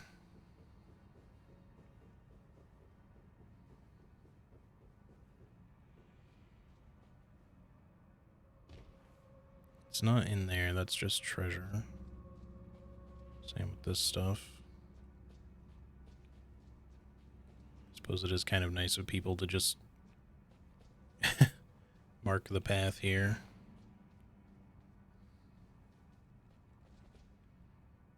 Even though I do know exactly where it is, even without that. It's just... Oh, yeah, that's right. It's literally right here. They just don't light this up for some reason. I genuinely don't know why.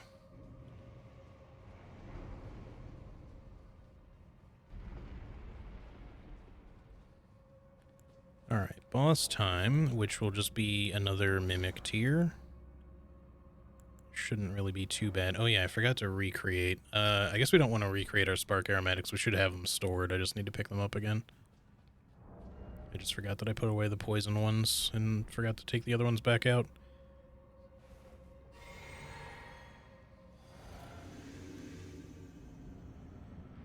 Alright, me. Let's do this. It's probably too early, but...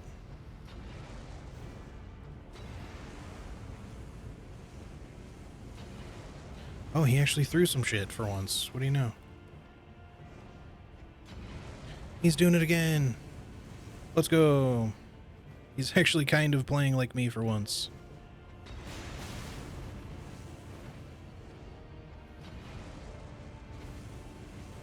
And now he's gone back to using his fists. Because for some reason the game does not really want to utilize the items.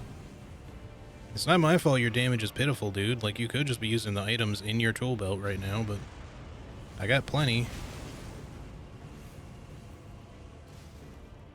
There you go. That's what I'm talking about.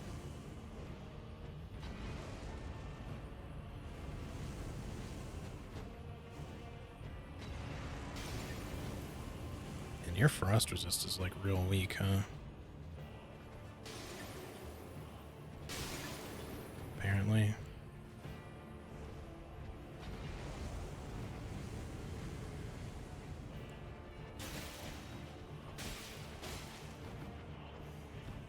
Hang on, did he just block with his bare hand? Oops, okay. Ignore that just happened.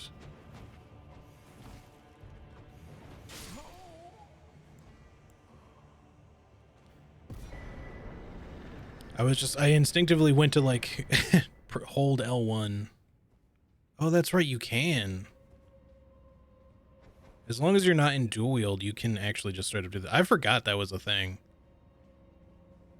Because I thought that it just swung your fist, but it's when you're in the dual wield. Seemed like it'd be a fun one. Yeah, so obviously there's 2 mimic tier fights in the game. And the first one, he didn't use any items at all. Like, despite I had like a nearly full, you know, tool belt of items here. This whole, all the quick slots were like pretty much the same deal here, like all but 2 or 3 were full, and he didn't use any of them because the game prioritizes, like, it will use them, but it prioritizes using just regular attacks instead. But I don't have anything equipped, so he's just trying to use his bare fists, which do like no damage. So it was kind of a boring fight in the first one. At least this one actually used some shit and managed to hit me with like a frostbite, which was kind of cool. So that was nice. All right. Let me go with him dead. We don't need anything else here. Let's mark this. I'll move over to, I guess... Well, let's see. What do we have in terms of bosses? We've got 2 horse boys. Knights Cavalry, that's the name. We have the tunnel here. There's another catacomb like over here or like here or something. It's somewhere along there. Horse boys. What else? There's the Deathrite bird up there. And then Theodoric's over here. And then there's a Erdtree avatar up there, or Putrid avatar, I guess. And then is that it, or am I missing something? I might be forgetting something, but I know that's at least most of them. So let's do the duo Knights Cavalry first.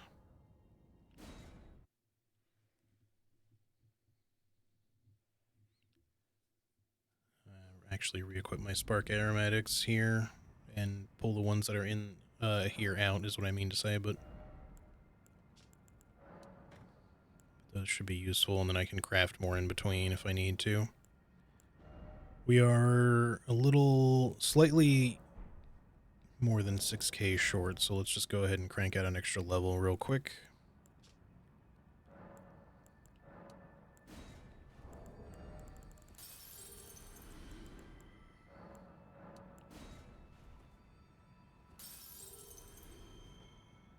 How are we on consumables anyway? I mean, we bought a ton, so I shouldn't really need more. We're probably going to want to make more poison bone darts soon, but I can either farm them off stream or just buy a bunch of animal bones and make them that way. Okay. Once I get 40 strength, I'll probably stop worrying about most of my stat levels after that point, and we can go back to vigor or whatever the fuck we feel like. Are they here now, or is it technically daytime? They are not here yet. Okay, let's, oops.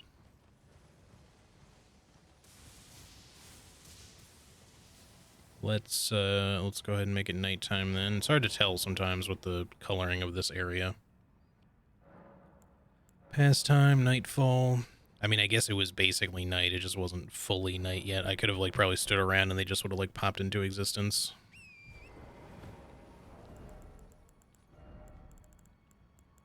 Throw those on there, and let's just craft a couple more of these just so we have that filled up. Alright, we just want the attention of one.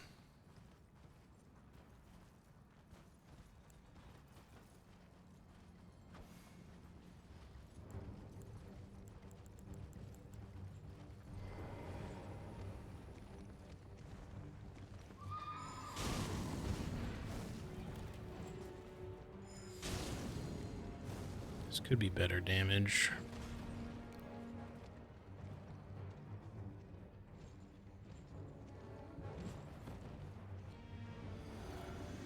But extra fire damage out of this.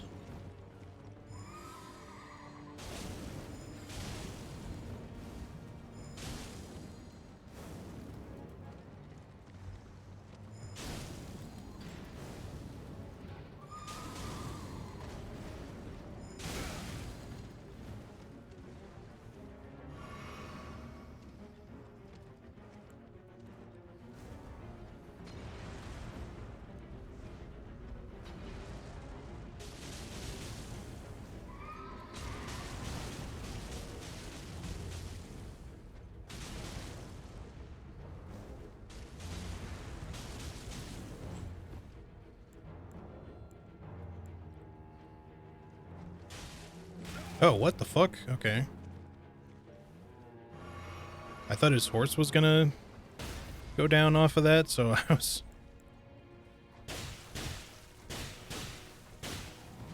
a little surprised.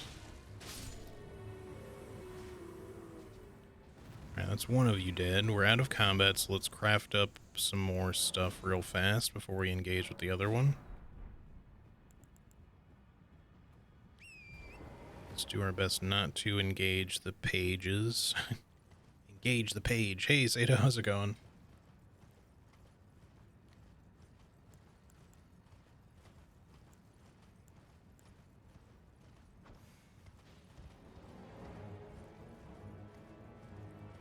Let's bring you a ways over here.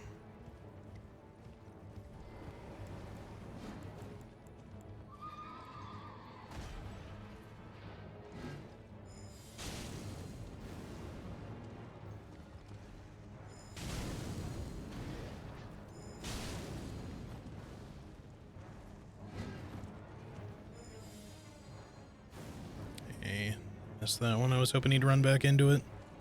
Sometimes they do. I don't know why I bothered doing that there. It's alright. We'll be fine. That was a fucking weird hit, though. I got, I think, pushed back into his hitbox, because that should have dodged just fine. Well, that hit the horse anyway. Oh, I'm out. No, I'm not out. I'm just out of FP. Going good, just gonna lurk because spoilers and stuff? Yeah, for sure.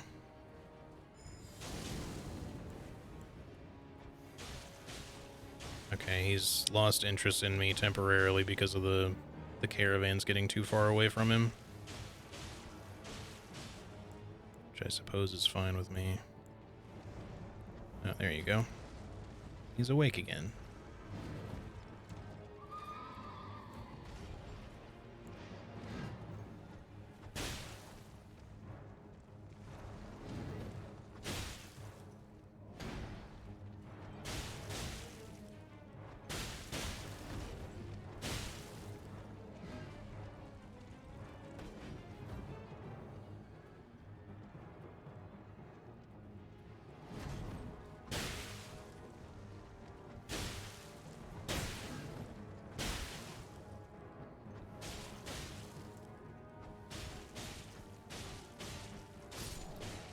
Alright, that works. I'm okay with that. You're dead. Ah, yes, the Knight Cavalry set, also very nice. Alright, so let's put... First of all, get rid of that, and then let's just put a marker, like, right there. That's more close to where they actually are. Place that marker over there so I don't forget. Alright. Next, I guess, let's go do... Do we want to do Theodorix? She's kind of not that fun, but she's kind of the closest thing, so... I suppose. But we're going to need something other than volcano pots for this, or just don't use them, I suppose, but...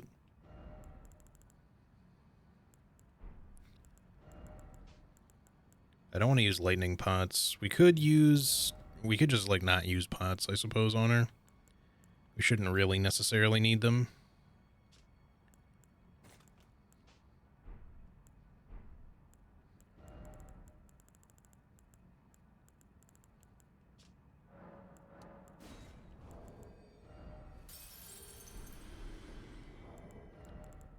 Figured if we're gonna go fight her, we might as well just squeeze out an extra level, because she's a little on the tougher side.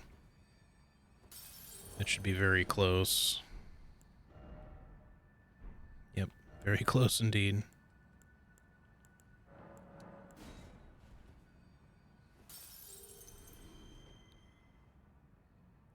Thanks for the GGs, by the way. Alright. A little more strength. So what are we going to use here? First of all, I do want to craft more of these, so I've got them. But I'm going to have to get more Miranda powder. Which I hate farming, because it really sucks to farm. Especially because if I have to do it off stream, I don't like killing enemies off stream. Frankly, it doesn't seem right to do. Picking things up off the ground is fine, but...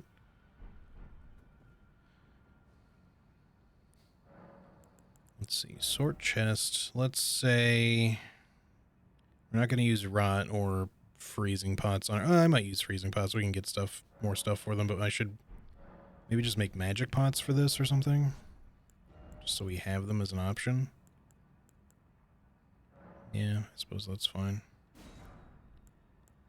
And I'm wondering how much we're even going to need sleep pots for the Godskin duo. I'll probably use them because I intended to, but feel like, honestly, it's not going to be that necessary when you can just kind of keep your distance. Okay, so we have that, and then switch this to magic. Put this here. Swap the physic too. There's a lot of, like, little granular bits to this type of run, but at least once you remember what to do, it's not really too bad.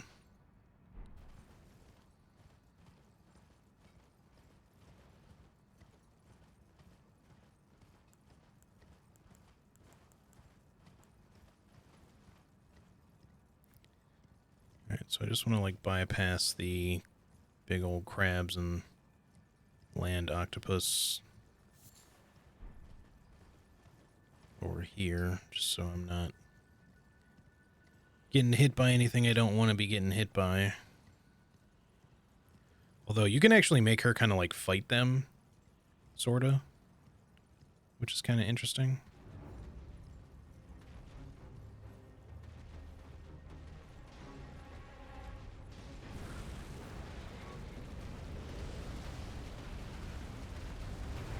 should not. Oh my god. Fuck you, game. The double hit. I knew, like, as soon as I went for another one of those, I was like, I should have kept going a little farther because she's going to lunge far enough to hit me, but the double hit was absurd. Some of that is largely just because if you're on a horse, like, Torrent just staggers slightly when you take damage, so it just opens you up to get hit immediately again rather than having you get, like, flung to the side from a heavy hit like that. And giving you, like, a downed hitbox, like, very temporarily so that you don't immediately take follow-up damage. You know, just as a means of preventing you from getting OTG'd, but then stupid shit like that happens.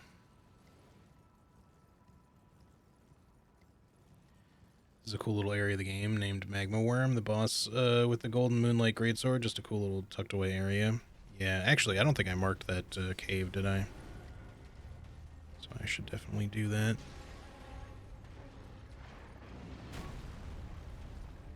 Not sure why you went for that particular attack. It's kind of a weird one for you to do there.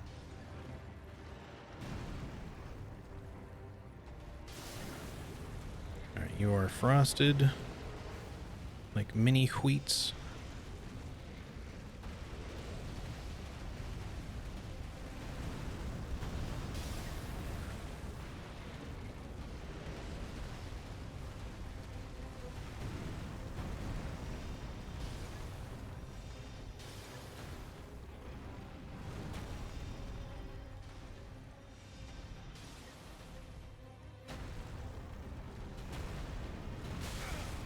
Oh my god, the fucking damage she does, man. I forgot to use my tier, actually. Oh, see, now they're fighting.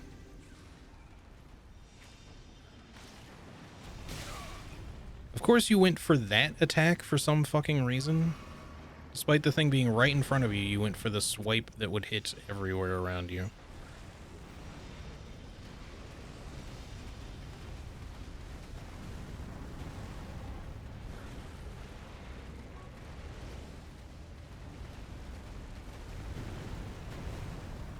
Yeah, get her, squid.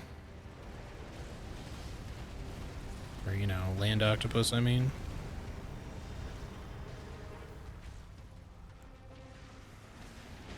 It's like really struggling with the lava over here.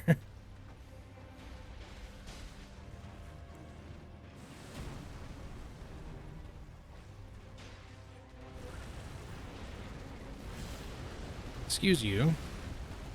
Yeah, serves you right. You shouldn't be attacking me right now. Your enemy's right in front of you over here.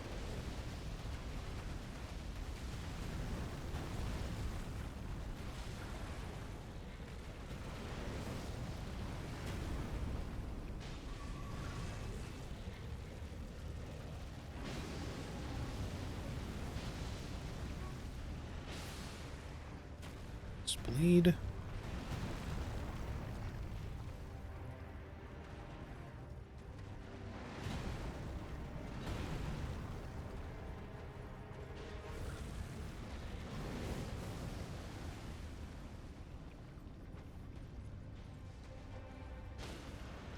Oh, sick.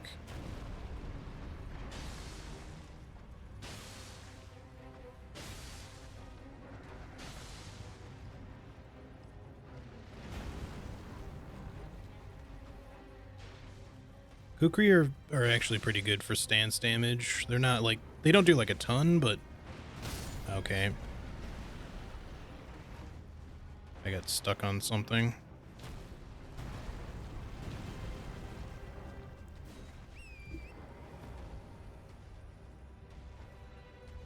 How did that miss? There we go. I got one more bleed out of it. That's what I was looking for.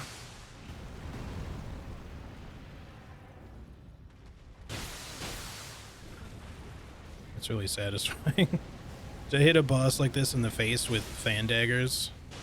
I think I aggroed the... Yep, I did aggro the other land octopus there, but okay. At least temporarily. All right, not too bad, not too shabby. Let me make some more of these. We're gonna have to farm up some more of that soon.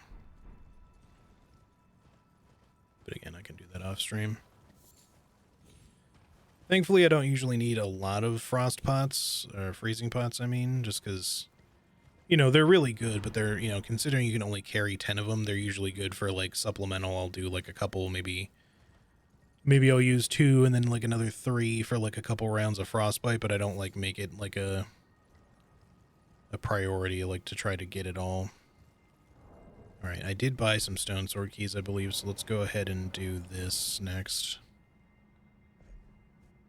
Where are we at? We're at about 4.5 hours. We can definitely go for a little bit more, but I'm probably not going to go beyond like 5 hours, so this might be the last thing we do, or maybe one thing after this.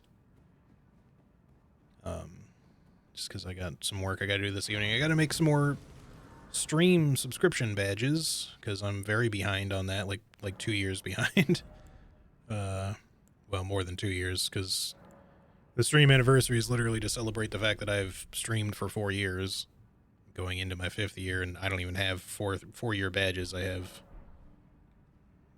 had stopped at 1-year badges, and I just made a 1.5-year badge, but I need to make like 6 more badges to fill the slots that I want to have filled, so that always takes some time. And normally I would just kind of like commission someone for stream art stuff, but when it comes to sub badges, I always am a little unsure, just because, like, first of all, I made my first batch of them, so I'd have to, like, either have, for consistency's sake, I'd have to have those remade if I was going to, like, change their style suddenly.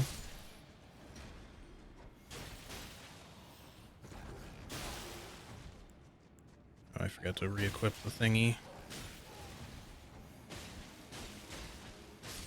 You get back on the ground where you belong.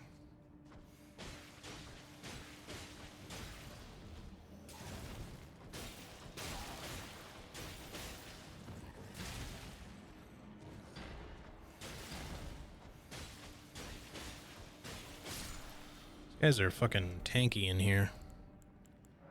Alright, make, hold on. I need to visit the thing. Shit. Let me not do it yet then, because I don't want to just craft only a handful, and I don't want to rest and have to re-kill the guys that I just killed, so let me go this way for a hot second. This is just a treasure room, right? Like, there's not more than that?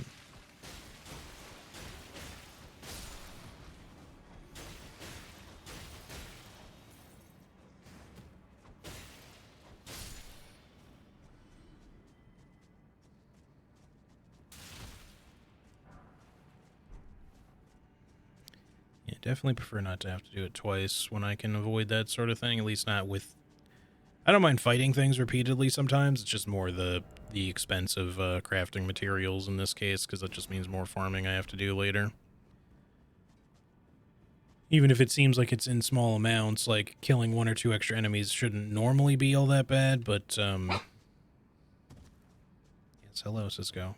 Shouldn't really be all that bad most of the time, but overall... Okay, I think my roommate is back, so give me like 1 second, I gotta let him out.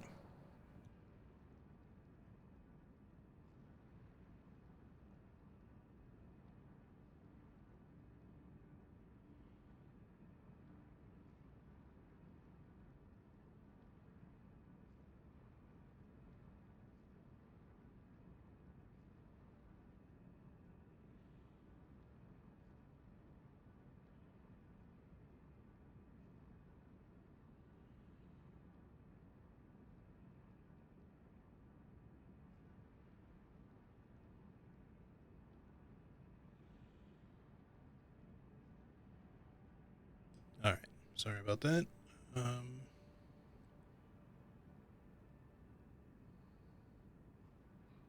Okay, sorry, I just had to like check. There was some follow-up stuff in my work chat thingy. Alright, so where were we here? I need to, sorry, sort chest. I forgot to, did I unequip these? Maybe I did. Yeah, we're fine. Grab all of those. Alright, that should be everything that we need at least, so That's good. Hopefully these will do a little bit better damage to these guys, plus I need to put this back on too. And I guess actually our physic is probably still magic, huh? Fix that. Okay. Round 2, let's go.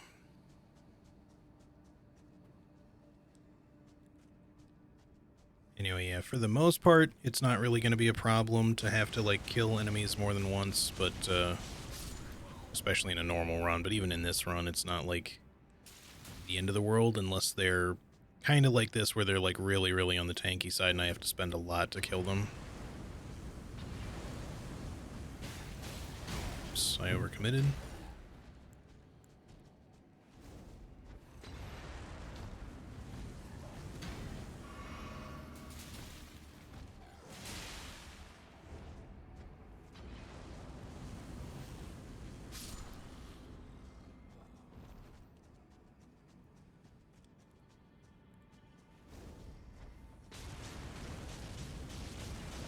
I mean, technically speaking, the enemies in this cave, some of them anyway, they're just kind of like sleeping, so you can kind of just ignore them if you want to just like run by them.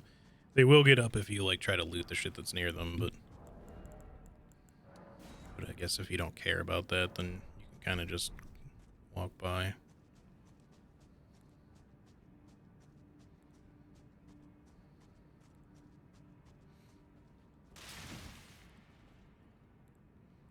Ooh. I'll take that, thank you. And this, I don't know if I got all the like Arteria leaf that was up by the one Church of Repose. I should have probably like kind of made sure that I got it all, like where I fought Okina, I mean, but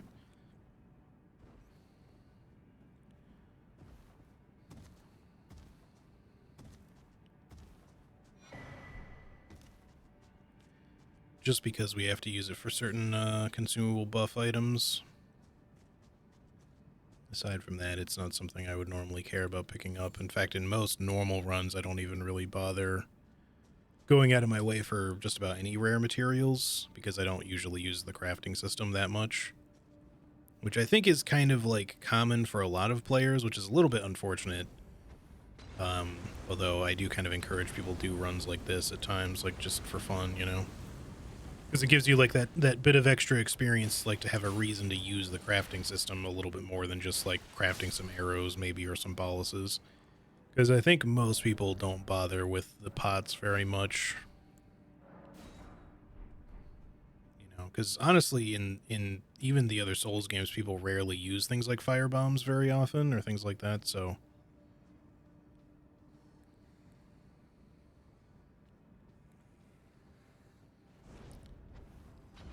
So it would just sort of stand to reason that, you know, obviously if you're not picking them up in the first place and you have to craft them, you have even less incentive to actually use them.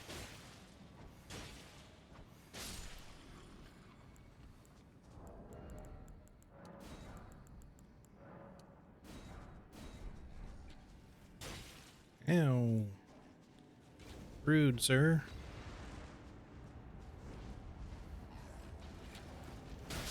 Okay, he double hit me again. What is with all these double hits, man? Unless it just sounded like a double hit and it wasn't actually, but it looked like he smacked me once and then again, like in the same attack.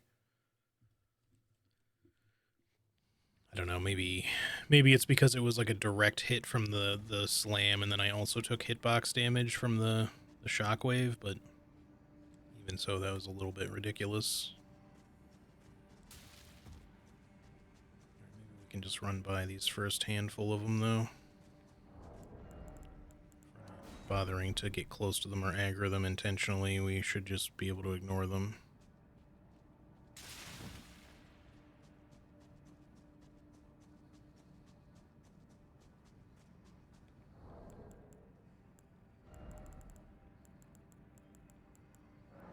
I wish I had more... For runs like this specifically, I wish they would give you just a little bit more, like, pouch slots. They don't even have to be, like, the quick button variety. But I just wish I had more stuff here. Like, I don't need gestures. Let me put items here instead. I'm happy that there is a gestures menu, but, I'd rather just have, like, an extra thing of quick slots, frankly, because there's just so many items in this game that that sort of thing is not that unlikely to occur.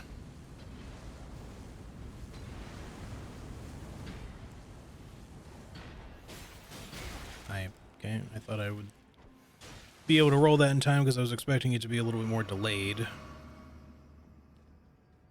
Man, does everything fucking hit hard in this area too. I mean, those guys normally are pretty hard hitting in general, but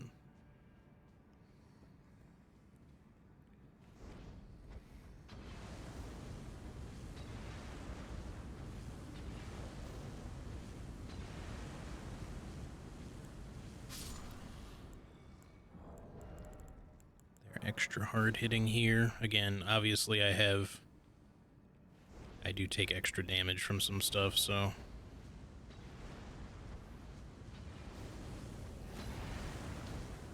okay, I got weirdly lucky there. I don't think that would have one-shot me or anything, but here comes the flying boy too. I'm surprised we aggroed you as quickly as we did here.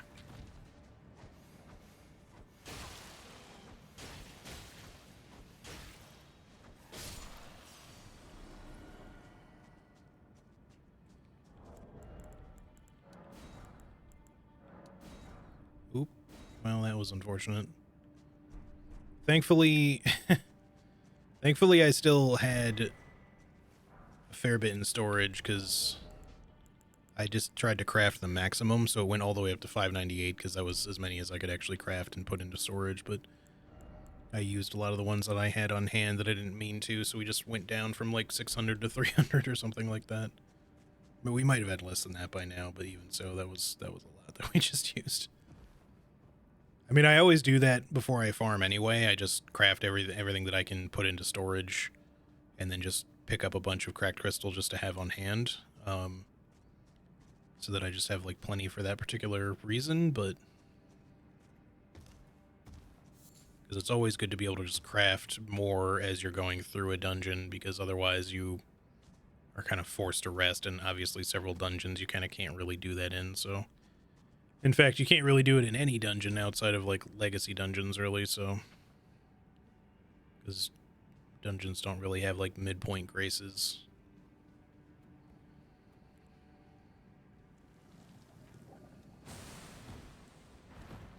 You know, regular dungeons, that is. Alright, I would like to maybe not get jellyfish to death. Can you pick up this item, please? I keep trying to pick it up and it just... Oh, because it's extra crystal hearts. Or no, I mean, that's not why I wasn't picking it up, but I just didn't want to for some reason.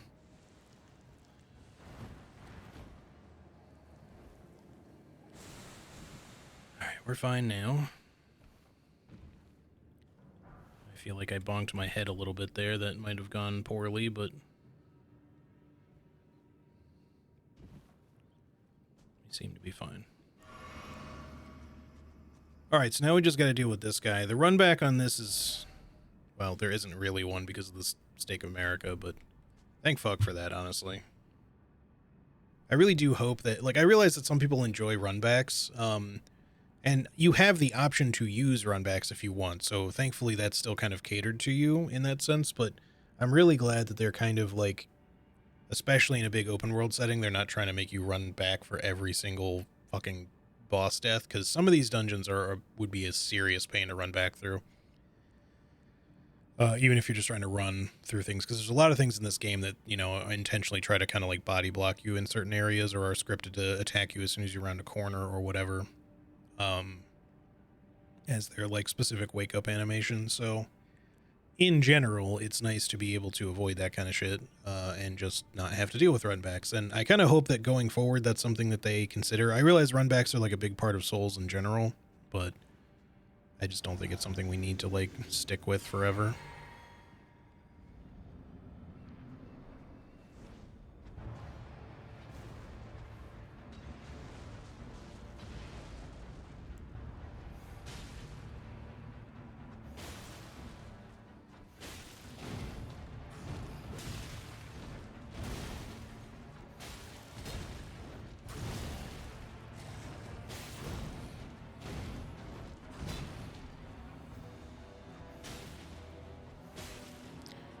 trying to be like somewhat conservative with my throws.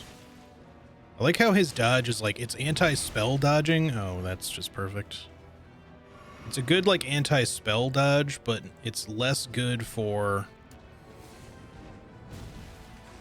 quick throw items. Because he kind of just like doesn't get out of the way fast enough. Unless he's like really far away from me when I throw it.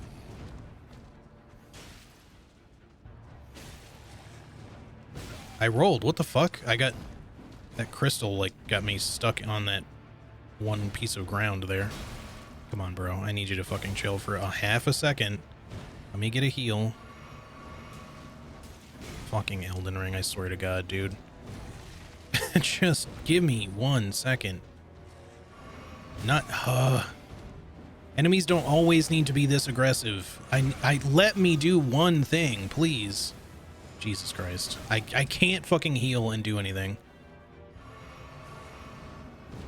Thank you. Now that we've used like every single heal that I have, literally. Fuck this game sometimes, man. That shit's so fucking stupid that happens. All of that because the fucking terrain screwed me. My guy just kind of magnetized on top of a crystal and it wouldn't let me roll off of it.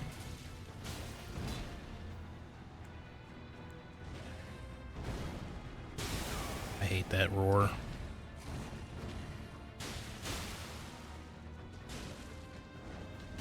What? Okay. Fucking bullshit fight, dude. Honestly, Misbegotten can suck my dick because they have such a stupid fucking moveset, like genuinely.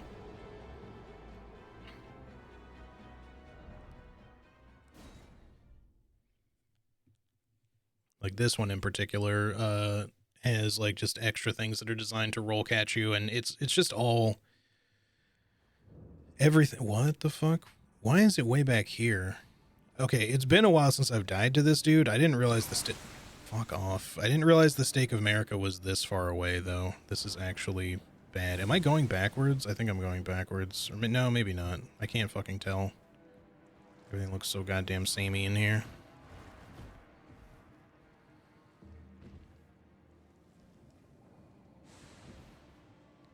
This particular design is pretty bad.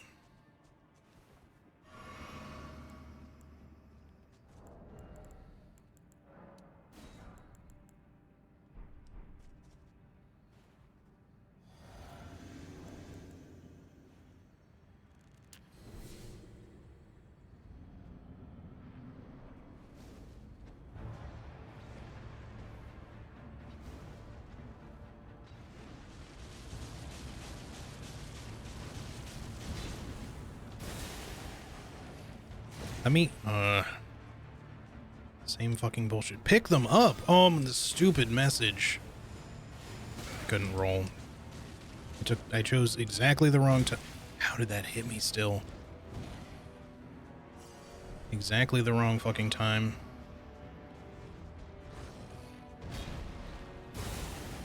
Like, what are you meant to do with that shit, you know? It's just don't ever panic roll, or not even panic roll, but when you're just trying to use rolls to gain distance, you can't, because as soon as he fucking does that shit... Okay, you say so, game, just let him chill for 1 second, please. I rolled... Are these crystals genuinely just preventing my roll? Like, what's going on? Fuck, I hate this boss so much. It's so stupid for no reason. That right there, it just catches you, like, no matter what you do, and he pulls it out fucking randomly. Unless you just happen to be, like, not rolling when he does it. So that you can actually roll it at the proper time.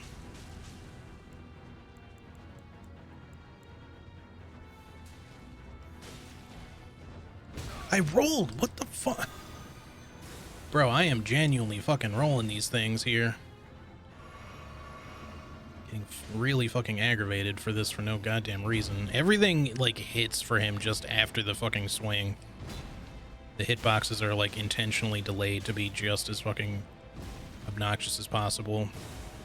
But at the same time, the hitbox is actually very quick, because if you don't dodge instantly, it still hits you, even though you're supposed to delay, because otherwise you get hit by the tail end of it.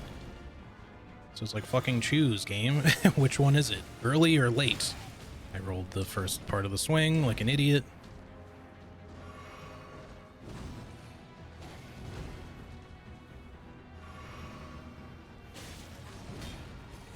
Like, this boss isn't even hard, he's just cheap.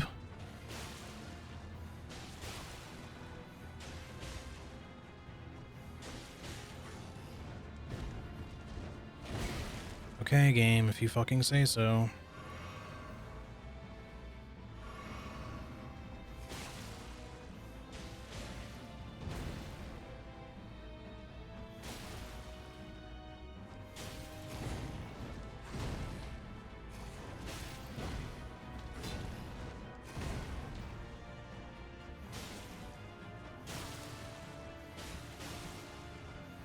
Oh, come on. Just be dead.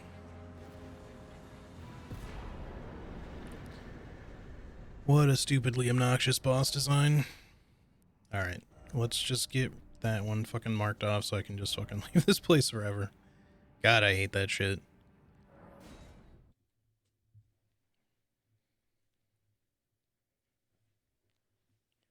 He just has like two moves that are deceptively difficult to dodge. Like, I genuinely understand the timings of them okay, but it works differently for that one than the regular, like, Leonine Misbegotten or Misbegotten Warrior, because his timings are for a couple of attacks are actually ever so slightly different. His leap attack is the same, but it's annoying regardless, because when he lands is when you think you should be dodging, but it actually has a shockwave that hits directly after he lands, so you have to roll to avoid getting landed on and avoid the shockwave, which means you have to delay your roll to exactly right before he lands, or you get hit possibly twice.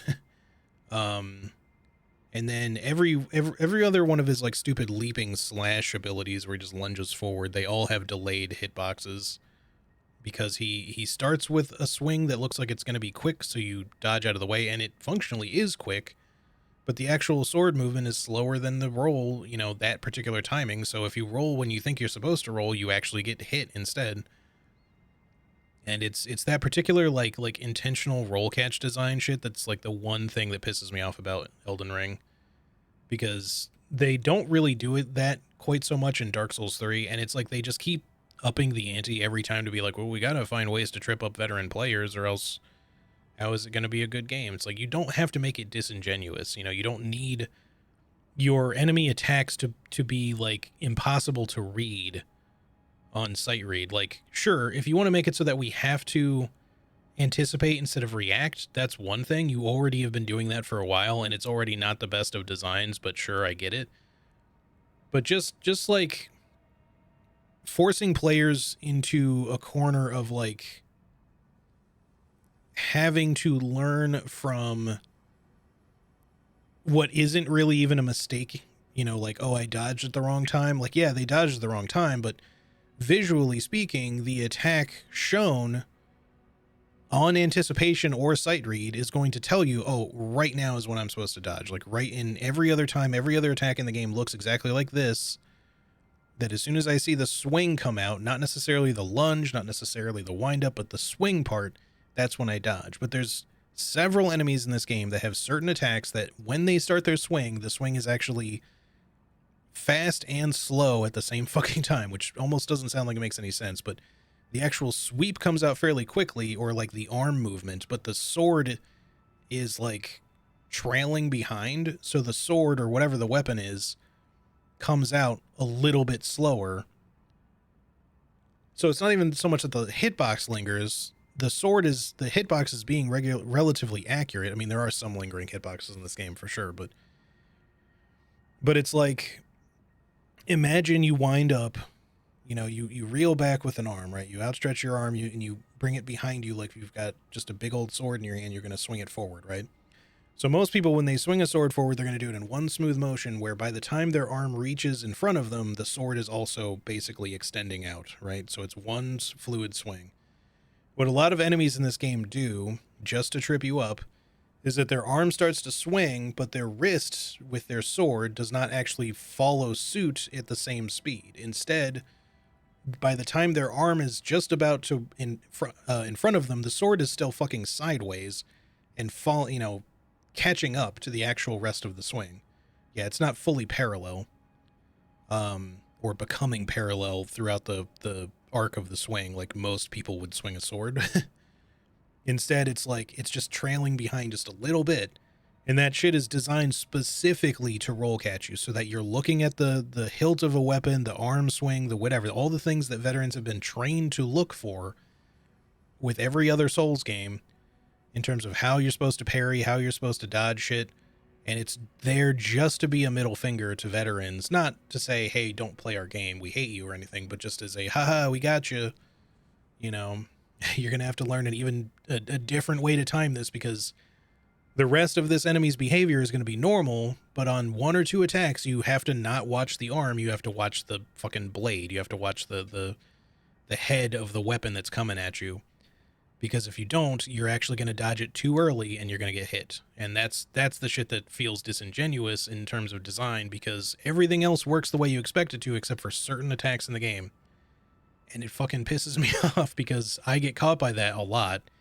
And sure, again, the overall rule of thumb, just get good. I don't even think anyone saying shit like that is in the wrong for saying it. Like, it's just practice makes perfect. But when you don't play this shit every fucking day, you don't memorize. I mean, I've played this shit a long time, but by the nature of having to write strategy guides, but just, when you haven't played in a while and you come back and you fight this shit and you just get killed because something does absurd amounts of damage. And the thing that killed you is because it's being hyper aggressive and it keeps doing moves that are just intentionally designed to make it hard to dodge for even veteran players. It just feels like, I don't know. Disingenuous is the best word I can come up with for it. It doesn't feel like the right word for it, but like it's just it's not a straightforward attack. They want you to dodge it in a special way, and there's no way to know that without having already been familiarized with it and already potentially intimately familiar with that attack. Like, you need to be very used to it to actually dodge it consistently. And then again, the rest of their attacks don't work that way, so you have to do those ones the way you've been trained to do, but then certain attacks are just going to roll catch you. And because you obviously want to be able to heal, even though I have quite a lot of vigor,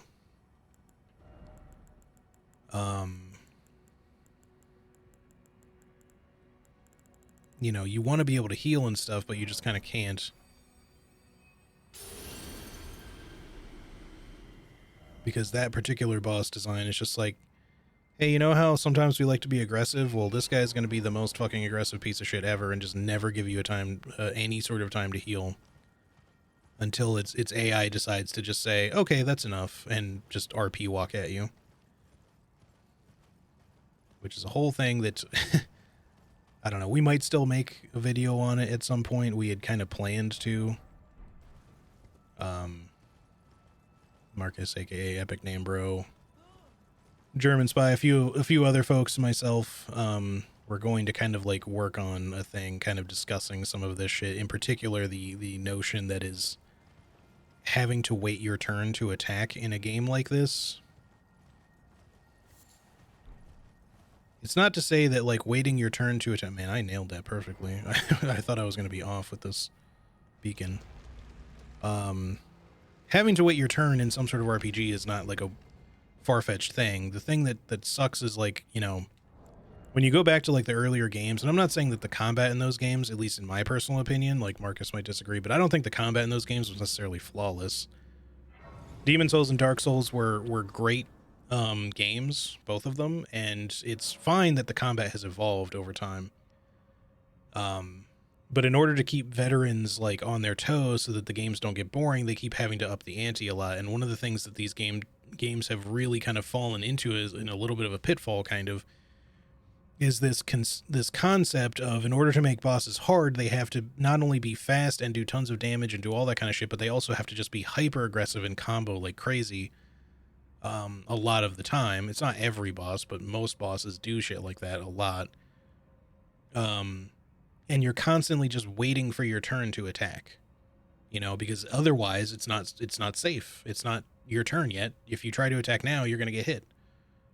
And the same thing happens with healing. When you run into like super aggressive bosses like the one I just fought, if he just doesn't give you any time to heal, all you can do is try to keep dodging, or if you're playing a very defensive build, you'll probably be fine. But in a build like this, which is certainly your unorthodox kind of build, you have to just dodge, and hopefully you're getting the dodges right, because again, I just talked about how the dodges are deceptive, like intentionally deceptive on an enemy like that. And you're just waiting for the moment where he can finally give you a chance to fucking heal, and then you think you have the moment, but then he just does some other bullshit lunge forward attack and you get caught out by it, so you just waste your heals. So you're either just waiting and waiting and waiting and waiting, or you're waiting just long enough to where you think you've got an opening and then you fuck up, or maybe you don't fuck up because it suddenly decides to give you just enough breathing room. But it's an issue that Elden Ring definitely has, and certainly other games as well. That makes for sometimes like just combat that doesn't always feel great. Now, obviously, you can get good enough at this game where that's no longer a problem. You know, if you can ever manage to do something hitless, you're probably not going to care, even if it does take you a while to be able to do your attacks. So maybe you do care a little bit, because even though you can do it flawlessly, it might just still be like a really slow fight. But yeah, it's a whole thing. Anyway, sorry, let me catch up on chat. I've been kind of like passively reading some of the stuff you've been saying while I've been talking, but I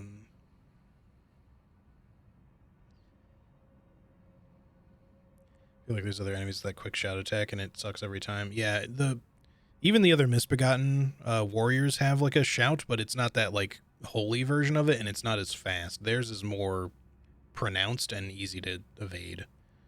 It also has a very short range. It's not like a quick burst like AoE so much. It's more of a short-ranged AoE that is only really a problem if you're standing right in their face when they do it, and typically they don't even try doing it when you're in their face unless you're spamming.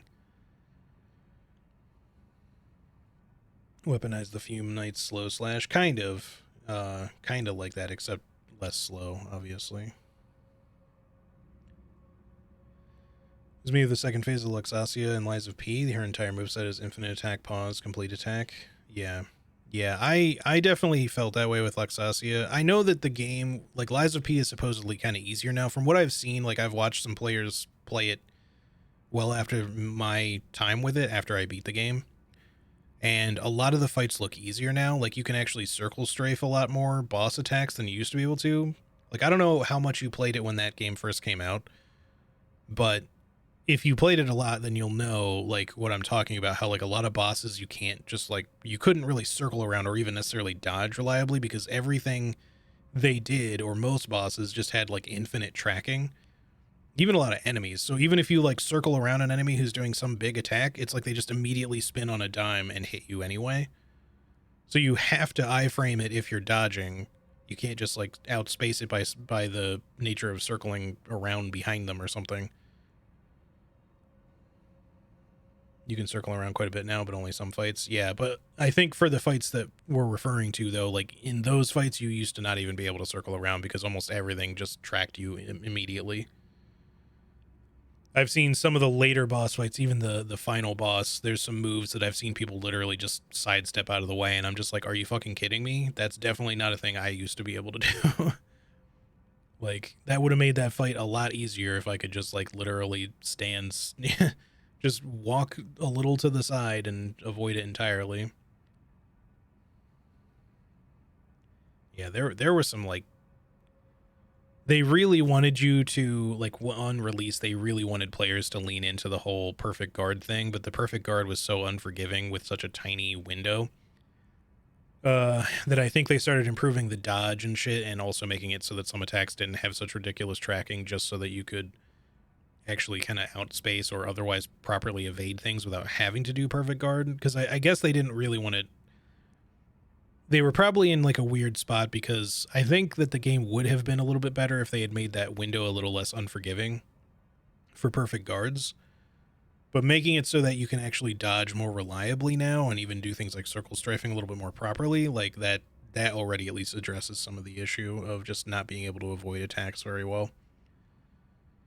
So that you're not always forced to do shit like perfect guards. Heck of a video topic I'd love to see from you all. Yeah, I think maybe eventually we'll still make that video. We were planning on doing it a long time ago, and we started like gathering footage and stuff for it, but we've all just been so busy that it's been really hard to get anywhere with it. But I think it's still like planned. We just don't have like a specific time frame for it. Heard they nerfed phase 1 on tons of bosses. Yeah, that wouldn't surprise me. If they want the second phases to still be like kind of challenging, it makes sense to nerf the first phases a little bit just so that you don't feel like you're getting stuck on them. Giving you the dodge off the ground ability by default instead of you needing to spec it. Oh, do you actually get that by default now? That's actually great, if so. That was literally something when I played Lies of P on stream, that was something I said as soon as I saw that as an ability. I was like, why don't you have this by default? This is 100% an ability you should have from the beginning of the game. You should not need to unlock this. That is basic kit stuff right there. You should not need to unlock that ability. A safety roll sort of thing is just, it's not just a matter of like avoiding attacks. It's a matter of getting your player up off the ground so they don't just get hit. They don't get OTG'd to death by stuff that has stupid follow-up attacks. Like, and you should not need to unlock that sort of feature. That should just be inherent. So if they change that, that's fucking great, actually. Alright, I'm gonna do this dungeon, and this will probably be the last bit for today. Sorry for taking so long, just kind of like ranting about shit, but...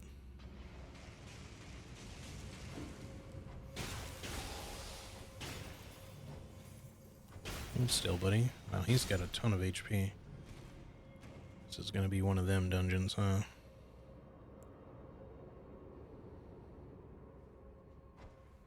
Oop, that aimed way too high. Okay, that should have hit. It did.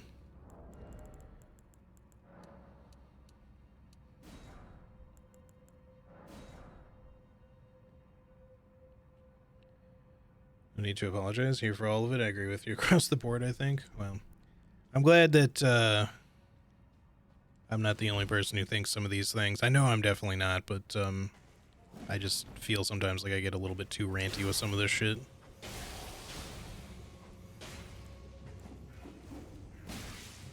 Alright, buddy, come on.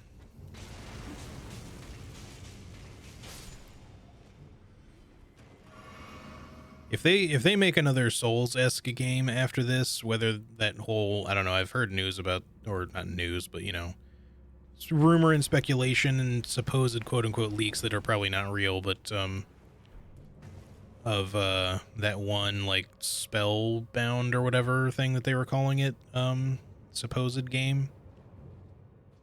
If they end up actually making that, cool. I just hope that, like, if it's gonna be like another Souls-type game, that it actually... you know, has like slightly different kind of combat stuff going on for it. But more specifically, one thing that I would love to see not return would be these little fucking thrall enemies. Just because they've been turned into imps doesn't mean that they're not basically the exact same annoying fucking thing.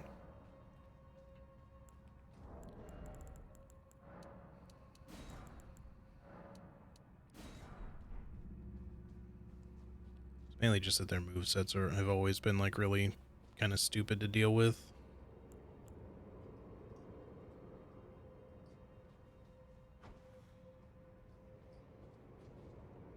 Looks like it hit, I think.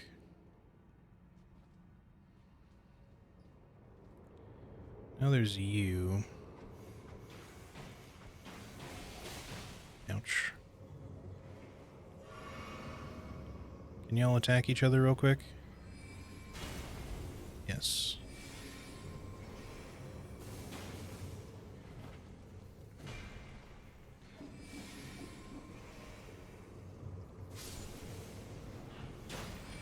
That was nice while it lasted.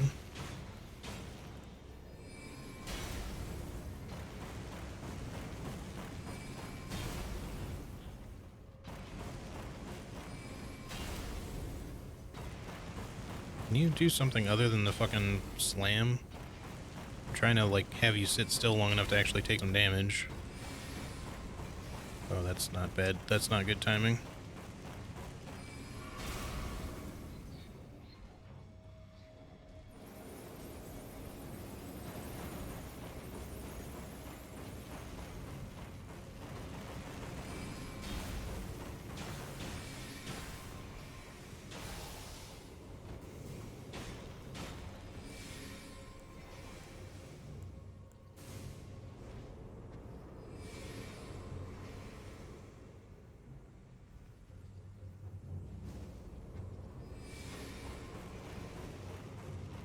Second there, I thought I saw like frost shit coming up behind me, and I thought that the trap was coming like in my direction again for a hot second. So I got like a little concerned enough to look behind me because I didn't want to get like blasted.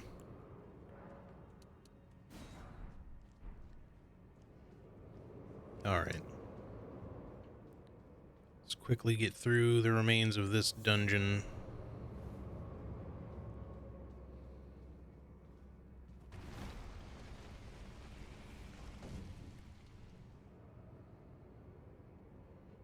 You also go that way, though, yes? Yes, okay. Just making sure.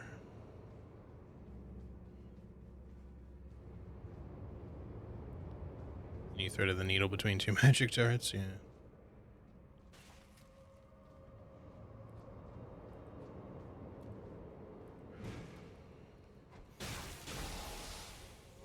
What? Okay. I don't know why it retargeted to you just then.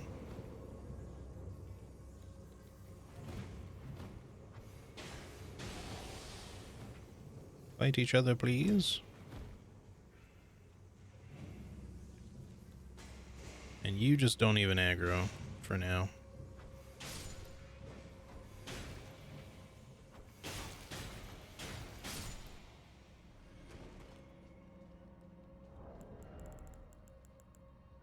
Oops, not that.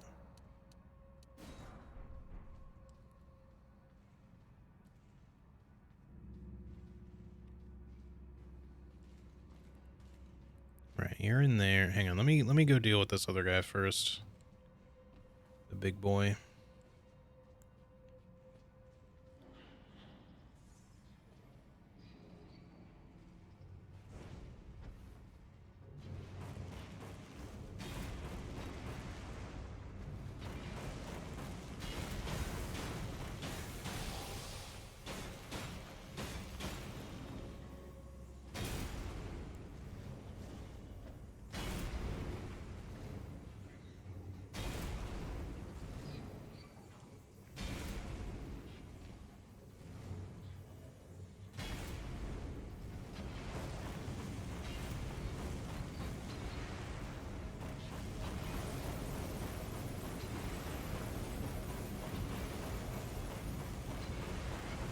God, that's it's doing like nothing to him.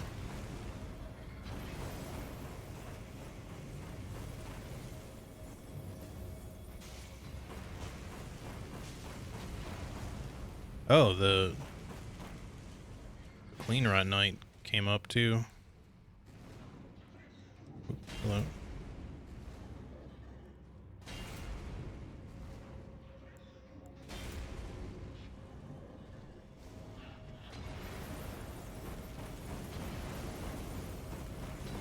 I wondered why I was hearing him, or her rather.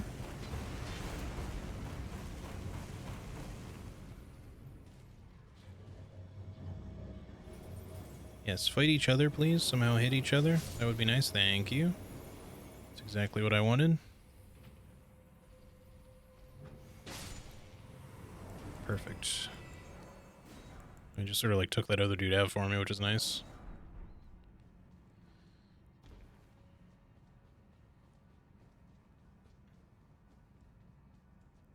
All of that for the imp head that I'll never even wear. Probably. At least not right now. Alright, let's grab this and then I have a lot of human bone shards now. I probably could make rancor pots if I really felt the need to have them. I don't know that they're going to be particularly useful for us though, so we'll see. We'll see on that one. Yeah.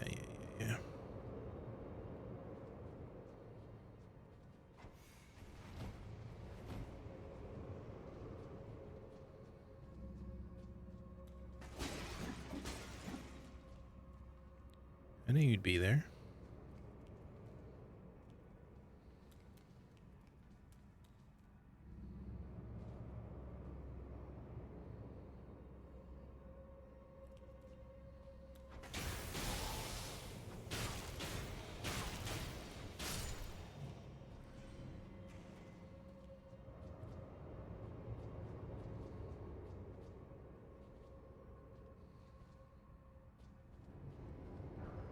Feel relatively sure that there's another one somewhere, but maybe not. Not immediately, anyway. Clean Rot Knight there. Well, 2 actually in this room. Let's top off on this just so I've got it, even though I don't need it for volcano pots, but...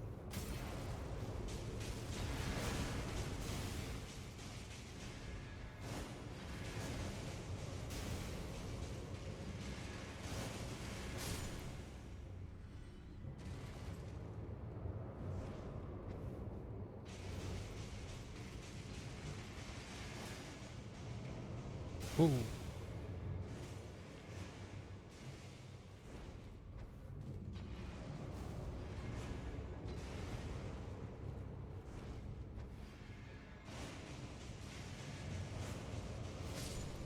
Oop.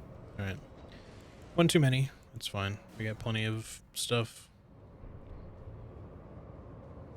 I don't know why I'm, like, clearing as many enemies as I am. Like, a lot of these are enemies I genuinely don't need to kill.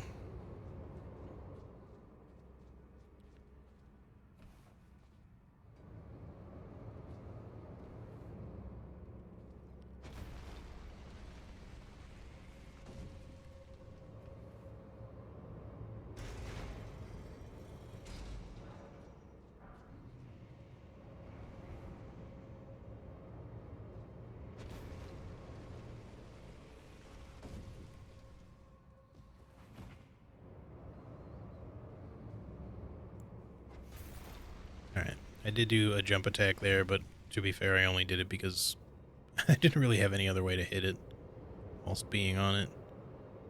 Okay, maybe this is just a room we decide to ignore. I've already been clearing out several rooms I didn't need to clear. So for once, we will actually just not waste resources over there.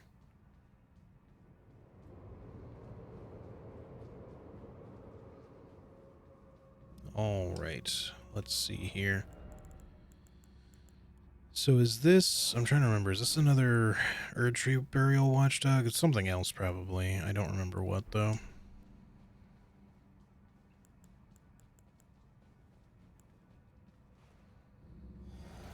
Let's find out. I do have a lot of runes, though. Oh, yeah, it's you. I forgot.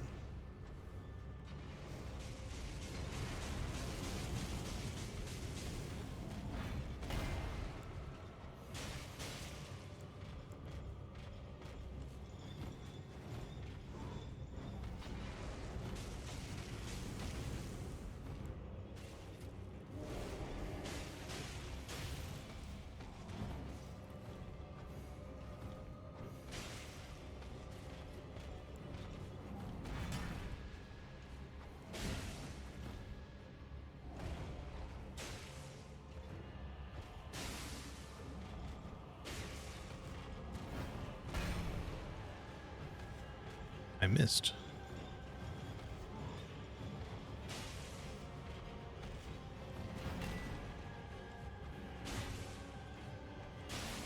Ooh, that bleed is...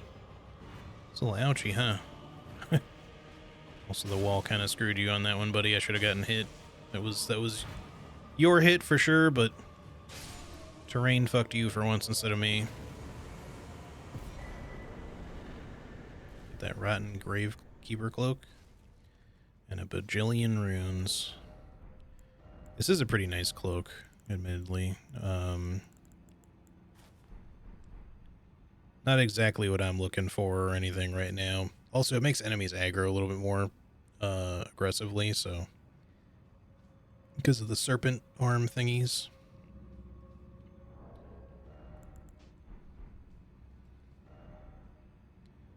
Alright, well that's that done. So let's mark that off, and that'll be it. Okay, so In terms of what's left of Consecrated Snowfield, which we will do on the next stream, which probably won't be until, like, I don't know, Saturday or Sunday, because I've got stuff going on the next 2 days.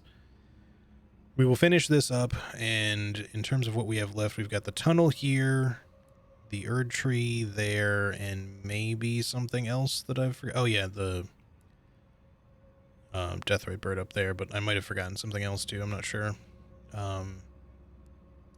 And then I'll probably open up the path to the Halig Tree anyways, just to get there, but I don't think we're going to do that all, at least not, we're not going to do Millennia. We might do up to Loretta just for the hell of it. Did you do the double Erd Tree avatars? Yeah, in Mountaintops, yeah, I did do those. I did them a couple of streams ago, so not the last stream, but I think, or maybe it was the last stream. I think it was the stream before that, though. But yeah, we've got, as far as boss ones go, this is the last official one, because I think all the other Erd Tree avatars in the game technically don't count as bosses. They're all, like, strong enemy versions. So there's, like, one in Deeproot, and then there's 2 Putreds in Halig Tree. I think that's it. But yeah, so we got some fun to be had with those at least yet. But I'm glad that we got Fire Giant down today. I'm glad that the connection stayed stable as well. Now looking forward to Astel 2 on your behalf. Yeah. So he'll be, what, he's in this tunnel, right? But yeah, Stars of Darkness, the clone grab is really difficult to dodge, and I've never been particularly good at it because as far as writing strategies is concerned, like, both Estelles work effectively about the same, so there's not really much point in writing, like, 2 strategies, or rather, we wrote strategies for their unique attacks and stuff, but otherwise they're the same general strategy, so most of my practice was on the first Estelle and not the second one with the clone grab. The clone grab is just really awkward because the animation is hard to read. The grab on the first SL has just a ridiculously stupid hitbox that sometimes just feels like magnetic. But yeah, we'll make it work. Hopefully he'll be not too bad. At least it's a big arena. It would suck if you had to fight him in a small place, which I have done in a randomizer before, and it wasn't very fun. But at least I was in the seamless co-op with Charlie. It's not like I was doing it by myself, but that was a tough fight for sure. We were fighting Estelle Stars of Darkness in it was down here in Dragon Barrow Cave is where it showed up in the randomizer. So that room is thankfully not the tiniest of boss rooms you could have, but it's pretty small for an Estelle. You barely fit in the room.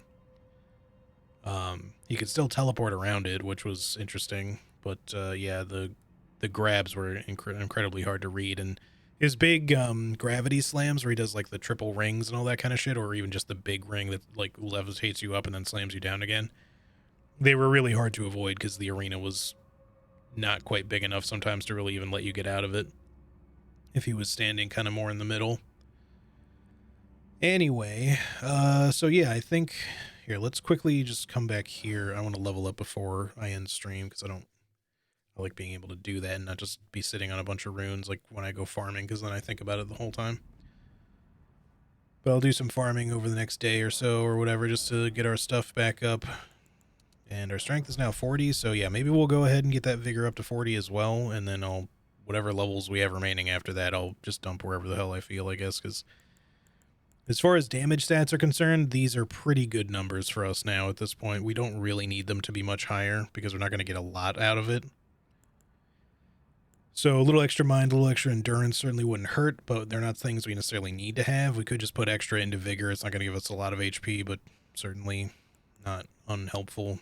Extra arcane wouldn't even hurt to have necessarily, just for faster procs, so we'll see. But yeah, that'll be stuff for us to determine next time. I didn't mean to rest again. I was just pressing triangle, but yeah, that'll do it for today, though. Be nice to have more HP. Yeah, I'm at least going to get the vigor up to 40 now that we've gotten the strength to 40, because there's not really a lot of point in doing much else, so. Because we're really squeezing out, like, tiny little increments of damage beyond this point. But yeah. Other than that one boss, or maybe even that one magma worm that we fought earlier. Not Theodorix, but the one that I fought in Volcano Manor mostly today was actually, like, it went pretty well. Fire Giant Sure, he got us a couple of times, but overall, like, that went pretty good. Like, a lot better than I was expecting it to. I thought it was going to take me a lot longer to kill him. So, yeah, pretty good. I'm glad we're making progress. We're closing in on the end here. We've still got some big challenges left, but this has been a very long challenge run. But that's just kind of how it goes when you're trying to do everything. So, anyways, yeah, hope you enjoyed it, and I should be back, like I said, probably sometime over the weekend. I don't know exactly when yet, and I'm still kind of figuring out stuff for like the anniversary, but if it's something that any of y'all want to attend, I'll probably be starting pretty early on the day, but yeah, it'll probably be February 1st or 2nd, maybe. I could see maybe trying to do the January 31st, but that's probably unlikely. The actual anniversary is the 1st, so it'll either be on the day or it'll be like somewhere right around the day, depending on when I want to do stuff. I'm not going to go for like 24 hours or anything quite like that, but we may do like a minor subathon thing or something. I haven't decided entirely yet, or entirely exactly what I'll be doing on it, but I've got some ideas, so we'll see. Anyways, so yeah, y'all, thanks so much for hanging out with me today. I appreciate it very much, as always. Have yourselves a great rest of your day / night, and I guess, yeah, I will see you probably in a couple of days, 2, 3, or whatever, whenever I'm able to stream again, just not Thursday or Friday, because I'll be busy, but anyway, y'all have a good one, and I'll see you on the next one. All right, peace out, everybody. Bye-bye.